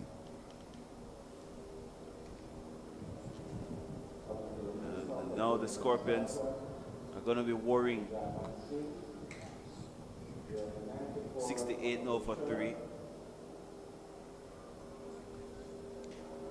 This is the partnership. Two experienced players in the middle for the Scorpions, by far. Yeah, the captain comes next, Pete Salmon, and then the wicketkeeper who has the most runs for the Scorpions, 300 runs, Romain Morris. And then it's down to the bowlers, and it is a difference in the makeup. Andre McCarthy, based on what we know, he can bat, but this is a different level. But the replacements, they're not the same in terms of the capabilities, in terms of with the bat, because Derval Green can hold the bat. One kept a little bit low, but McKenzie watched it onto the bat, turned it down to long leg.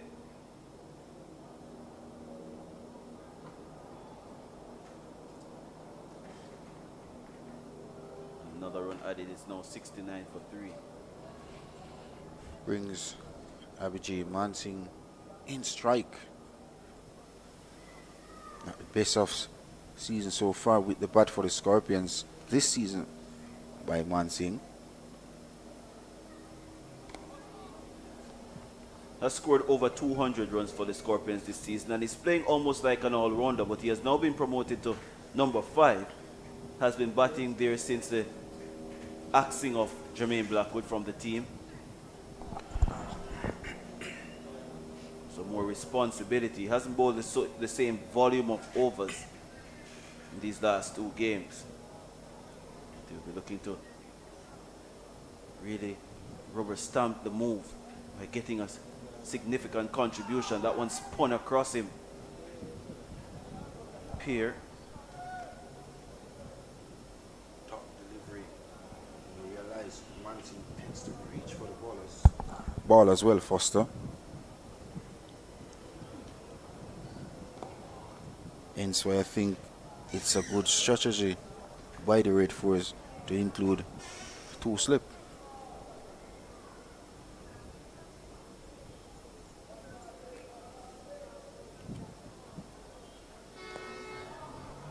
Honing on the stumps, there's Kari Pierre.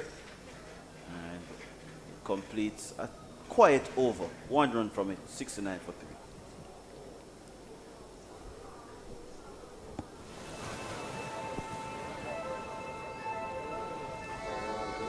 Dad! Dad! Is that real? आप लोगों को नजर आ रहा है?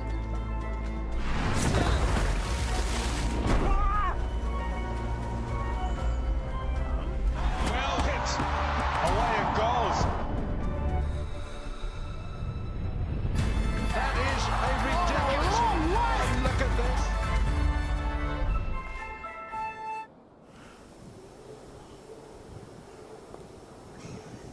Turn into the onside by McKenzie.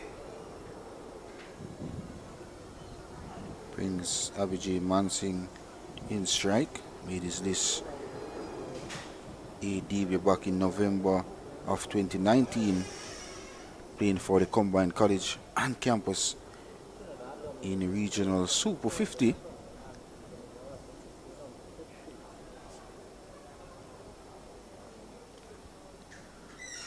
Apparently Mansingh born the 17th of April 1997.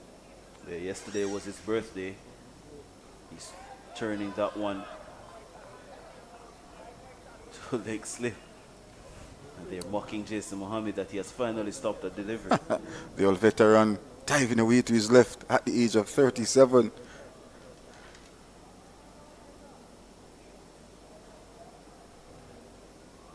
Ballooning to Mohammed.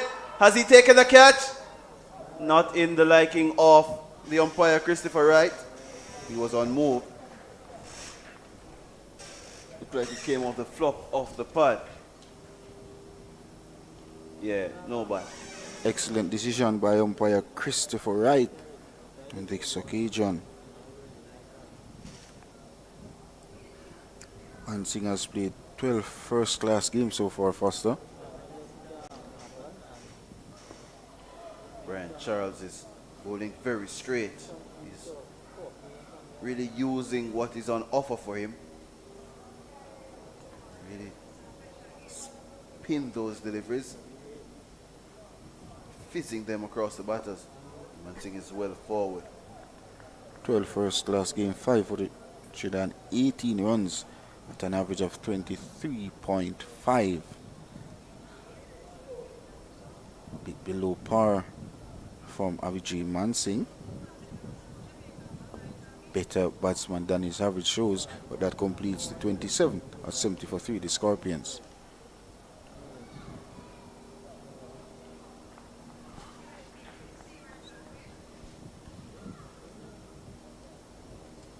Some issue with the screen here.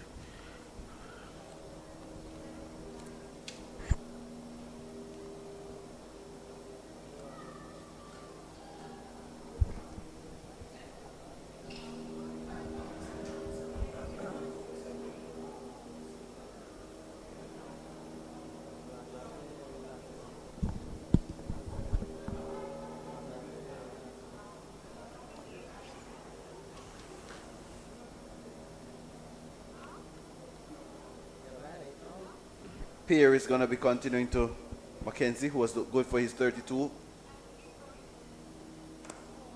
Kept a little bit low.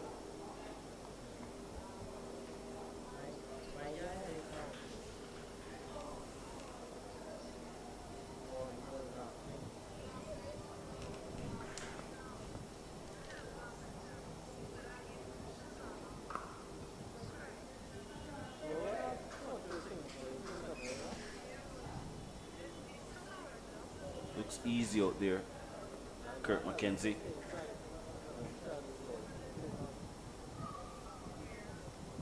Advancing, that's a top shot. All the way for 6. That's a high quality shot from someone who has high quality in terms of potential. Inside out, over extra cover. It was almost like an off drive, but that's a hard shot to play. A difficult skill to master, and he did so well, Kurt McKenzie. His second 6, he's up to 38. That's a blind shot there by Kurt McKenzie, dancing down the wicket. And what was so special about the shot, full face of the bat being presented. Top shot by a top-class number 3 batter. You know, he goes back and finds the gap between mid-wicket and square leg. And takes him up to 39. The Scorpions up to 77 for 3.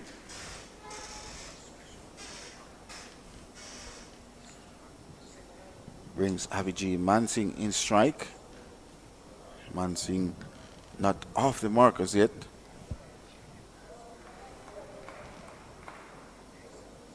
Ooh, beauty there from Pierre. Spun right across him.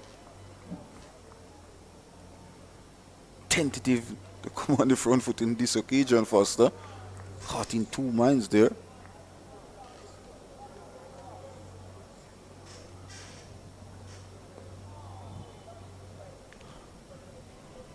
And that should complete the 28. That's 77 for 3.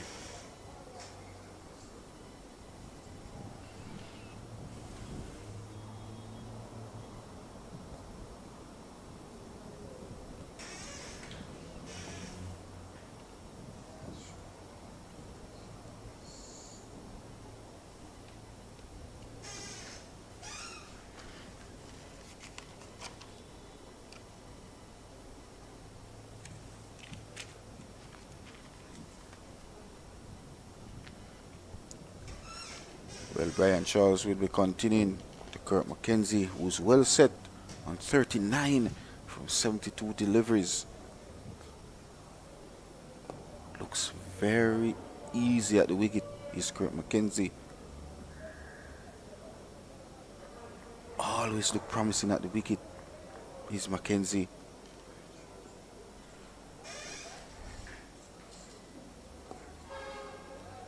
Played 3 tests for the West Indies at the test level.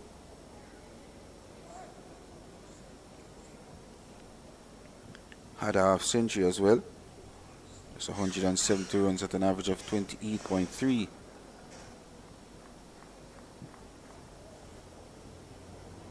Batting well is McKenzie.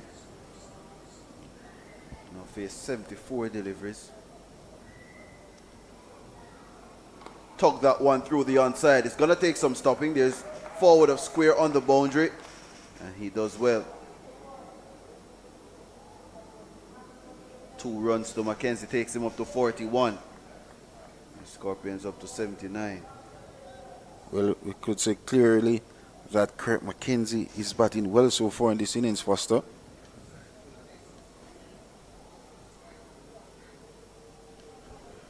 Yeah, looks very easy.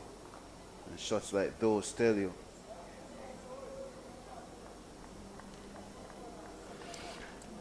Shot selection so far have been up to par.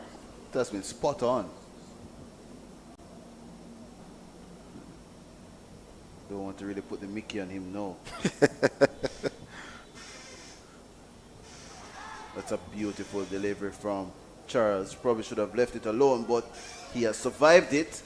And it's 79 for 3 at the end of the 29th. Pitch and spun away from the left-handed Kurt McKenzie to complete another over from the Red Force team. Terrific batting display so far. A young 23-year-old Kurt McKenzie.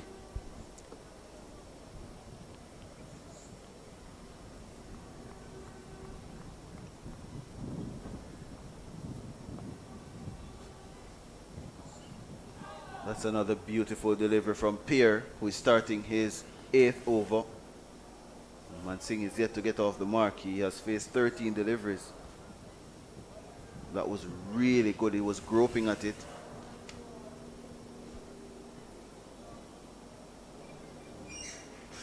Now ask Terence Hines to stay off a bit at mid-off.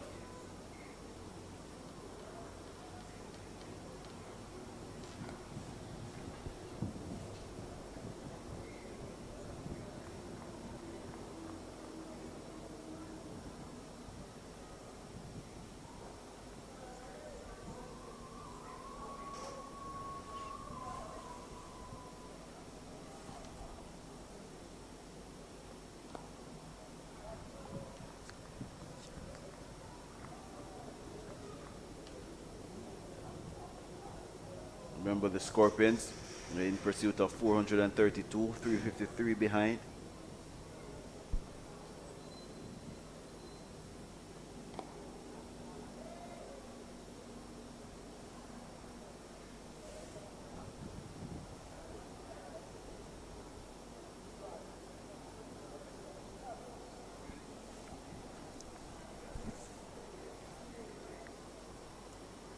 Guided through the slips. That was dangerous. But he's gonna get 4 fortuitous. But he won't mind.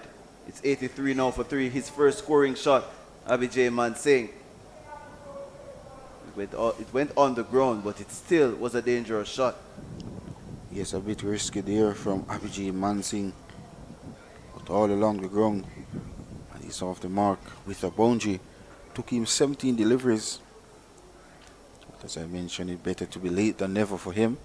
The Scorpion desperately in need of some runs here at Savannah Park.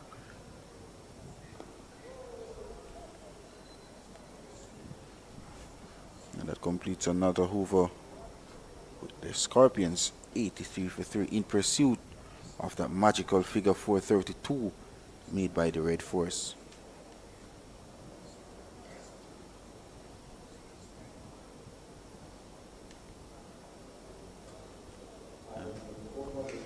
Two for 22, Brian Charles from his 10 overs. Pick off the bowlers so far. Easily. Two boys running around in the stands. Great to see the youngsters at cricket.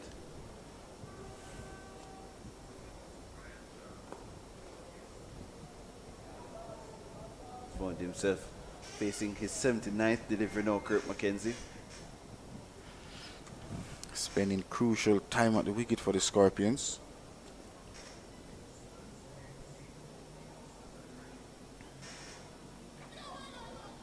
And this season, only one batter for the Scorpion managed to get to that 3-figure mark.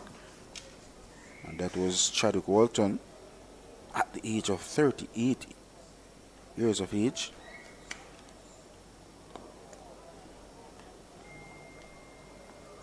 So that is a point where the Scorpion would want to improve on Foster. More batters getting centuries and bigger half centuries. Glimpses, no real consistency. Bit too wide here from Brian Charles. Hence Kurt McKenzie happy to left that alone outside the off stump.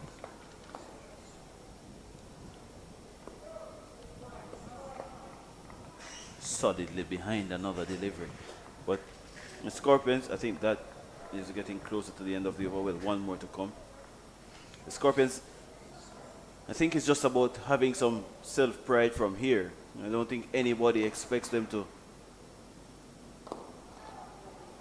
get a single. McKenzie takes him to 42. I don't think anybody expects them to really surpass this 432.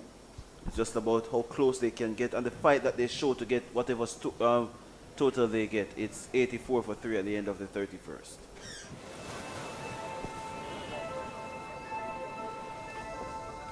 Dad! Dad! Is that real? आप लोगों को नजर आ रहे हैं?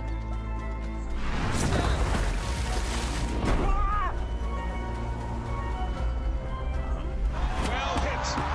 Away it goes. That is a ridiculous. And look at this.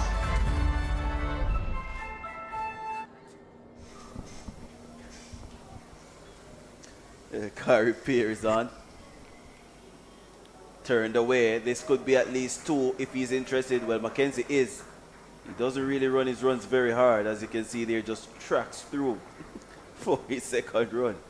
Takes him up to 44. Badly line delivery this time around. Easy pickings for Kurt McKenzie. He's in terrific form in this inning so far. Unbothered. Very easy in the eye. And he sense that he's gonna come big sometime in the competition. But so far, based on how he's going so far, this should be the perfect time and perfect opportunity as well for him to unleash that 3-figure mark. Oh, that was a beauty from Pierre. Saw him coming. And that one straightened on. McKenzie has to sprint through now. Well, he's actually quick. Who would have think it? Or who thought about it? Because he really doesn't show that amount of speed. But he did well.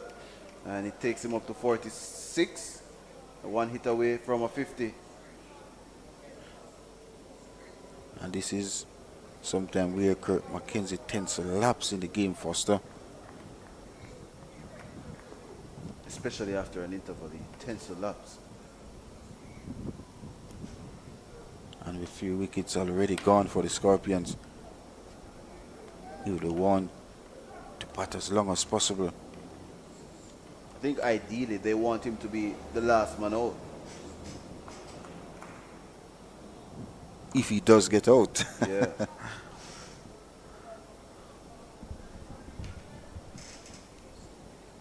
And as we said, he has the ability to score big runs. Has a double century at this level. It's no mean feat. Can measure it the way you want to. He has done it. He's coming down the ground and it's going over mid-wicket. He was looking to hit that over wide long on and didn't time it properly. Takes him up to 47. And at the end of the over, it is 89 for 3. The Scorpions in pursuit of 432. Not the best of shot selection there coming in from Kurt McKenzie. Lucky enough, he was just out of the reach of that fielder in the mid-wicket region. And this is the time when Abhijit Mansingh needs to talk to Kurt McKenzie. He's guilty on losing it at this stage of the game. Not once nor twice we've seen this from Kurt McKenzie this season.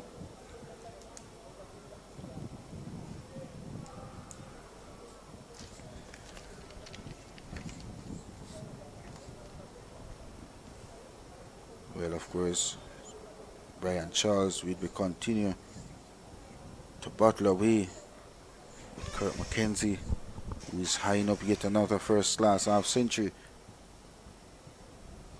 3 runs away.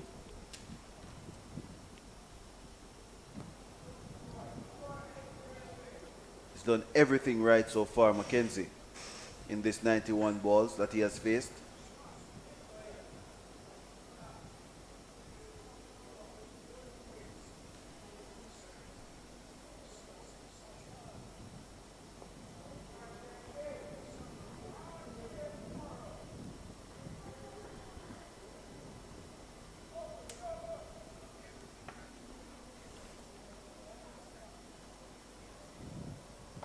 Whips that one to mid-on and he takes off immediately.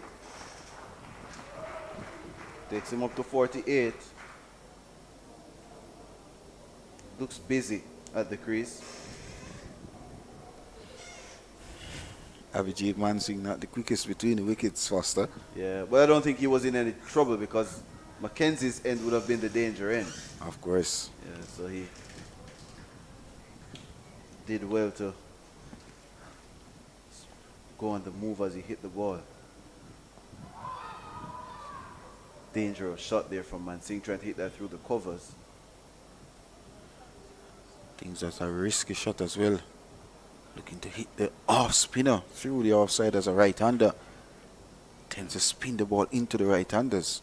Very risky.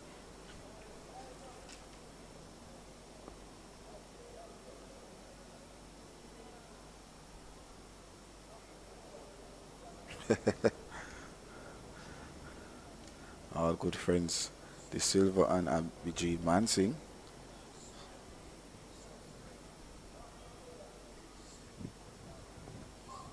Straighter one that completes the 33rd at 90 for 3.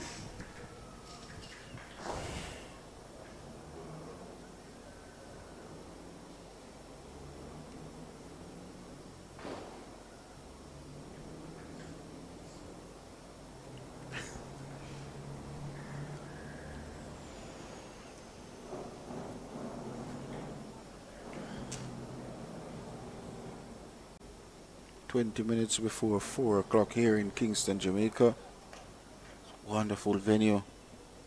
Sabina Park for this 7th round action D2 final session. Kurt McKenzie just 2 runs away from yet another first class half century. And Abhijit Mansingh not out 4 from 20 deliveries, 21.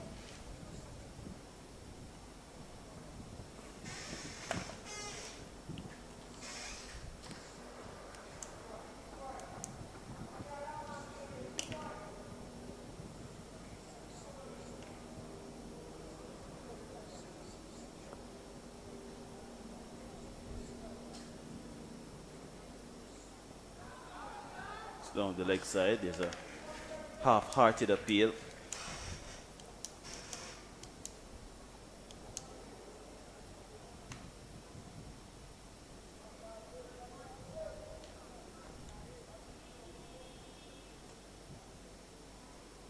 Oh, that one straightened. I don't think he's going to get too willy. Yes, he's going to chance the arm of the man at first slip, and he gets home. The first half century of the season for Kurt McKenzie. You can see the relief on his face, and he points to the spectators who are giving him a round of applause, and a desperate score for him, really. 50 from 96, 2 fours, 2 sixes, and that's his 7th first-class half century. But the job is just halfway done. He has to get a magical amount of runs here for the Scorpions to keep them in the hunt. Yes, a brilliant half century from young Kurt McKenzie. As you mentioned, the first of the season, but always look promising at the wicket.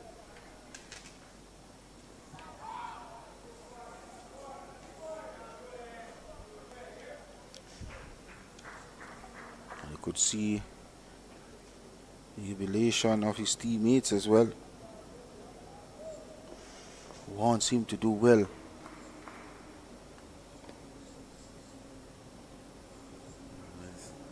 Has to restart, has to know that it's just his first ball faced now.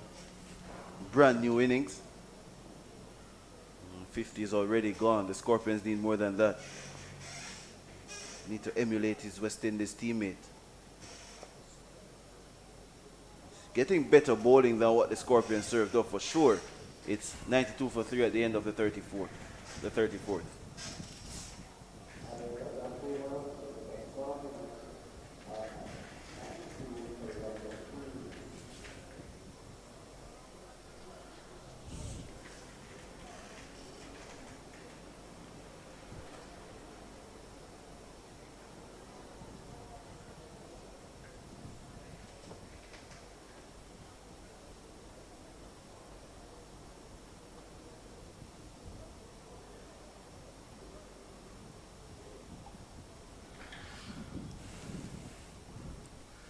Brian Charles will continue to Abhijit Mansingh.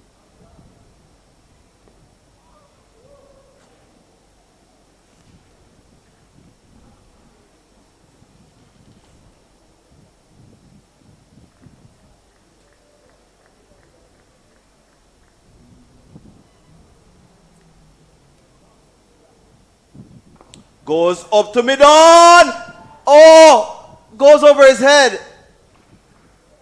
That was risky. Jid Gule is the man at mid-on. He's tall. He's probably the tallest on the field. Mansingh didn't get a hold of it at all. And maybe Gule should have gone with one hand. Probably gotten a bigger extension or a longer extension. And Mansingh gets away. And he finally gets another scoring run. 2 boundaries to his name now. 8 from 23. But that was very, very risky. It was very risky. In truth, and in fact, that's a nothing shot there by Abhijit Mansingh. Lucky enough, the fielder there didn't took that catch, but 4 runs nonetheless to the Scorpions. If I could see the replay one more time to see Guli's extension, and going with 2 hands normally limits you. So he goes for the, wasn't till the ball didn't come towards him as he expected. He timed the jump. Probably just too tall for him. Maybe one hand would have given him a touch on it. Drives that one up to mid-off. It's just the pressure that has been built by these 2 spinners. They don't really bowl many bad deliveries.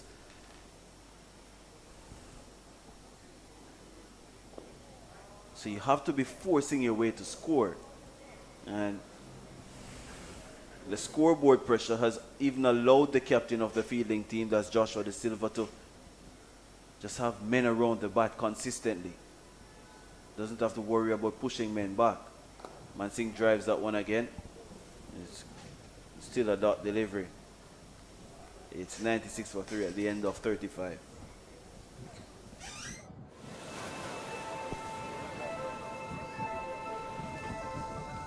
Dad! Dad!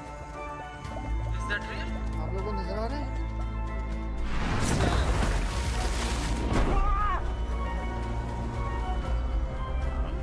Well hit. Away it goes.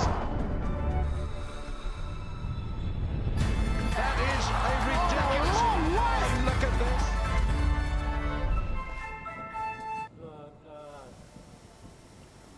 Trial for spin here.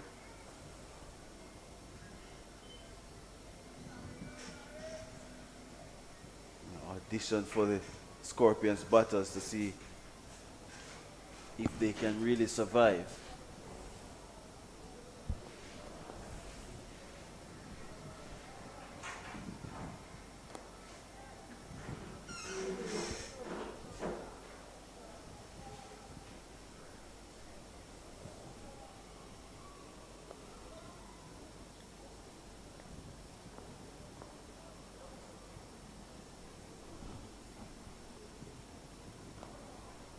McKenzie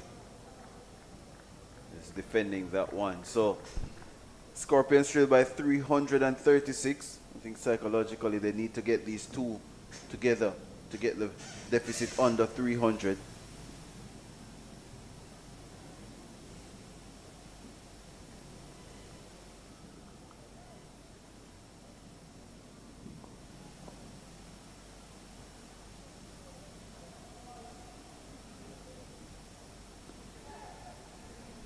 And Pierre has moved from over the wicket to round the wicket for the last couple of overs. He has taken the outside edge a couple of times. I think he's trying to reduce the options for McKenzie to advance to him down the wicket, to hit him over that mid-off region.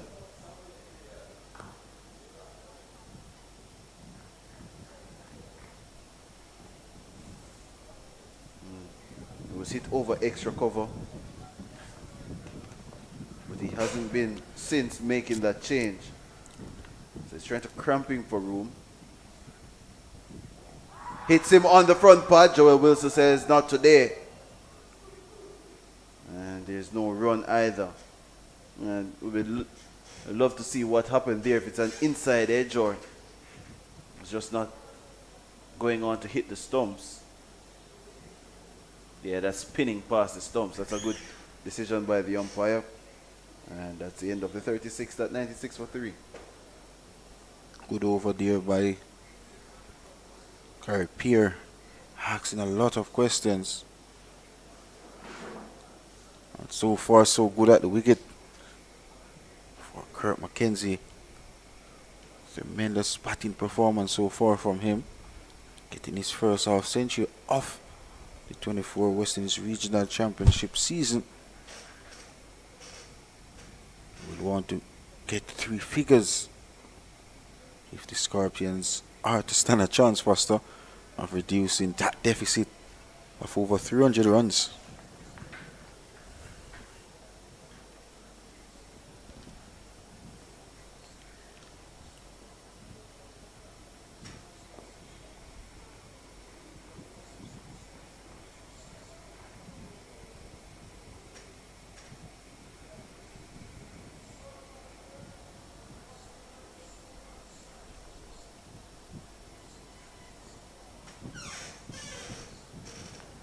Here doing some work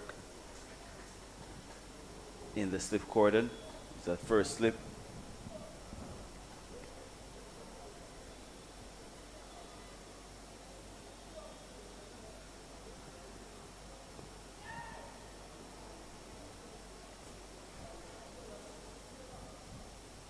Overs are going at a quick pace. Run scoring has dried up a bit. Just about 20 overs remaining in the day's play. With the spinners operating, Foster, that definitely would be done and dusted in a few.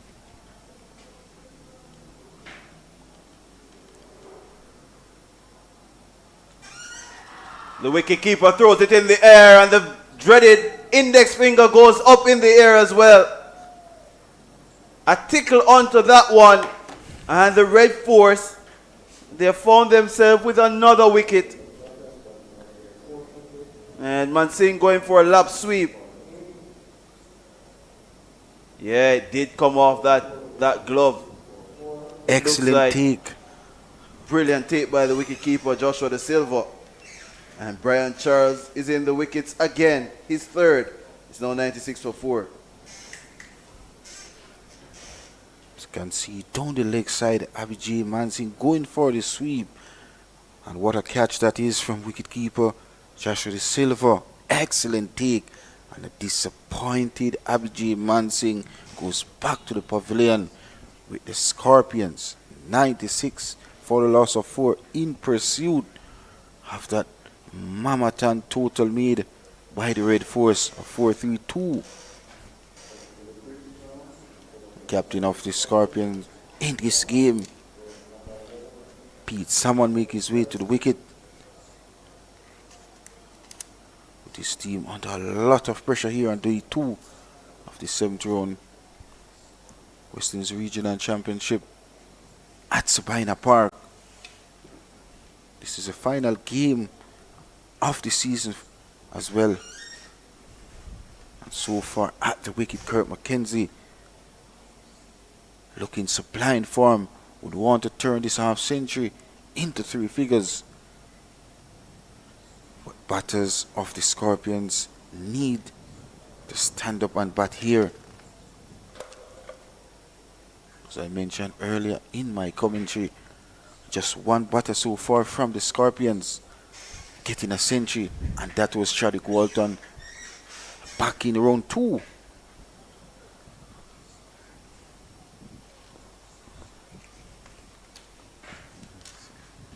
Peer to McKenzie. And ever from he has gone round the wicket to McKenzie has really cramped him for room. He has reduced his run scoring.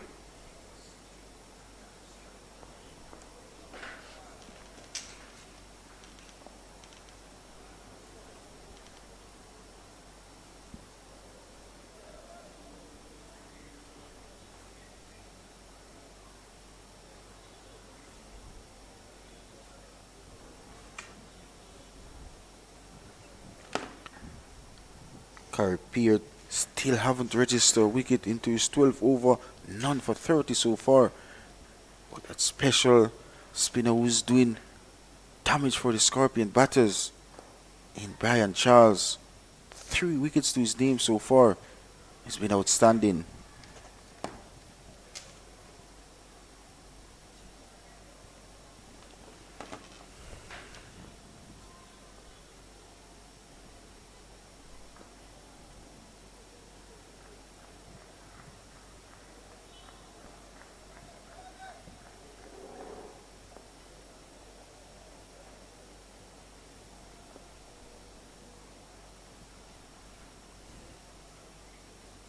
Ooh, beats him outside the off stump and went on with the angle, with the arm, just slid across him.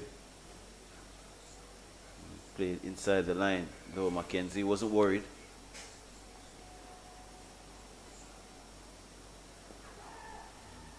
Only 2 outfielders on the offside. Neither has come into play so far. And that completes the 38th over at 96 for 4. A real strangle here on the Scorpions scoring by the spin duo of Brian Charles and Kari Peer. So Brian Charles moved his first class tally of wickets to 140 first class wickets with 3 wickets so far in this game. And he and Raheem Cornwall over the last 2 seasons have been dominating this regional cricket. Pete Salmon, the captain of the Scorpions for this game, getting ready to take up strike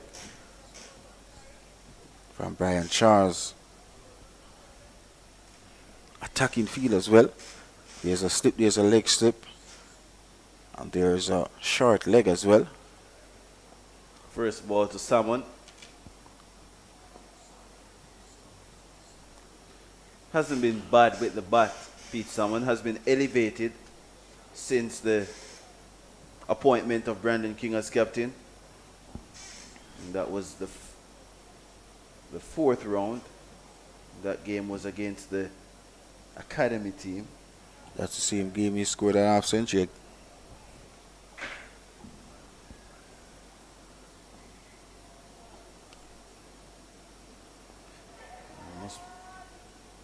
Offered a chance there to short leg almost.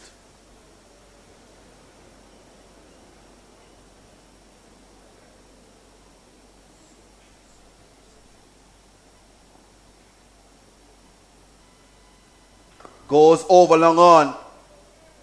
Long levers. Pumps it into the George Headley stands for 6. First scoring shot for Pete Salmon. Magnificent shot there from Pete. Someone over a wideish long on area. And that's the way old plays Pete. Someone aggressive player by nature. And need no second invitation to get his account open. And he's open with a big 6. Courtesy of that man, Pete Salmon.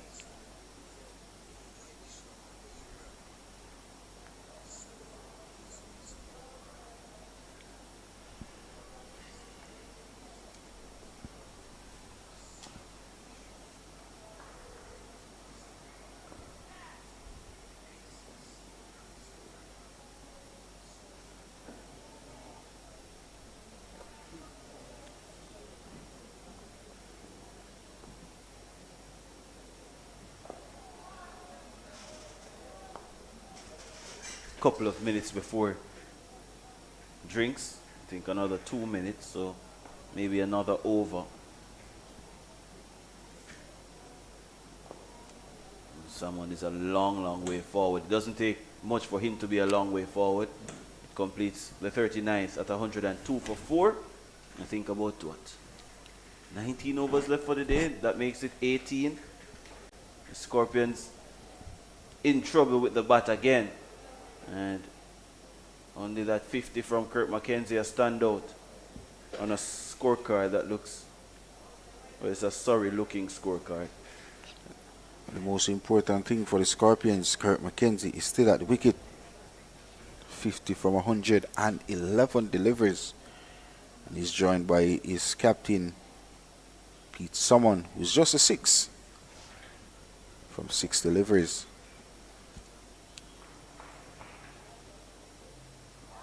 Wonderfully bowled. That was just beautifully done. With the arm across the left-hander.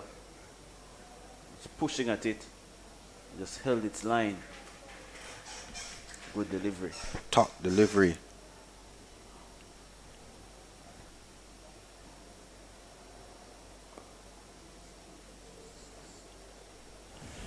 Still not been able to pick up a wicket. This Pierre. But he's very experienced. He has managed to keep things tight here for the Red Force team. Scorpions up to 102 for 4. Lead on these two here at Sabina Park.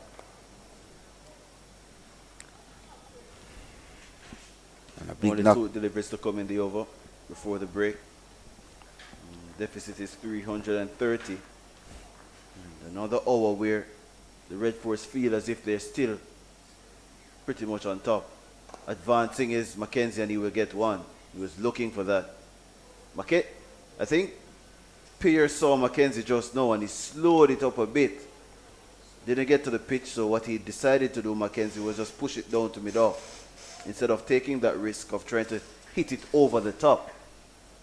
Pete Salmon so far 8 first-class game, 330 runs at an average of 21.6.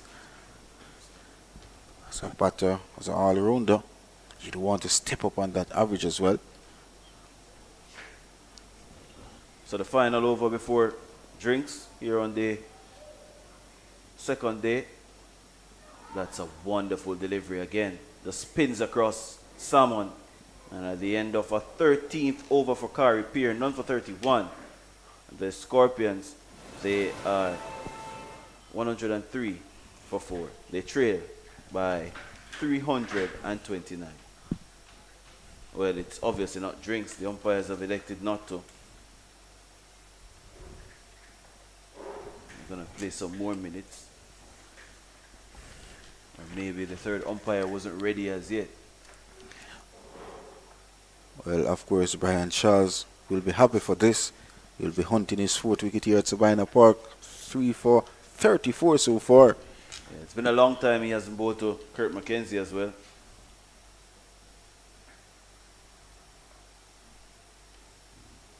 117 deliveries now for the left-hander.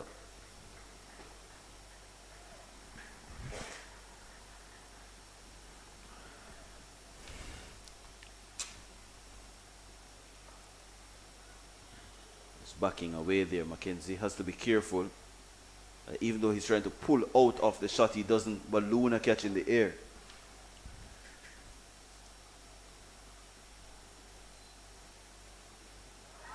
Oh, beauty. Pitch and spun away from the left-hander. This is excellent bowling by Brian Charles. Continues to ask question late on day 2 here at Sabina Park. It's an outstanding delivery.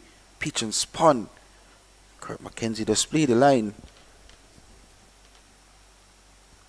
Sharp turn. And this is a massive difference in terms of how these two bowlers are operating. They've bowled a lot quicker, these two Trinidad and Tobago spinners. Far different to what the Scorpions served up. So there's more zip into the ball, so even though it's a slow surface, still sharp turn because there's pace on the deliveries. Makes it a little bit more difficult for you to hit with the line. And a lot of the runs scored by the Red Force came with the line, and that's a big swing. Misses. And luckily for McKenzie, he's still there. That was on the cusp. Well, Foster, where did that came from Kurt McKenzie? That was the first bad shot he has played. He's still there. That's a good thing for the Scorpions. Wide off the crease. Yeah. Eating across the spin of the delivery as well. Very risky from McKenzie. I think Charles deceived him with the angle there because he went very wide of the crease. He was almost outside of that box where you're supposed to bowl. And McKenzie sensed that it was just going to continue with the arm. And surprising to note, it did spin a bit. He spun right across him.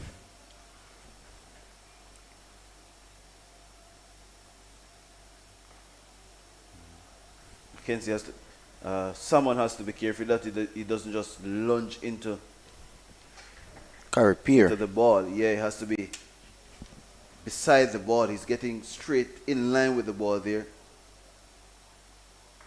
Yeah. And so far, Curry Pier has been very economical. And John and Brian Charles tends to be picking up the wickets. Very good partnership between these two spinners from the Red Force. He's trying to force that off the back foot. That shot has been a problematic shot for someone all season. That cut shot has been bowled a couple of times. Caught behind at critical stages in matches.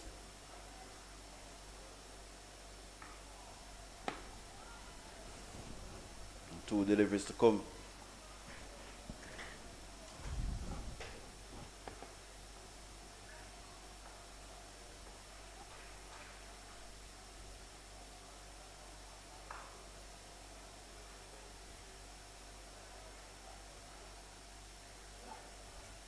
Very important partnership this is for the Scorpions.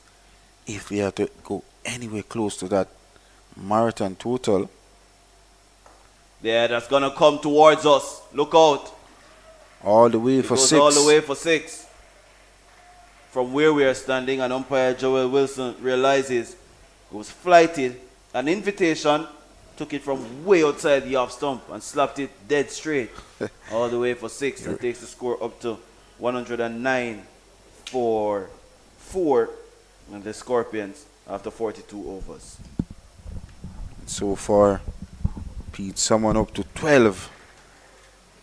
And in that 12-6 game, Foster, that's the way how Pete someone plays. Once it's in his arc, he's going to play his strokes. At 109 for 4, the Scorpions still trail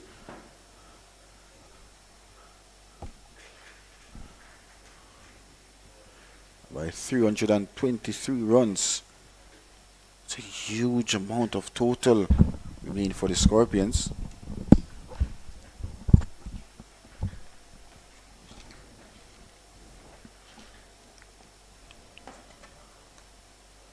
turned away into the onside. That's going to be one. That's the deep mid wicket. The only man out deep on the onside.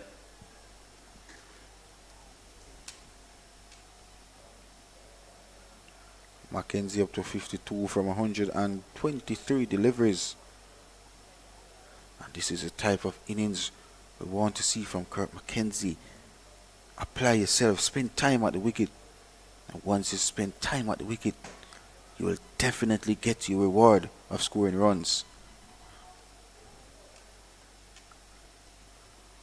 Turned away by someone who goes hard for the first one, comes back on the throw of Cephas Cooper, who has already taken a catch this match.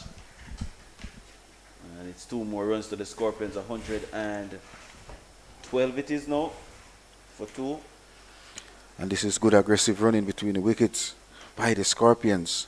Immediately as speed someone played the ball, you could see the urgency between the wickets.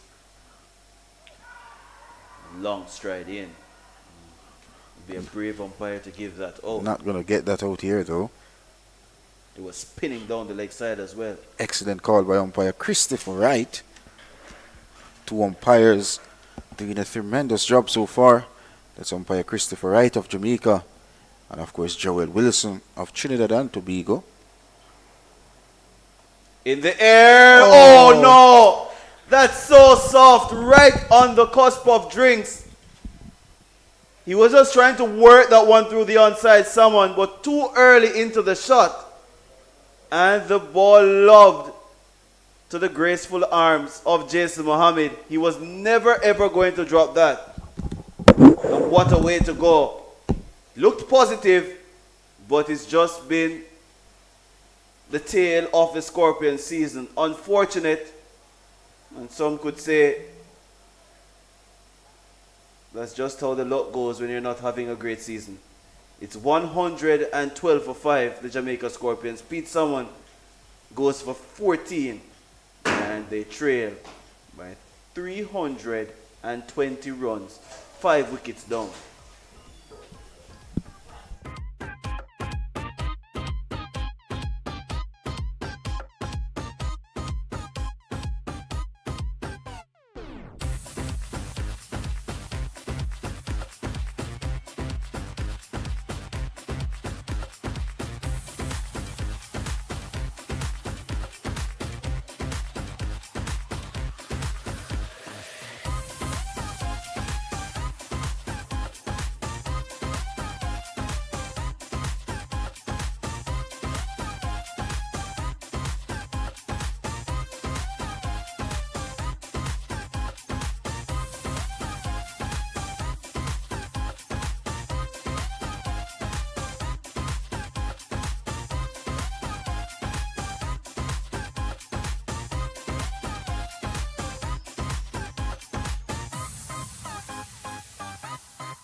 Action resumes here at Sabina Park with the Jamaica Scorpions and all sorts of bother on their home turf.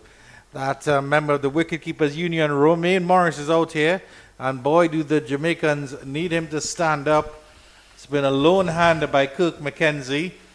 Marlon Pinnock, I'm sure you're disappointed with the response of the Scorpions after the Trinidad and Tobago Red Force posted 432. Scorpions 112 for 5. Yes, just some tame and soft dismissal by the Scorpion batters. The last one was Pete Salmon just before stroke off the water break. And that means the Scorpions behind here at Sabina Park still trailed by 320 runs. That's a massive axe. Leading run scorer for the Scorpions for this season. Wicketkeeper batter Romaine Morris. 300 runs so far in this Regional 4-Day Championship for 2024.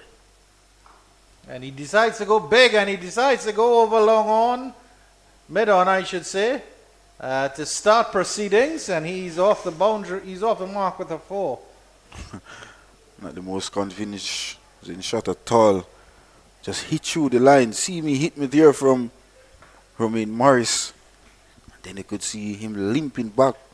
So he's not fully fit, this Romaine Morris. And that completes the 43rd at 116 for 5, the Scorpions.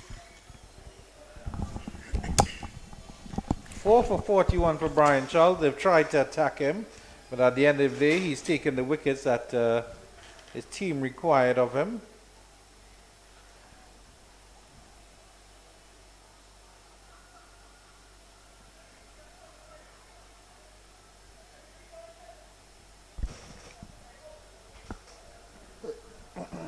The two left-handers at the crease. Kirk McKenzie has to do his best to make this a big one.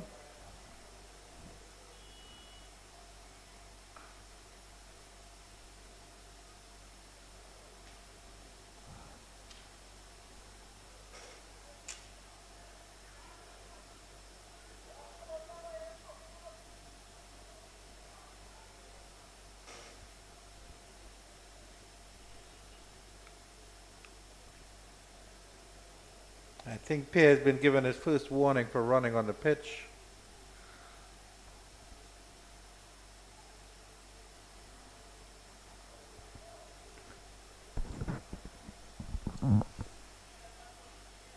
You see him on this occasion, the final delivery, trying to get off the wicket as if he was going on the warm-up wicket as well.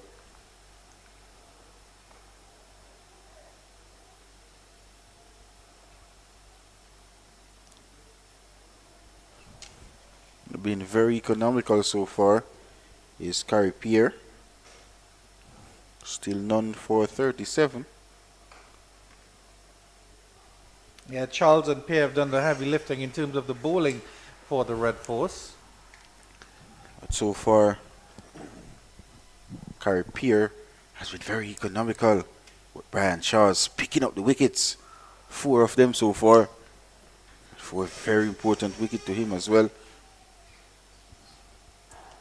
Increases tally to 141 first class wicket.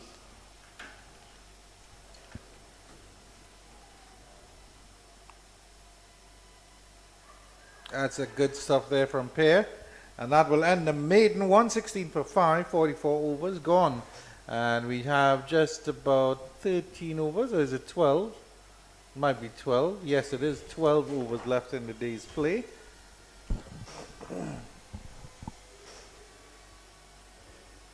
A big inning so far in the commentary box as well. Glorious shot of the Kingston Harbour there. And that boat is about as big as Penny's living room. Beautiful beach as well, back in overview. Wonderful country it is in Jamaica. So it's absolutely amazing that there's rain in and around Kingston, but it's stayed away from Sabina Park. Blessed Sabina Park, the home of cricket.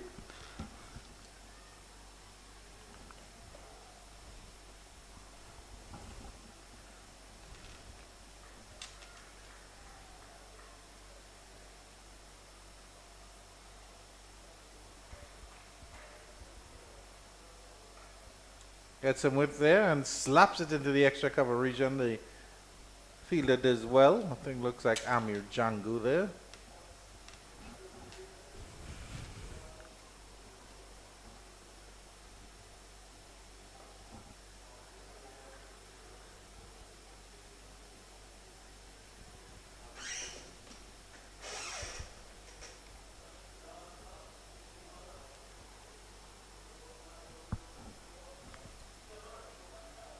Beaten. Oh, he's bowled actually.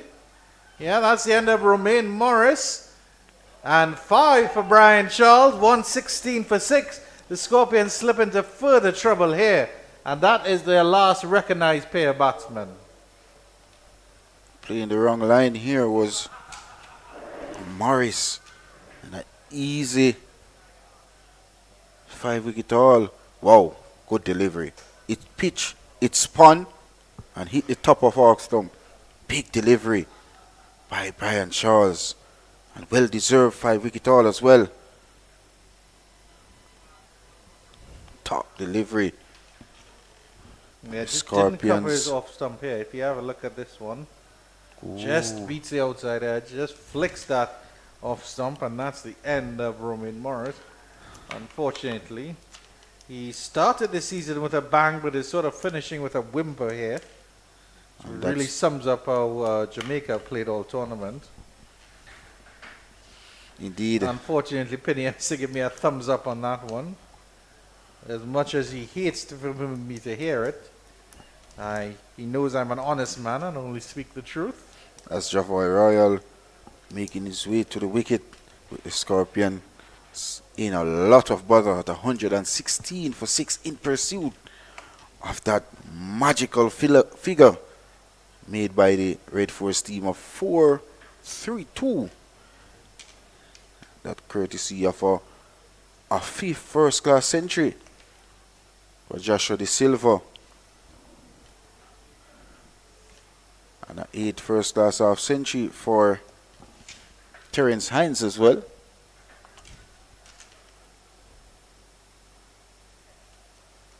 And now the devastating Brian Charles. All over the Scorpions here at Sabina Park with figures of 5 for 41 into his 18th over. He's very economical and he's getting wickets. That's a plus for the Red Force. And he'll want even more. Ooh. That one, how did that one miss the stumps? Beautiful stuff here from Ryan Charles. Well, one thing for sure though, Trevor Royal had no clue what was happening here. That's the drifter. Just went on with the arm. Good delivery.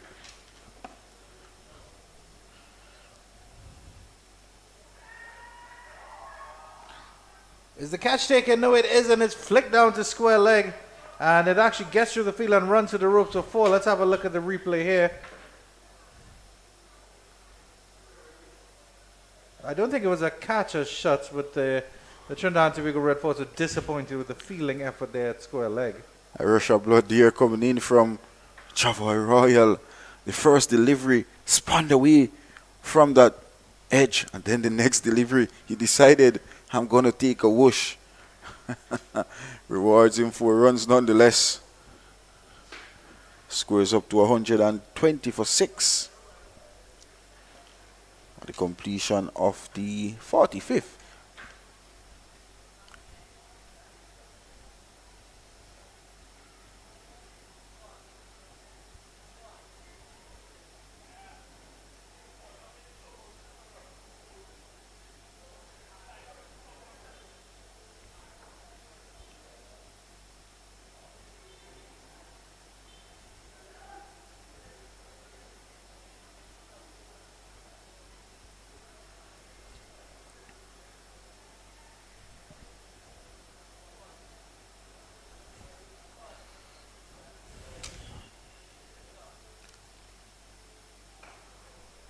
Wonderful batting display, half batting so far from Kurt McKenzie. His first half century of the season. Boy, did he deserve it. He bowled so well, Carey Pair, without getting a wicket. It's Brian Charles on the other end who's done all the damage.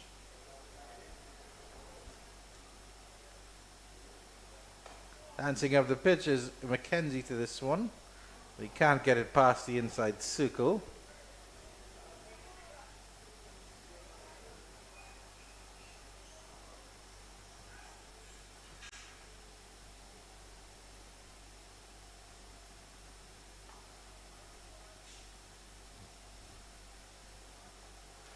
This time around, got a single out to the backward square leg boundary.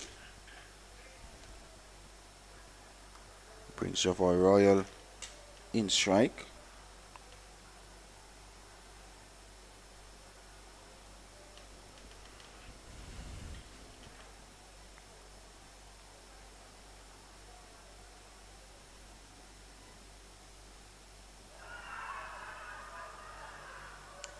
Appeal for a stumping. Josh De Silva thinks he had the bails off in a flash. Let's have a look at the replay here.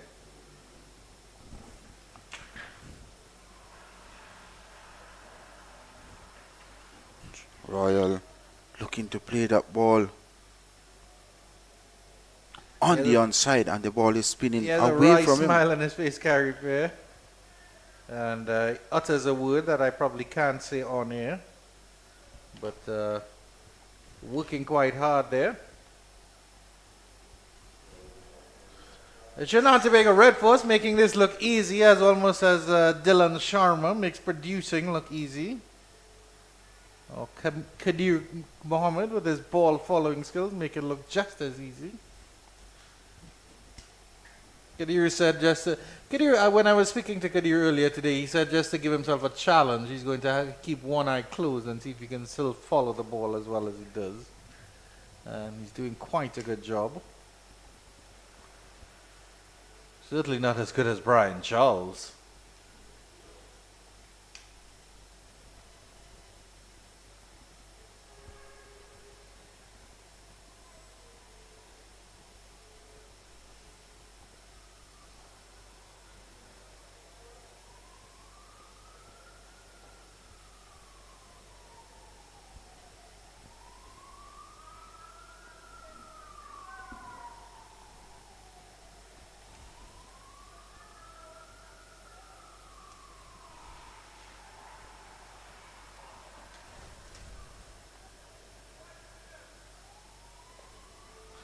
That's a full delivery, flicks this nicely down to mid-wicket. Confident enough to let Jivo Royal face Brian Charles. I'm not sure if that's advisable. Well, Java Royal is a positive cricketer. Loves to play shots.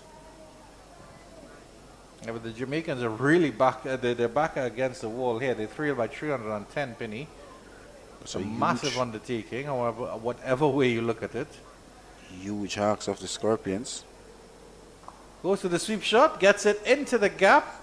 Will he pick the gap? No, he doesn't. The fielder from mid-wicket as well. Jivo Royal gets 2. And this is how Java Royal plays. Nakir, what format it is, he's always looking to score, always been positive. Goes to the sweep shot again. This time he gets it fine. Fielder from deep backward squares to run around. And they were contemplating 2, but only 1 was on the board. One was on the cards. On the cards, I should say. Yes, thank you very much, Penny. But it was still only 1 run added to the board, however you look at it, Penny. Indeed. I'm going to argue that point with you. Well left to complete the 47th at 125 for loss of 6 to Scorpions.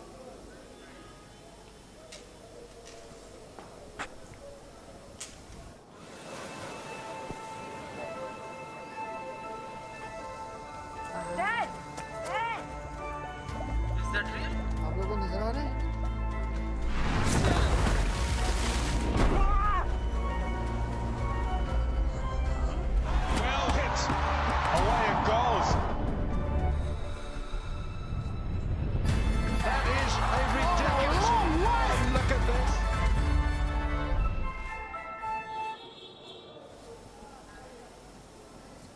Pair to resume. 16 overs for 38 runs.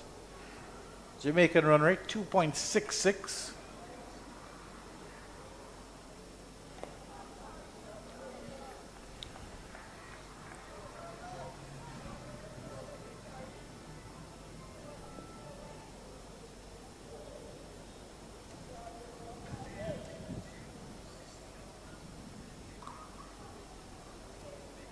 Trying to guide that one through that square region.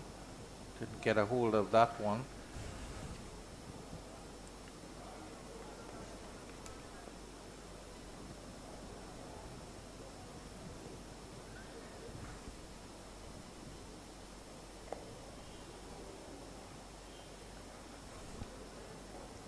Scorpions have been under the pump on this the second day of the 7th round action from Sabina Park.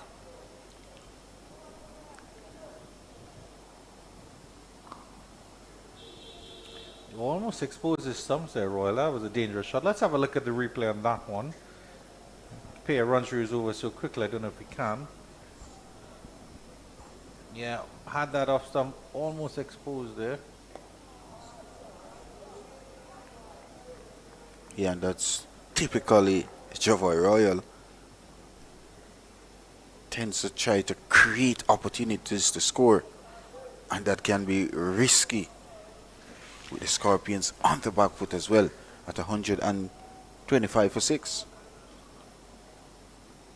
I get the feeling there isn't as much bounce in the pitch anymore, Penny. I feel like the Jamaican spinners were getting a little bit more bounce, but the control exhibited by Pear and Charles here has really put them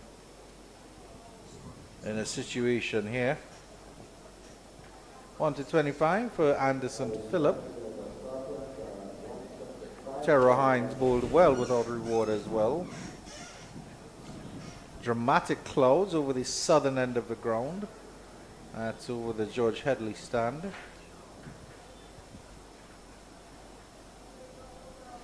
With another 8 overs remaining in the day's play, the Scorpions will want to go into close of play without any further loss. Those 4 wickets remaining in hand, and if you look at the 3 batters to come there, 2 of those batters on debut, not known for their batting, especially Andre Dennis. McCarthy can bat.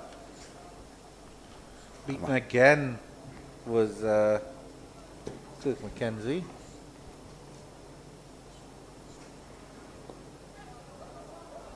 You look at Andre McCarthy, who have scored runs every year in the JCA competition, batting at 4 and 5 for St. Elizabeth.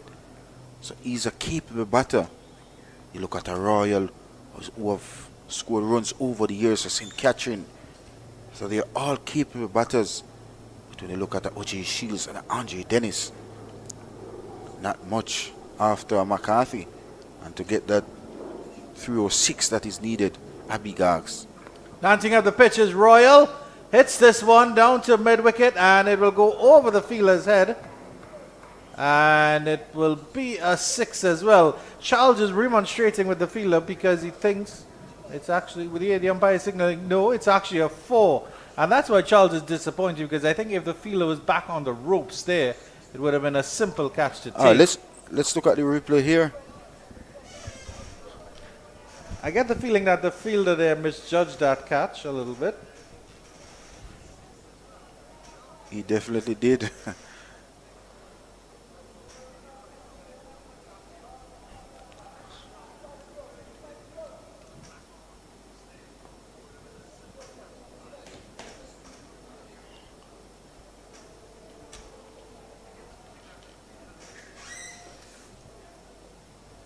I think that's safest Cooper out there.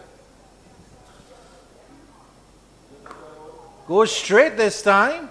But he'll get that one high over long on. That's a massive shot there from Javoy Royal. He's taking no prisoners here. Yeah, great shot, great dexterity there by Javoy Royal in the arc. And dealt with severely by Chavoy Royal.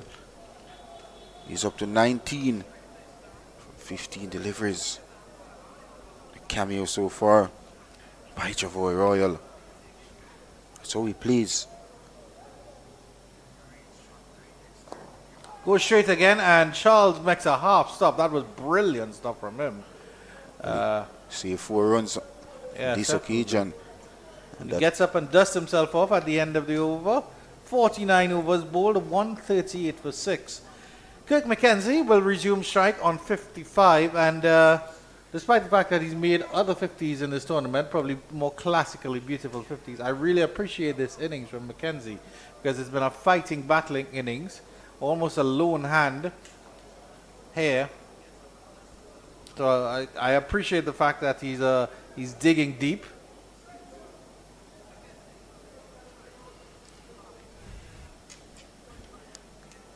Yeah, he's really standing up for the Scorpion in this game so far. He's 140 deliveries for his 55 runs. And look the part in the middle. Back to that one, and that was dangerous. That was very, very close to being plumb LBW. Lucky enough, he got his bat down just in time. Yeah.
Misfield here by Jason Mohammed.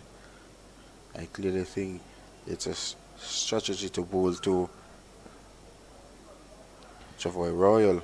Yeah, taking a look at the other games going on, the combined campuses and colleges managed to close out the Guyana Harper Eagles with 223 after they posted 200, and in reply they're 165 for 7.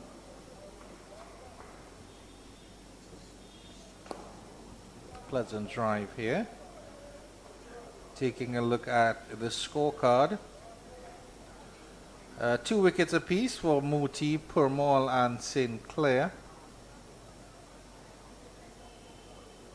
Dane McCarthy with 56, so a good knock from him there. Shamar Brooks is not out on 54. So all in all, they have a lead of about 140. And the interesting game going on, of course, Spinney.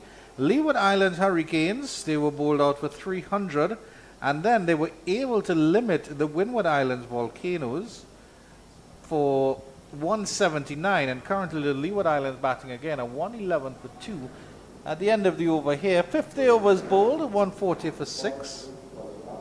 Taking a look at the Windward Islands batting card. Daniel Dorham, 6 for 34. Hayden Walsh, 3 for 21. No sign of the big man. Sunil Ambrose. Not Sunil Ambrose, Raheem Cornwall, my apologies. Mikhail Louis has followed up his first innings century with a 33. So they're in a strong position there, Leeward Islands Hurricanes. And the Barbados Pride in 98 for 3. And let's see if they built up a lead. Yes, they actually have a little bit of a lead here. Goes for the sweep shot, gets it fine. The fielder kind of juggles it, but isn't able to stop it. I don't know. It seems that the fielders on that side, that leg side here, are sort of losing track of the ball here. It's very, very odd. As you can see, he sort of stumbled over it. I made a meal of that, Terrence Hines. So yeah, the West Indies Academy, they did well to amass 243. 76 from Akeem East, Colin Bowen Tuckett falling for 49, Johan Lane and McKenzie Clark. That tail wagging a little bit, and they got to 243. And the Barbados Pride in their second innings now, 98 for 3. Craig Baffert is not out on 44. That's a big wicket that they need to get, because you know Craig isn't going to roll over just like that.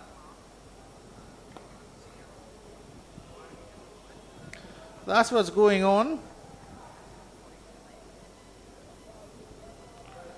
In the 7th round of the regional 4-day championship here, that's the West Indies Championship.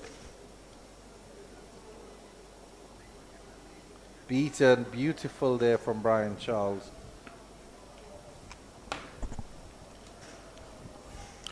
Good delivery. Pitch and spun away from Kurt McKenzie. Yeah.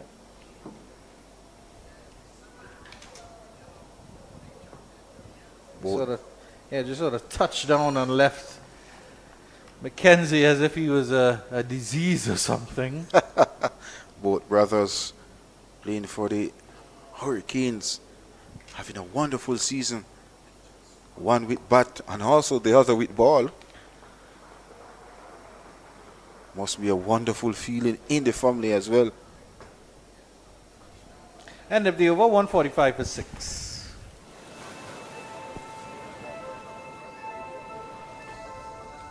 Dad! Dad! Is that real? आप लोगों को नजर आ रहा है?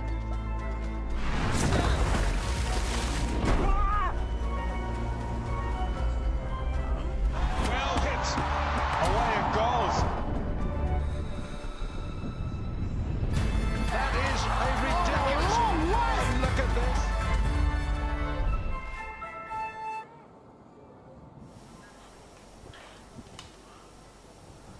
So it's approached 20 minutes to 5 o'clock here in Kingston, Jamaica. Another 5 overs remaining in the day's play. And that's the second day of the 7th round action from Sabina Park. The Scorpions still trail by 296 runs. 30-run partnership between these two batters in the middle from 40 deliveries. Javoy Royal scoring majority in that partnership, 25 to him. Been very aggressive on his entry to the wicket.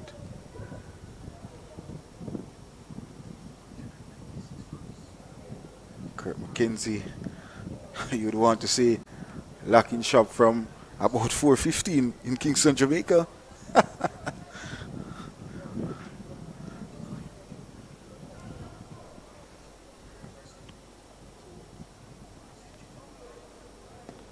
Just about 4.5 overs left in the day's play.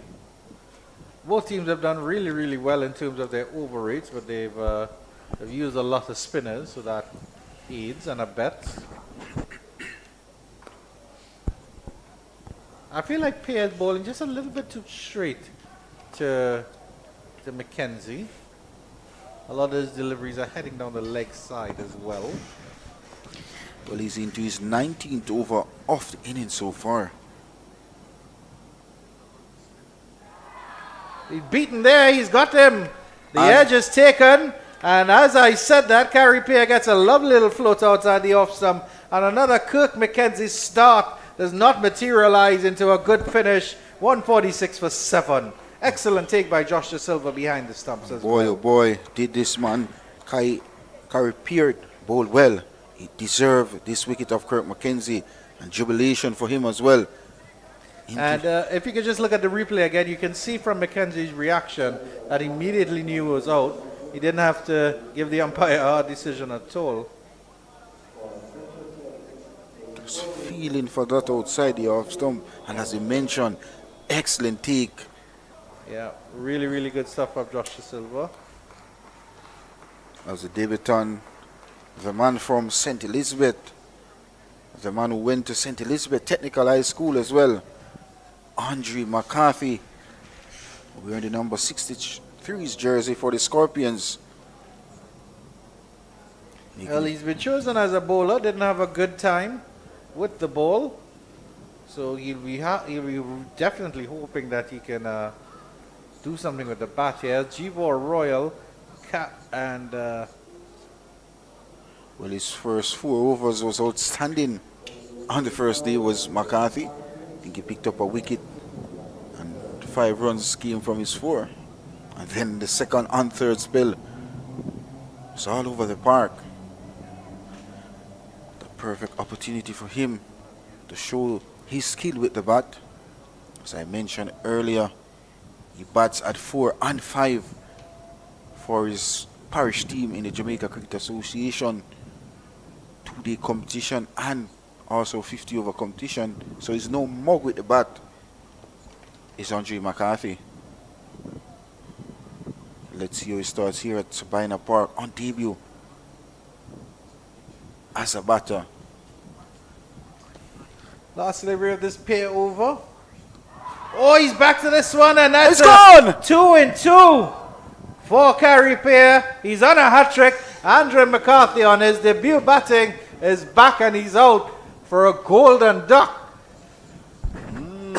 The Scorpions are in all sorts of bother now. 146 by 8. Can they last out the rest of the day, Penny, is the question, with 4 overs left. You realize that was an arm ball coming in. Got some bat, but I think it was pad on to bat. Maybe, maybe not. But a disappointed Andre McCarthy on debut goes back to the pavilion. First delivery. Let's see. Pretty close. That's about as plum as you can get. If you're any plumber, it'll be a plum orchard. And you can make plum pies and plum juice. And you can call yourself a plumber. Because boy, that was plum. Well, O.J. Shields making his way to the wicket with the Scorpion in. And it's good to see that Carey Pair has gotten some reward, Penny, because as you mentioned, he's been very, very economical. Brian Charles has done all the damage on the other end with 5 wickets. And they're giving Brian Charles a break, it looks like. Jid Gooley might be taking the ball there. And he's a part-timer. But at this point, I think Josh De Silva could give the gloves to Amir Django and have a bowl himself, if he really so desired. Not at all, Andrew. Well, considering Jason Mohammed got a couple overs. Well, of course, Brian Charles will be continuing. Figures of 5-4. No, it will be Charles to continue. I think Gooley was just saying, hey, maybe you could give me a bowl. I'm here. I think I was confused because Gooley isn't wearing a cap. I thought he had given his cap to the umpire. Well, the new batter at the non-strikers end. It's O.J. Shields, not known for his batting. The Carey Pair will probably be telling him, hey, don't wrap up the innings because I have a chance for a hat trick. Scorpions still trailed by a massive 286 runs.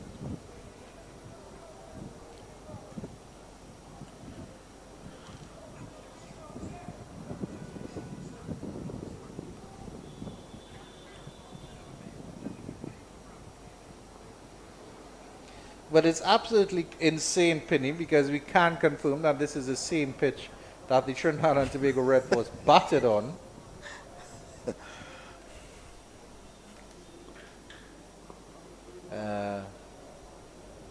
It's not as if the Jamaica Cricket Association has sky dropped a pitch in from a dust bowl in Chennai here at Sabina Park.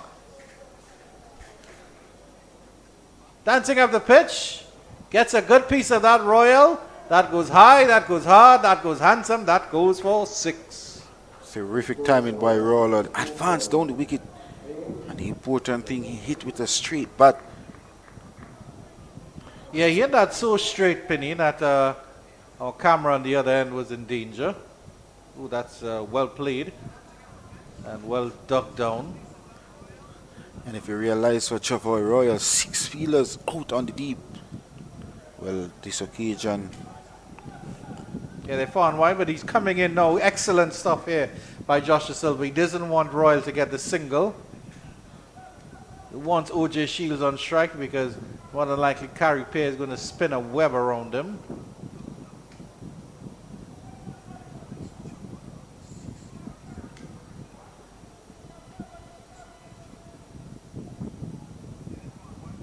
Goes for the reverse sweep.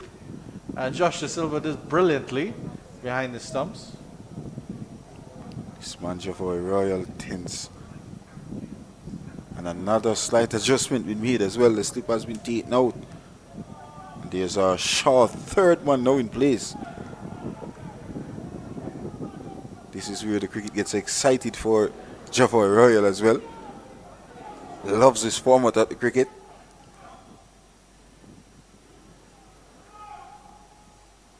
He's looking for the run there, couldn't get it there. And O.J. Shields will have to face the hat-trick ball against Carey Pear. And it's a very dismal scorecard here for the Jamaica Scorpions. We'll run it through for you. If you're a Jamaica Scorpions fan, I don't think you should probably put your feed on mute. But at the same time, you'd have been following the match and know that they're in all sorts of... But the 150 is actually up for the Jamaica Scorpions in all of the hullabaloo that was happening. 152 for 8. Carey Pear with the hat-trick ball. 2 slips, a short leg. I would have wanted a silly mid-off in as well, just to be safe. All the fielders, I think, are inside the circle. They are indeed. 3 overs remaining in the day's play as well. And Royal is having a conversation with Jason Mohammed, who's at that short extra cover position. Well played by O.J. Shields. Denies the hat-trick.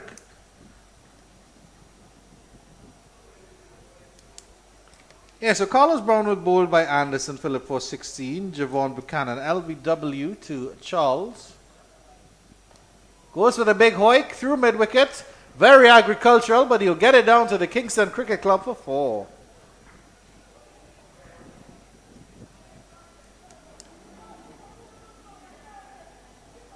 Yeah, didn't connect with that one at all. Running through that scorecard again. Kirk McKenzie just dismissed by Carey Pear for 57. Justin Beckford caught by Safer Scooper off the bowling of Brian Charles for 7 on debut. RBJ Mansing caught by Josh Da Silva off the bowling of Charles for 8. Pete Salmon caught by Mohammed off the bowling of Charles for 14. And Romaine Morris is comprehensively bowled by Brian Charles. And then there was Andre McCarthy who fell for Golden Duck against Carey Pear. Goes to the big swipe again. That one is high in the air. Carey Pear is running around and he spills it. Oh my goodness. It was behind him. The short mid-wicket fielder Anderson Phillip was coming in. And unfortunately, Pear made a meal of that.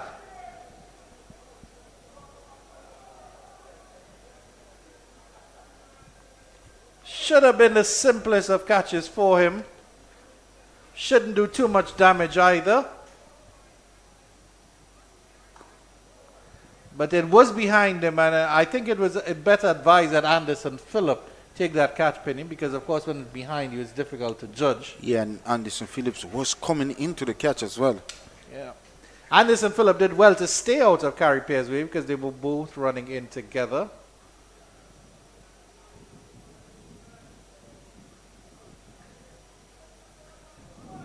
Let's see what O.J. Shields does this time. Will Carey Pear tempt him with a floater?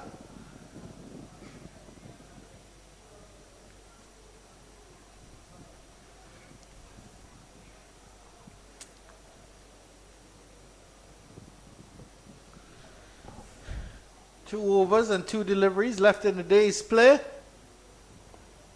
Plays this one calmly, does O.J. Shields.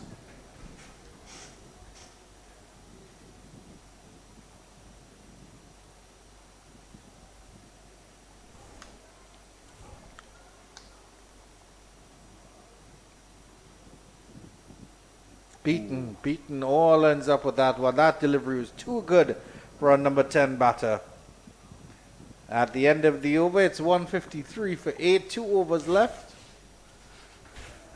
Or is it 1, Penny? I'll My eyesight isn't as good as it used to be. No, it's 2 overs left. 2 remaining. Yeah. But a poor response by the Scorpions so far. The discussions there will not be pleasant, especially if you're a Jamaica Scorpions fan. And that's Kurt McKenzie's father as well, in the stand supporting the Scorpions, and more so his son, who has just been dismissed.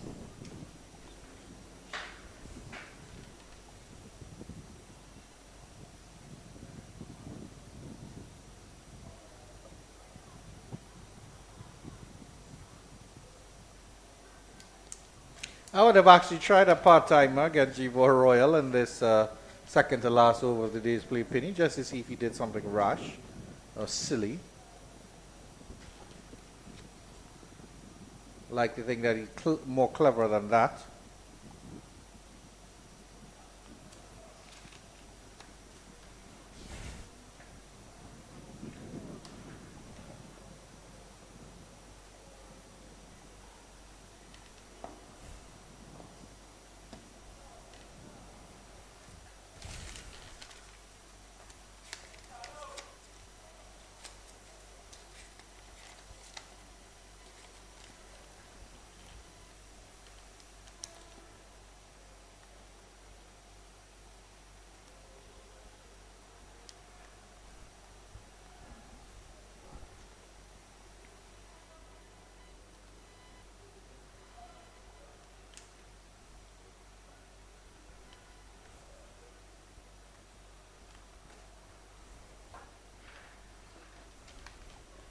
So just 1 over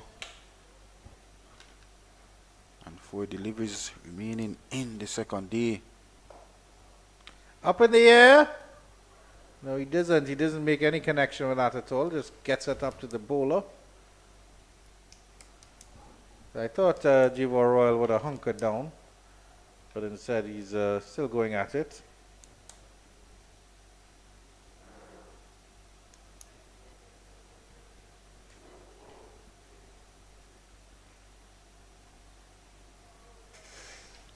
Field comes in now for the last 3 deliveries. They want O.J. Shields on strike.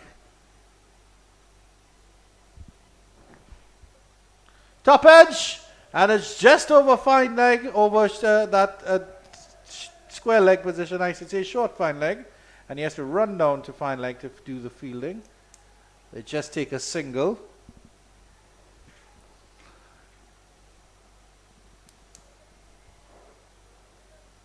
Well, unfortunately, that completes the 55th. At There it 159 for 8, the Scorpions. Final over coming up in the day's play. What has been a wonderful day for the Red Force. Really dominated the second day of the 7th round at Sabina Park. An outstanding performance from Terence Hines. Yeah, they've absolutely controlled and bossed the day, Red Force.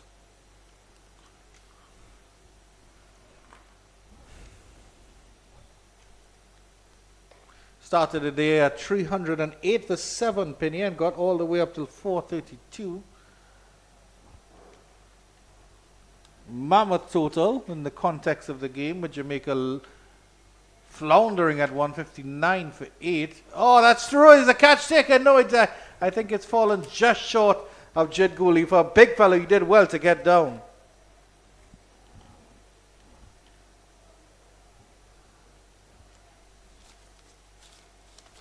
Yeah, just short of Jed Gooley.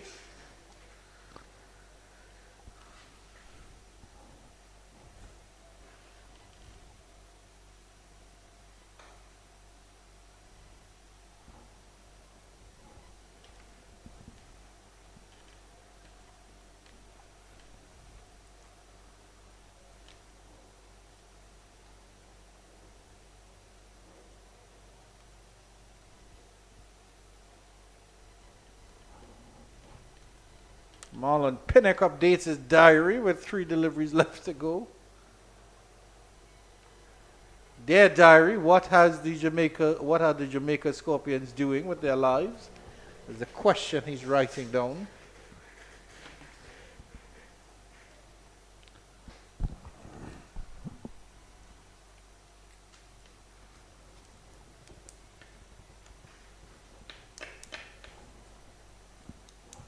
Two deliveries remaining in this, the second day.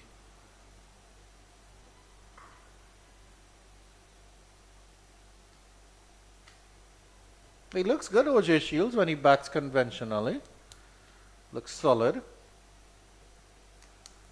course, you'd expect spinners at the top of the game to beat batters past the outside edge.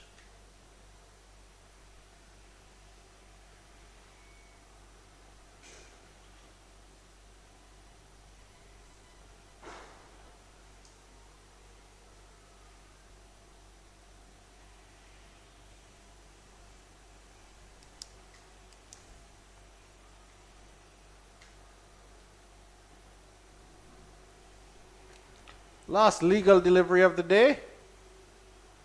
And OJ Shields tries his best to get an edge. No edge. Josh Da Silva actually runs into position quickly. I think we might have one more over.